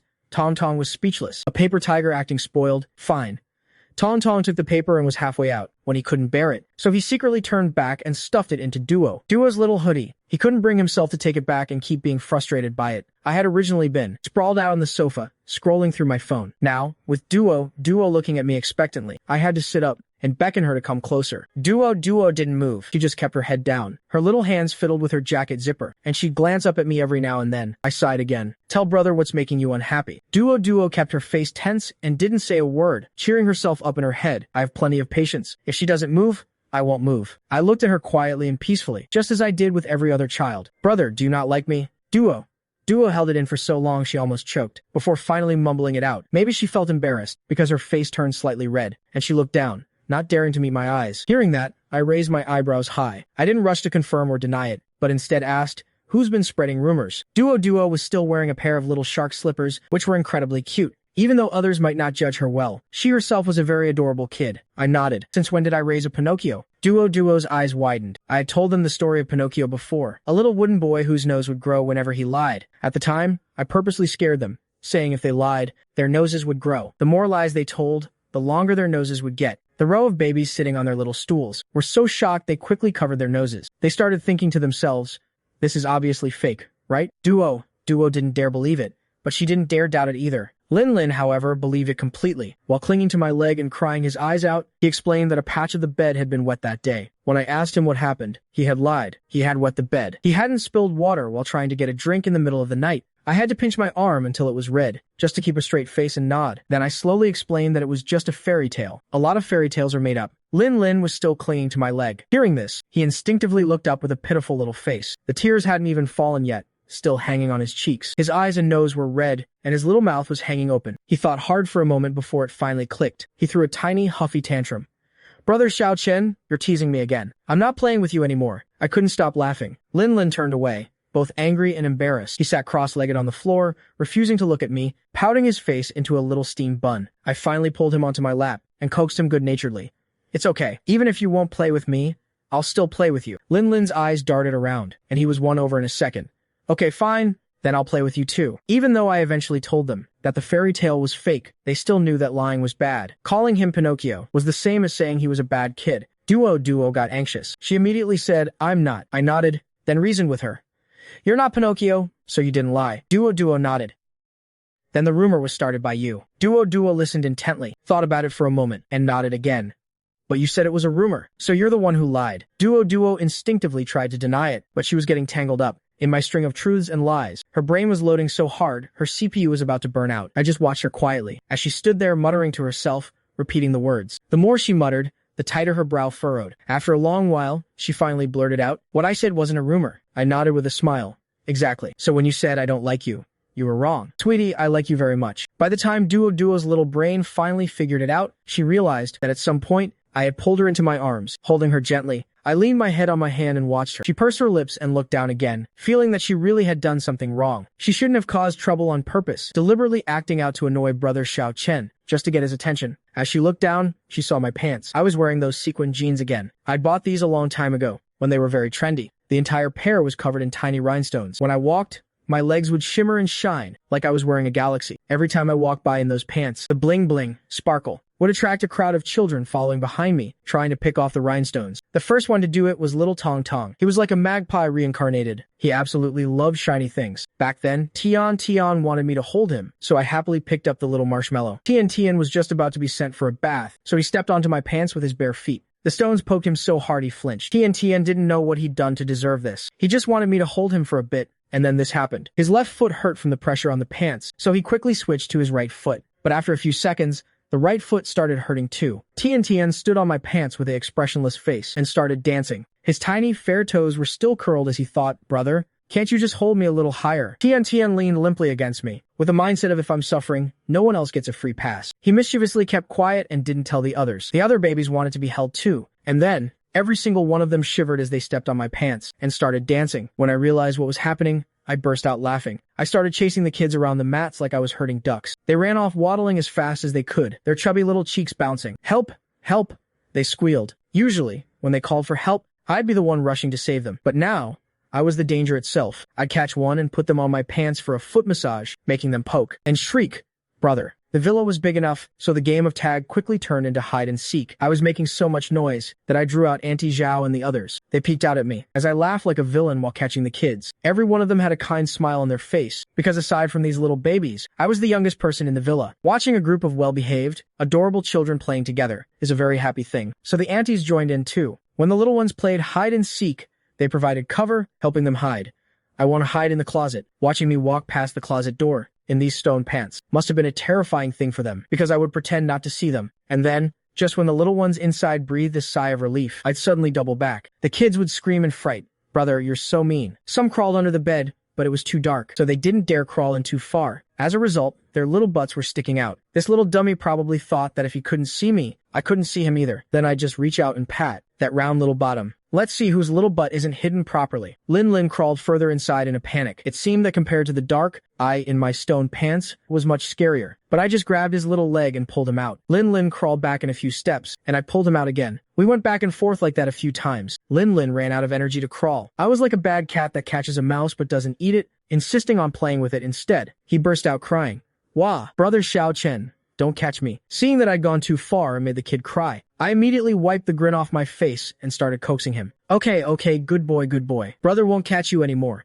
Don't cry, don't cry." Lin Lin got his way. I guess that's their secret weapon. They realized that as long as they acted cute, I wouldn't stay mad. As long as they looked pitiful in front of me, my heart would melt. I'd basically agree to whatever they said. Sure enough, I stopped chasing him. Instead, I took his little hand and went to catch the others. Ling Ling finally understood the joy of being the cat and catching people. He was closest to Duo and loved following her around the most. But right now, he felt no shame at all. His absolute favorite was still little Chen Gang, so he sold out his sister's hiding spot immediately. Duo didn't blame him. She just turned around and joined my team instead. Because if she thought about it, if she had been the one caught, she would have sold out Ling Ling too. With one command from me, they were unstoppable. I knew exactly where all the kids were hiding. I found them every single time. Each kid I caught would surrender with a little whimper, pulling out all the stops with their cuteness. In the end, they were all tricked into joining my wolf pack. Eventually, there were no sheep left. I looked at the long line of well-behaved little ones behind me, all looking up at me with their sweet faces. I laughed in spite of myself. It was fun, but no thanks. I didn't want to get caught and have my pants stepped on again. I'm not old enough to need a pebble massage for my health yet. From then on, those shiny pants of mine were officially blacklisted by the kids at the preschool. Finally, they pushed one person forward, the original victim, Tian. They told her to go find 0109 or 250. Honestly, anyone would do. They wanted her to take my pants away and lock them up. They never wanted to see them again. 250 followed the little princess's orders like a loyal soldier. He actually went and hid my pants. All the little babies breathed a collective sigh of relief. After this whole ordeal, they somehow learned that pretty things can be dangerous and should be avoided. Now, as time has passed, the early childhood center has become a proper nursery. The kids have grown up and don't need constant hovering anymore. It was 0109. The sisters, who had been with the babies for over 2 years, were heading back to their respective companies. They were going to new families, to look after new children, and start their own new lives. On the day they left, every single one of them was in tears. 0109 helplessly comforted them one by one. Finally, she looked at me and smiled. "We're leaving now, Xiao Chen." As wanderers, they were already used to saying goodbye. The early childhood center wasn't really a preschool anymore. The kids had grown. They spent all day running around the villa shouting ouch, ouch, ouch, and chattering away nonstop. Sometimes when I came downstairs in the morning and saw them, I felt like I was raising a whole brood of little chicks. In these 2 years, I'd reached adulthood, and I'd even grown a little taller, even if it was just a tiny bit. A new nursery room had been set up, and the parents had hired preschool teachers to come and teach them, replacing the original staff. The workload was slightly heavier than before. Chen Shujin was incredibly protective of her son, so she came to me with a proposal. She wanted to take Li Li away, to enroll him in a private kindergarten. But Li Li had been here for so long, he couldn't bear to leave me, or his little brother Tong Tong. She couldn't bear to leave Xiao Ming. She couldn't bear to leave any of them. Chen Shujin had no boundaries when it came to her son. If Li Li said he wasn't leaving, she wouldn't take him away. So she suggested hiring tutors to come to the house. Once that was mentioned, the parents in the group chat also started worrying about their children's education. The original purpose of the early education center was simply because these kids were too clingy, and they listened to me more than anyone. So we figured we'd just put them all together. It would be nice for them to grow up in a lively group. At the time, I didn't even think it would last long. Who knew it would be 2 years already? And without a single problem or safety concern, after discussing it for a few days, they finally decided to hire private tutors. It wasn't exactly a difficult task. No matter how good a private kindergarten's environment is, could it ever be better than what they set up themselves? No matter how great the teachers are, Could they be better than the ones they handpicked, no matter how strict the teachers are? It's hard to guarantee with these little brats that there won't be any squabbles between them. Sometimes they fight over different toys, or get upset over who sits in the front or back. Isn't it more reassuring to keep them right under your nose? I could see all their discussions, right there in the group chat. I watched my 3-year sentence turn into life without parole. I could only comfort myself in my head. It's okay. I've raised them this far. The hardest part is already over. How could I just throw in the towel now and let someone else reap the rewards of my hard work, especially since I was just about to quit? I saw my phone's lock screen. It was a group photo of all the kids from the center, especially Tian Tian, the very first baby I met. When I first saw her, she wasn't even as long as my arm. That little porcelain doll of a baby was so well behaved, even if she was picky about her pacifiers. I used to think Tian Tian would be difficult and naughty, but she turned out to be the kind of good girl who'd eat even when she wasn't hungry, and try to go to the bathroom just because I asked. And I thought Duo was a troublemaker, like a beagle in human form. In reality, she was just a highly sensitive little girl who was worried no one would play with her. Li didn't like to talk and seemed cold, but he was actually just a sweet boy who didn't know how to express his emotions and thoughts. And Tong Tong was so quiet he was hard to get along with, looking like he was contemplating the meaning of life every day. But he was really just a little prince who loved pretty things and acting cute. Spending every day and night with them, I watched with my own eyes as these children changed day by day, from toddlers who weren't even knee-high and had to jump just to hit my kneecap, to kids who can talk your ear off and run like the wind. Finally, I don't have to rely on English to communicate with them anymore. At the very beginning, I worried about the day that skill would become useless, fearing I'd lose my place here. Leaving was always going to happen sooner or later. But today, I realized that human connection is built on sincerity. Having witnessed their growth, participated in their lives, and felt their love and dependence, it's become very hard to walk away. In my eyes, Duo seemed like the reincarnation of a husky, a beagle's soul in a husky's body. Every time I ran into her around a corner, the moment our eyes met, I could clearly see her eyes light up. Then she'd pounce like a tiger, knocking me back several steps. She'd give my leg a bear hug, rubbing her face against me, constantly shouting, "Big brother. Big brother." Duo had the strength of a bull. She was obsessed with competing with Ling over everything. Who could run to the bathroom first for a bath? Who could finish their meal first? She also loved bickering with 250. Those two chatterboxes would talk until 250's battery hit zero. For a while, I really thought she was just a carefree, mindless kid who only knew how to cause a ruckus. But I've seen her when she's timid and hesitant, looking lost in her own anxieties. It wasn't just about being rowdy. She was just a highly sensitive baby. She just needed more company and more hugs. Duo's mother was Sun Guiji. She and her husband were both total workaholics. Her husband was always on business trips abroad, while Sun Guiji held down the fort at home. Neither of them had much time to manage the child. The Duo family was massive with a huge business, which meant a lot of crabs in the bucket. Not everyone in the family was honest, so Sun Guiji didn't trust nannies. Having a stranger in close contact with a newborn heir, who couldn't even speak yet, felt too dangerous. She decided to raise him herself. She'd be rocking the cradle to sleep with one hand, while talking business on the phone with the other. The more she talked, the more heated she got. Her voice would naturally get louder, waking up Duo, who had just fallen asleep. They named her Duo, hoping she would be abundant in self-cultivation and frugal to nurture her virtue. But Duo just got used to falling asleep in the middle of a racket, which was actually a good thing. We didn't have to worry about her waking up at the slightest noise. She was easy to raise. Back then, to take care of his wife and child, Fu Dazhuang temporarily set aside some work to stay home. The couple took turns. One watched the baby, while the other handled work. It was a real power couple tag team effort. Compared to the decisive and vigorous Sun Guiji, Fu Dazhuang was a bit more gentle, but only a bit. As Duo got older, she started getting rowdy. Sun Guiji and Fu Dazhuang couldn't always be there to manage her moods. She would cry, no matter how they held her. If she wasn't crying, she was screaming just to get someone to come over. Even if they were right there working, if they looked at their phones or computers for too long, it wouldn't work. She'd start screaming again. She wanted eyes on her at all times. The three of them were driving each other to a breaking point. Fortunately, I descended from the heavens like a savior. To this day, Sun Guiji is still very grateful to herself for attending that tea party. She hadn't gone there to chat. She went to talk business with the influential ladies there. But she unexpectedly discovered this treasure me. She saw that I could actually make her daughter behave, keeping her completely in check. Sun Guiji made up her mind right then. Even if it made Yang Gaofeng unhappy, she was going to poach me. Luckily, it didn't come to that, because it wasn't just her family. Kids from several families couldn't bear to be without me. Sun Guiji went with the flow, pushing to develop the early childhood center with me at the heart of it. She hinted at something to Yang Gaofeng back then. If you tie parts of a dozen families together, even if you don't care about small profits, you'll never have to worry about the stability of your partnerships. What surprised her was that a teenage boy like me handled it all so well. I just said I was currently looking after the Tian family's child, and would follow whatever the Tian family arranged. Even though the center's success was entirely due to the children's dependence on me, I managed to keep myself out of the politics. while showing my loyalty to Yang Gaofeng. With just one sentence, I ensured the Tian family held the dominant position here. I was a smart kid. Sun Guizhi likes smart people. And putting all that aside, I truly put my heart into taking care of the kids. I had plans, ideas,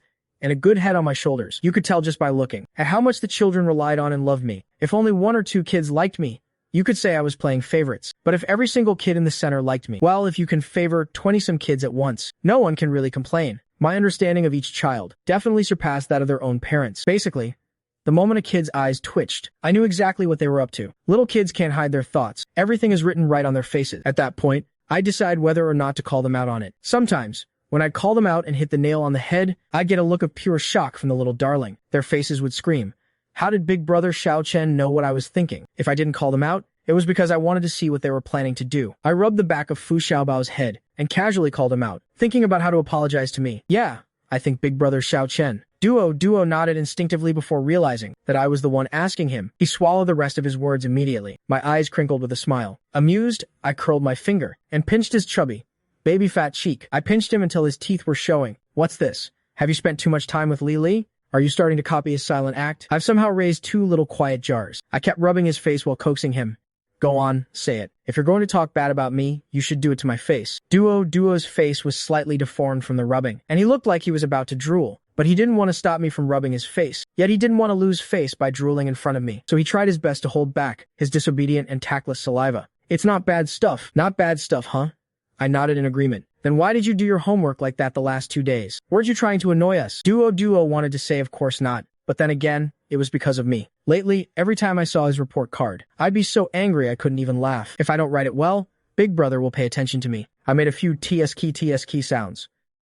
Don't go spreading rumors. Who's not paying attention to you? My livelihood is right here. My home is right here. How could I not care? Because Ling Ling didn't write hers well either. You stay with him every time he does his homework. Duo actually got annoyed when this was mentioned. He grumbled under his breath that I only get angry when he doesn't write well. First of all, I'm pretty sure even the most tragic heroines in history weren't as wronged as I am right now. When Ling Ling makes a mistake, it's just basic addition or subtraction. It's not like she actually doesn't know how to do it. But what about Duo's mistakes? He drew flowers all over the number 8. That's not a lack of understanding. This little guy, he really thinks his acting skills are top tier. I didn't bother explaining such a profound reason to the little guy. It would be a waste of breath, so I just told him the result directly. Duo.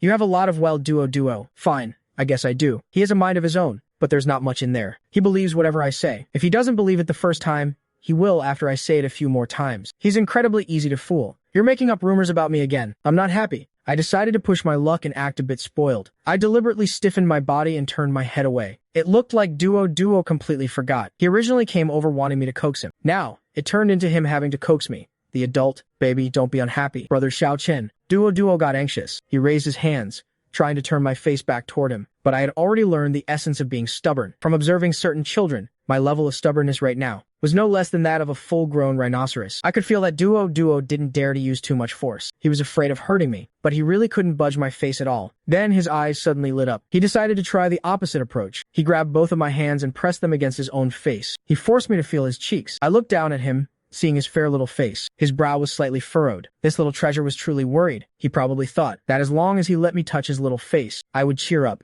My 2 hands squeezed his little mouth into a pout. What caught my eye were those eyes of his, filled with pure expectation. Suddenly, I didn't even want to pretend anymore. I mean, really, how could I stay mad at such a precious face? How could I be angry with such an adorable baby? As I moved my hands, I realized Duo was actually being quite rough on himself. His face had been rubbed bright red by my palms. My heart immediately ached for him. I didn't want to rub Duo's face that hard anymore, even though it did feel really soft. And even though the way the little cutie obediently tilted his head to let me touch his cheeks was cute enough to make anyone scream. But the little sweetheart would be in pain, I thought. So I kept a straight face and prepared to let go. Just as I was about to speak, Duo thought I was so angry that I didn't even want to touch his face anymore. His expression looked like the sky was falling. Normally, I'd tease him with a few more playful words, but right now, I didn't dare push it any further. There has to be a limit when teasing kids. Otherwise, they take it to heart too easily. Sweetheart, brother isn't mad at you. Duo didn't move, just staring at me. Brother could never be mad at you. A highly sensitive and high-needs baby naturally requires a different kind of handling. If he lacks security, then I'll just bombard him with it. Can you feel how much brother loves you now? So next time you're thinking about something or scared of something, you have to tell brother. Don't keep it all bottled up inside by yourself. I made a little joke to keep the atmosphere from getting too serious. Duo nodded,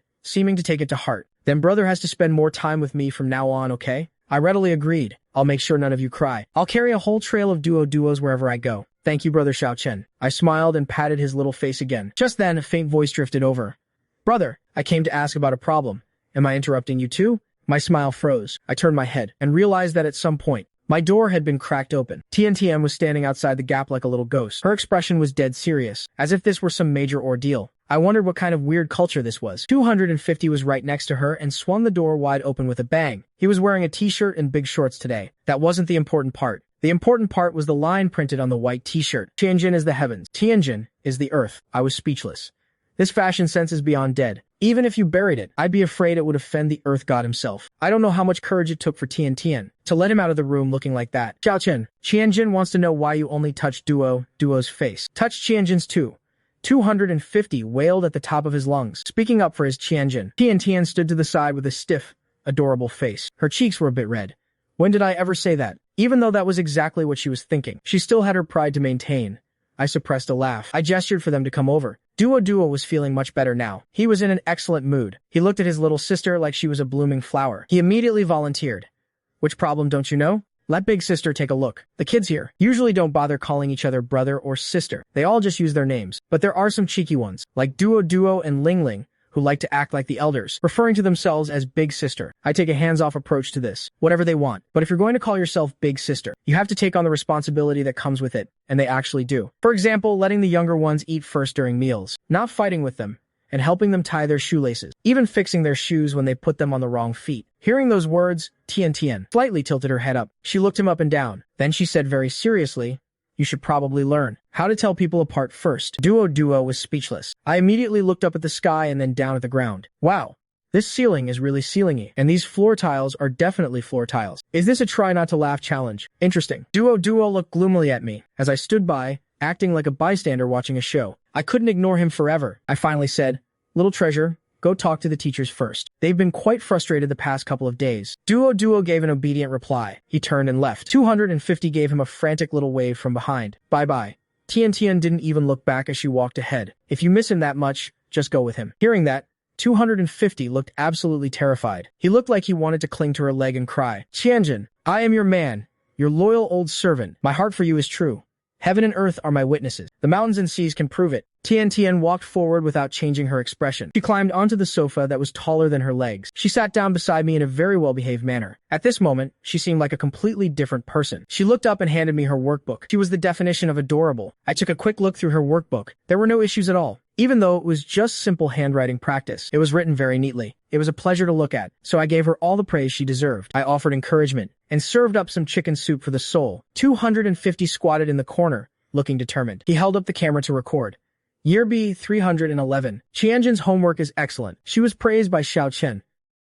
I knew my Qianjin was the best. Qianjin can succeed at anything, but Qianjin said she doesn't want my. It's okay. Even if Qianjin doesn't want me, I will never leave her side. He was chattering away to himself over there. The camera was pointed at Qianjin and me as he talked and talked. When I finished, I stood up and leaned over to pick Tian up. Let's go for a stroll. Let's see what the other babies are up to. The new teachers each teach different subjects. Many of the little treasures had never heard of these things before, so they used the original 01 to 09 designations, referring to them as Teacher 01 through Teacher 09. They weren't just experts in their own subjects. They knew other things too. Every one of them was an all-rounder, carefully selected from various families. Their childcare skills were top-notch, and they all worked incredibly hard. When I occasionally called them 01 or 09, I would still think of the original 01 and 09, but besides them and 250, and maybe Lily, many of the other children didn't remember. They were all just passing through. Daily life at the nursery was still mostly focused on academics, even though the parents wanted to be strict. Assigning homework twice a week was the absolute limit, and the homework was finished quickly. I came out after chatting with the two children. I saw that most of the kids had basically finished their work. They were all packing up their things. The layout of the nursery rooms had changed a bit, because we had to add small tables and small cabinets for the children's own treasures. There were 5 children to a room. Each person was separated by their beds. Some were focused on finishing their homework. Others were poking at their erasers. They were being very good.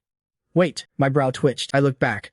Long, I spoke up suddenly, startling all the children in the room. Oops, sorry about that. My voice was a bit too loud. I quickly apologized to the little sweethearts. Then I looked at Long again. The boy suddenly hid the eraser he had been poking, which was now full of holes, under the table. I saw it. In that split second, 4 long pencils were stuck into the bottom of that eraser, and a short piece of eraser was stuck on top. Good grief, he made a little cat or a dog. Nice handiwork. Are you opening a zoo in here? Won't you show brother? I put Tian down. I walked over and held out my hand to Long Long. The word zoo seemed to remind him of something. He looked up with an adorable face. He quietly studied my expression. He must have seen that I was only curious, and didn't look angry at all. I watched as he pulled them out one by one, introducing them. This is a cat, this is a dog, this is a deer, and this is... He pulled out an unknown object with 4 pencils stuck at the bottom, and 1 stuck on top. I was stunned. I didn't understand it, but I was deeply impressed. I couldn't quite appreciate the aesthetic, but it felt strangely peaceful. So that's where all the pencils and erasers stockpiled in the nursery had gone. He had taken them all. Good boy. That's amazing. You know so many animals. Beyond my shock. Regardless of whether it was right or not, I still prioritize encouragement as education. Being good at discovering others' strengths. Isn't that a strength in itself? No matter how ridiculous the things these kids do, I have to find a ridiculous strength to praise, though I honestly have no idea how Long could distinguish each animal from these identical erasers and pencils. Long sniffled. He proudly straightened his little back. Under the watchful eyes of the other children, I saw the onlookers' eyes getting brighter and brighter. I was afraid the other kids would follow his lead and stop paying attention in class from now on. So I quickly said, "But Long, as great as you are, you can't play during homework time." I emphasized this point. "I have to scold you for that." "Brother, don't scold me." The smile on Long's face hadn't even faded yet. Hearing that, his mouth puckered up. He looked like he was about to cry, but I stared for 3 seconds, and there wasn't a single tear. I laughed out of frustration. Who did you all learn this fake crying trick from? If one child came to me fake crying, I could say it was just a clever coincidence. But if every child is doing it, I'd have to be an idiot not to notice something was up. I drawled out my words. "Are you all keeping secrets from brother? I'm not happy. I'm so sad." I put on a miserable face, making it look real. The circle of little sweethearts got anxious when they heard this. With a collective cry, they rushed over. "Brother Xiao Chen, don't be unhappy. You're not allowed to be unhappy." Within 5 seconds, both of my legs were surrounded by little treasures. 8 seconds later, I scanned the room. They were all good kids, looking up at me with adorable faces. Even those from next door had rushed over after hearing the commotion. 10 seconds later, both of my hands had been snatched by little hands. Then, several soft, smooth, tender, and fragrant little faces were rubbed against my hands. Is this a nursery? This is clearly a kid cafe, and the kind where you get to pet them for free. But I quickly snapped out of the wonderful sensation. This honey trap is a ruse. How does every single one of them know to stick their faces out for me to touch? It's a conspiracy. Let me see which baby is the best. And willing to tell me your little secret? I pitched my voice higher and squatted down. I looked at them with smiling eyes. My tone was pure coaxing. Anyone with even a kindergarten diploma wouldn't fall for this. But these sweet babies didn't have one yet. The only one who did, Lily, was busy back home coaxing her father, who had been banished to the cold palace.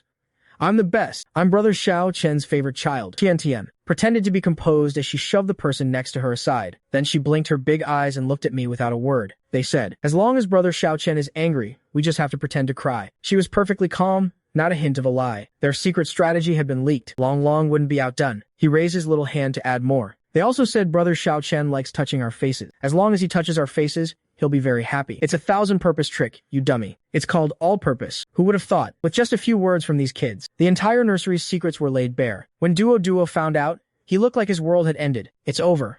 We've been betrayed from within. You bunch of traitors. How could you give up all our secrets? Just because of a couple of things," Brother Xiao Chen said. "And you didn't even include him in the betrayal. What if this trick doesn't work for him anymore?" And so, we spent another happy day in the nursery. Tong's grandmother would send someone to pick Tong up every once in a while for a few days. Even though Mrs. Tong had said it many times, Tong is in nursery school now. It's not like the early childhood center before. He needs to study and can't just keep leaving for no reason. But the old Mrs. Tong was extremely dismissive. She immediately snapped back.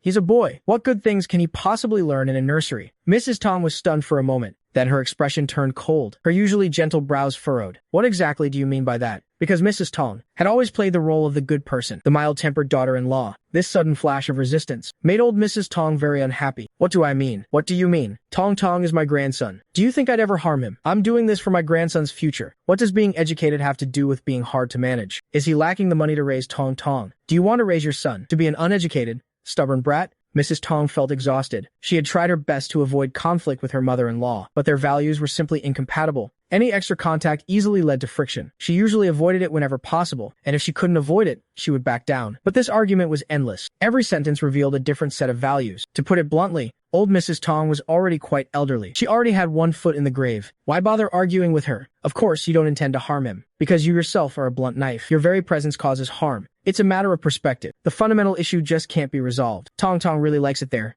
Don't you love him? Then, let's just do what he wants. Mrs. Tong countered with a calm but firm tone. Old Mrs. Tong was left speechless. She was too proud to admit she was wrong, so she could only agree, however reluctantly. Tong had no idea about the conversation between his mother and grandmother. At home, He could only watch TV with his older sister. The TV was full of colorful transformations. The fighting was just so boring. Tong Tong was getting restless. He missed his friends from the center. He really wanted to go outside and play. The daycare took them out every 5 days, and when they didn't go out, they'd play hide and seek in the villa. Games were always more fun with a big crowd. The day he was brought back was supposed to be an outing day. Tong Tong didn't want to be unhappy, because coming back to Grandma's and seeing Grandma and his sister made him happy too. But just sitting here, watching TV was so dull. He couldn't hold it in anymore and called out to his sister. "Sister, can we go outside and play?" On the screen, the people were helpless against the danger. The enemy was still taunting them. Ling Ling was getting fired up watching it. The protagonist had just appeared and was about to transform. She excitedly stepped onto the back of the sofa, completely ignoring Tong Tong's words. Tong Tong sighed and slid down from the sofa. His little feet hit the floor. He was just about to head to the back garden to look around, when a sharp scream rang out behind him. Tong Tong turned around in shock just in time to see Ling Ling hit the floor. Thud! She clutched her mouth, her face scrunched up in pain. She burst into loud, wailing sobs. Tong Tong could tell something was wrong from the sound of her cry. He ran toward his sister as fast as his little legs could carry him. "Sister, what happened?" The nearby butler was the first to hear. His heart skipped a beat at the sound of Ling Ling's crying. He dropped everything and rushed over. "My little lady, what's wrong?" He picked up Ling Ling, who was crying on the floor. He tried to gently pull her hands away, but Ling Ling was both in pain and terrified. She refused to let go, not letting anyone see. The butler tried his best to soothe her. She continued to sob and wail. Tong Tong was both scared and worried. What was going on? What happened to Ling Ling? Old Mrs. Tong, having heard the news, hurried down from upstairs. She ran to Ling Ling's side with a look of pure panic. Heartbroken, she reached out to pull the girl's hands away. "Ling Ling, let Grandma see what's wrong." When she saw the bloody, loose tooth, old Mrs. Tong nearly fainted. Whether from the sight of blood or shock, her blood pressure was skyrocketing. How did she get hurt like this? "Call a doctor, quickly." "What are you just standing there for?" The butler stood at attention, not daring to cross old Mrs. Tong at a time like this. But he had to speak up and explain. "Doctor Jin said dentistry isn't his specialty. It's pointless for him to come. It's better to take her to a proper hospital to be safe." Tong Tong had never seen anything like this, even though the girls at the daycare were quite mischievous. And if I looked away for a second, they'd be standing on chairs trying to catch fish from the big tank, at least when they tripped or bumped into things. The floors and furniture were all padded and soft. No one had ever bled like this before. Old Mrs. Tong barked out orders in a panic. The butler spoke rapidly into the phone, making inquiries. The chaotic, negative atmosphere made Tong Tong feel incredibly tense and afraid, but he still wanted to check on his sister first, so he asked in a small, timid voice, "Sister, is your tooth going to be okay?" Tong Tong's voice was very soft, but it was enough to make old Mrs. Tong notice him. The old lady was currently worried sick about her granddaughter. She was ready to snap at anyone who spoke out of turn. Your sister was sitting right there watching TV. No one was near her. How could she just fall and cut herself for no reason? Did you push her? Everything is fine when you're not here. Why does something like this happen the moment you come back? In all of Tong Tong's memory, no one had ever been so mean to him. He was instantly stunned. The healthy color in his little face vanished in an instant. The 2 little pigtails I had carefully tied for him this morning, which had been so cute and perky, now seemed to droop sadly along with him. Tong Tong couldn't quite find the words yet. He could only shake his head frantically, his little pigtails swaying messily behind him, his faint eyebrows furrowed on his pale, tender face. He tried to defend himself weakly.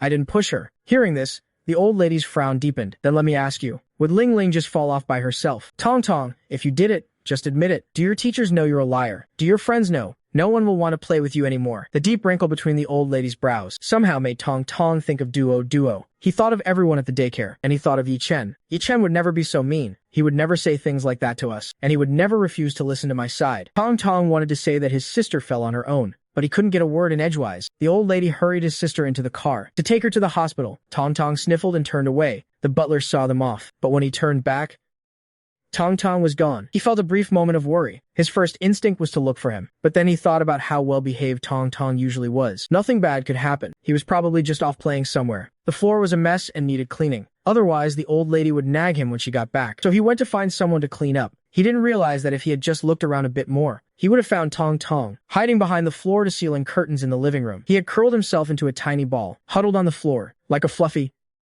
frightened little rabbit. Tong Tong hugged his knees. His eyes and the tip of his nose were bright red. His face was a mess of tears and snot. As he cried, he suddenly remembered. Yi Chen didn't like it when they cried. He quickly and clumsily wiped his face clean. Only after he finished did he remember that Yi Chen wasn't there. There was no one to praise him for being brave. That made him even sadder. He missed Yi Chen so much. Tong Tong buried his head. His forehead bumped against something on his wrist. He paused. It was a watch. It was something one of the other kids' dads had developed. It wasn't even on the market yet. They were the first ones to use it. Yi Chen had taught them how. If there's a special situation and you need to find him, just press the white button on top. Then he'll drop down from the sky to come get us. If you're in a dangerous situation, press the red one. Then he'll show up with a police officer to come find us. If you're not sure what's going on, press the blue button. Then he'll show up with mommy and daddy to come find us. The watch was very small. The screen looked just like 250's face, pitch black and smooth. Tong Tong still remembered when the watches were first handed out. The early education center was buzzing with them. The girls all pressed the white buttons, and the sound that followed. Brother Yi Chen's phone in his pocket started ringing and vibrating like crazy. It went on for ages, even noisier than 250. In his own words, it vibrated his leg to death. It was just like an alarm clock. Afraid they might have pressed it by mistake or forgotten, it would remind them 2 or 3 times before finally stopping. So, Brother Yi Chen had to press it 44 times, just to confirm the shutdown. That night, he gathered the girls in a circle to tell them the story of the boy who cried wolf. He told us that unless it was a real emergency, and we absolutely had to see him,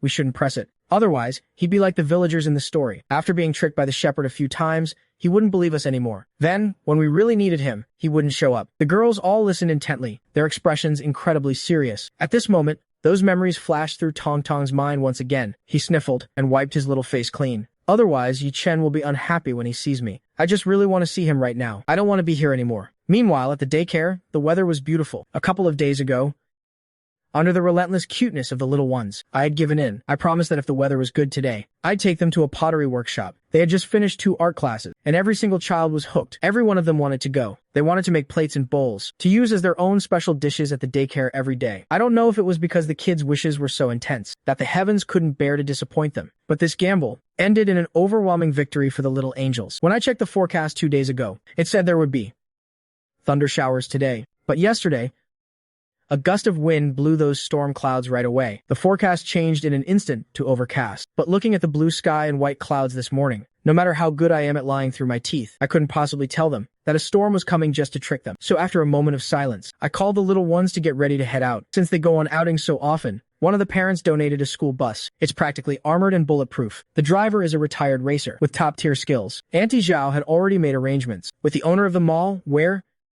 the pottery shop was located. They agreed to close the shop just for us. The other teachers and I stayed with the kids the whole time, escorting them all the way to the pottery shop. This was the largest pottery shop Auntie Zhao could find. It was fully equipped with professional instructors at my command.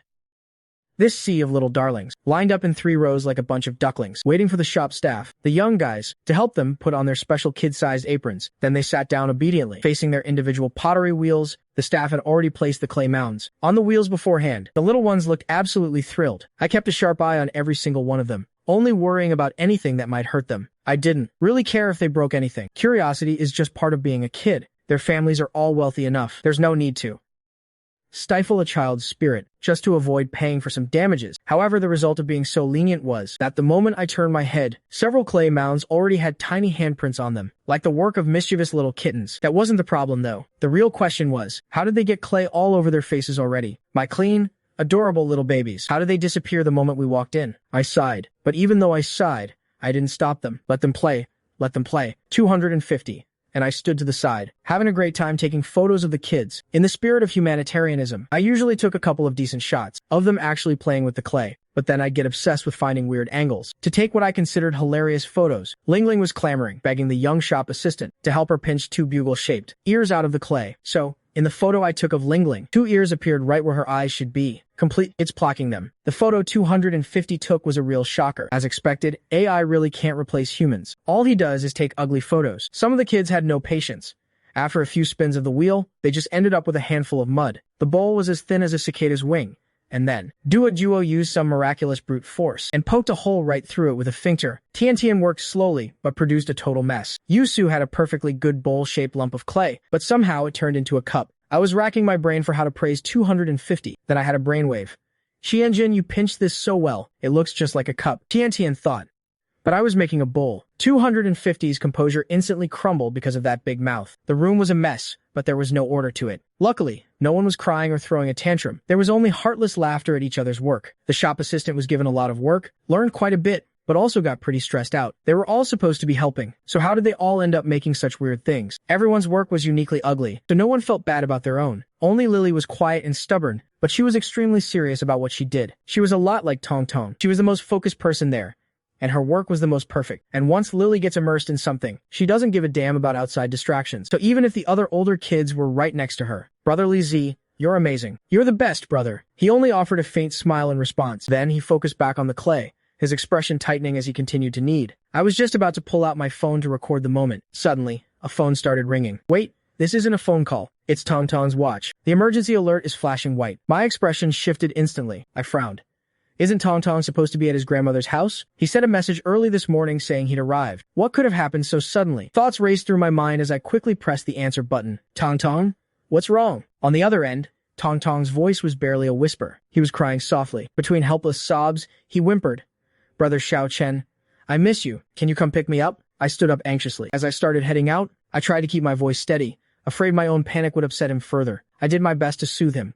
Brother's here. Tell me where you are. I'm coming to get you. I didn't even ask what happened. I didn't ask why he was crying. Tong Tong is such a sensible, well-behaved boy. For him to be crying like this, he must have been deeply hurt. I reached the door but stopped abruptly. I turned back to see Tian Tian and the other children staring at me. Their eyes were full of questions. I brought these kids out here. I couldn't just leave them all alone halfway through. So, I tried to reassure them. Tong Tong misses us. I need to go pick him up. I'll be back very soon. As I spoke, I felt a flicker of hesitation. Even though there were bodyguards following us, we were still out in public. I just couldn't feel at ease leaving the children behind. But I was also desperately worried about Tong Tong and needed to leave immediately. After a split-second calculation, I dialed Yang Gaofeng's number. We weren't far from the Yang family's company. I hated to trouble them, but I was out of time and had no other choice. Mr. Yang, could you please send a few trustworthy people to the pottery shop on the first floor of the plaza? One of the kids needs to go home. He triggered the white alert on his watch. I need to head over there right now. I spoke rapidly, but thankfully, I remained coherent. Yang Gaofeng understood immediately. He was currently sitting at a table full of company executives, who were in the middle of a report. The manager watched as Yang Gaofeng raised a hand to cut them off. He thought to himself that usually,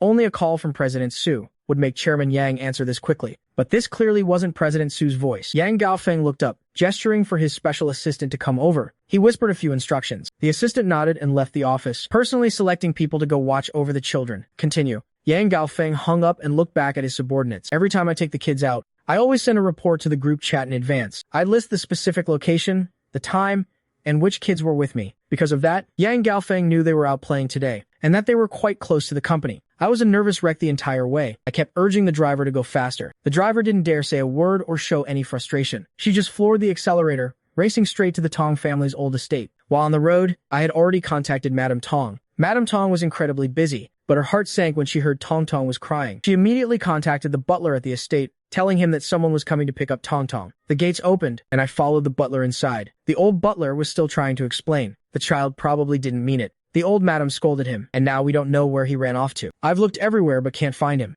Before he could finish his sentence, I spotted the floor-to-ceiling window by the door. A little treasure crawled out from behind the curtains, his eyes red and swollen from crying. Tong Tong was just like he was when he was younger. He didn't make a sound when he cried. He just stood there, tears falling silently, with only the occasional sob. My heart broke for him instantly. I opened my arms and walked toward him. Tong Tong ran and threw himself into my arms. Finally, he let out a loud wail. Brother, what took you so long? It's my fault. I'm sorry. Don't be sad, baby. Brother's taking you home. I put some strength into it and lifted the little guy up. The butler felt awkward, but being old and thick-skinned, he didn't let it show at all. Instead, he tried to stop us, saying the old madam wanted to wait for him to return. Why don't you wait here for a little while? Tong Tong buried his face in my shoulder, his cries muffled. His little head shook as he sobbed. Can't you see the child wants to go home? I didn't even look at him. I walked straight out the door. The driver opened the car door for me, simultaneously blocking the butler from following. Go home? This is the young master's home. Hey, how can you people be like this? Slam. The driver shut the door, nearly catching the butler's nose. She gave a half-hearted, fake apology. Oh, I am so sorry. This door is just too light. I didn't realize my own strength. I guess I overdid it. The butler behind the door went silent. Once we were in the car, and it started moving. Tong Tong sat on my lap, nestled in my arms. His hands were wrapped tightly around my waist. I reached up and smoothed out his messy hair. Only then did he seem to regain a bit of his spirit. Tell brother, why are you so unhappy? As if knowing I would believe him unconditionally, Tong Tong explained in his milky, yet firm voice. Sister fell off the sofa and broke a tooth. Grandma blamed me and said I pushed her, but I didn't. I frowned instinctively, but when Tong Tong looked up at me, I forced myself back into a gentle smile. Of course, brother believes you. We'll go talk to Grandma and clear this up in a couple of days. Okay? Okay. Now that Tong Tong was with brother Xiao Chen, he didn't feel so wronged anymore. He wrapped his arms around my neck. We received a message halfway through the trip. The kids at the preschool had finished their pottery, and the teacher wanted to take them back, but none of them were willing to leave. They insisted on waiting for Tong Tong and brother Xiao Chen. So, the whole group was sent over to the Yang family's company. The The kids followed the special assistant up from the employee parking lot. Then, holding hands in a line, they entered the snack lounge on one of the floors. It was like letting mice loose in a grain bin. Following Yang Gaofeng's orders, the assistant told them to eat whatever they wanted. He closed the doors to the snack lounge, giving them the whole place to themselves to feast. I finally arrived with Tong Tong. The tear stains on his cute face had been wiped away, but his eyes were still a bit red. When the other little ones saw Tong Tong, they tossed their snacks aside and quickly surrounded him. They started chirping with concern. Tong Tong, why are you sad? Little Tong, who bullied you? I'll help you hit them back. Tong Tong, 2L get my mommy to beat them up for you. My mommy can knock over a cow. My daddy can help too. The children's concern was pure and direct. We hadn't been there long when my phone rang again. I looked at the caller ID, and my brow furrowed again. It was Tong Tong's grandmother.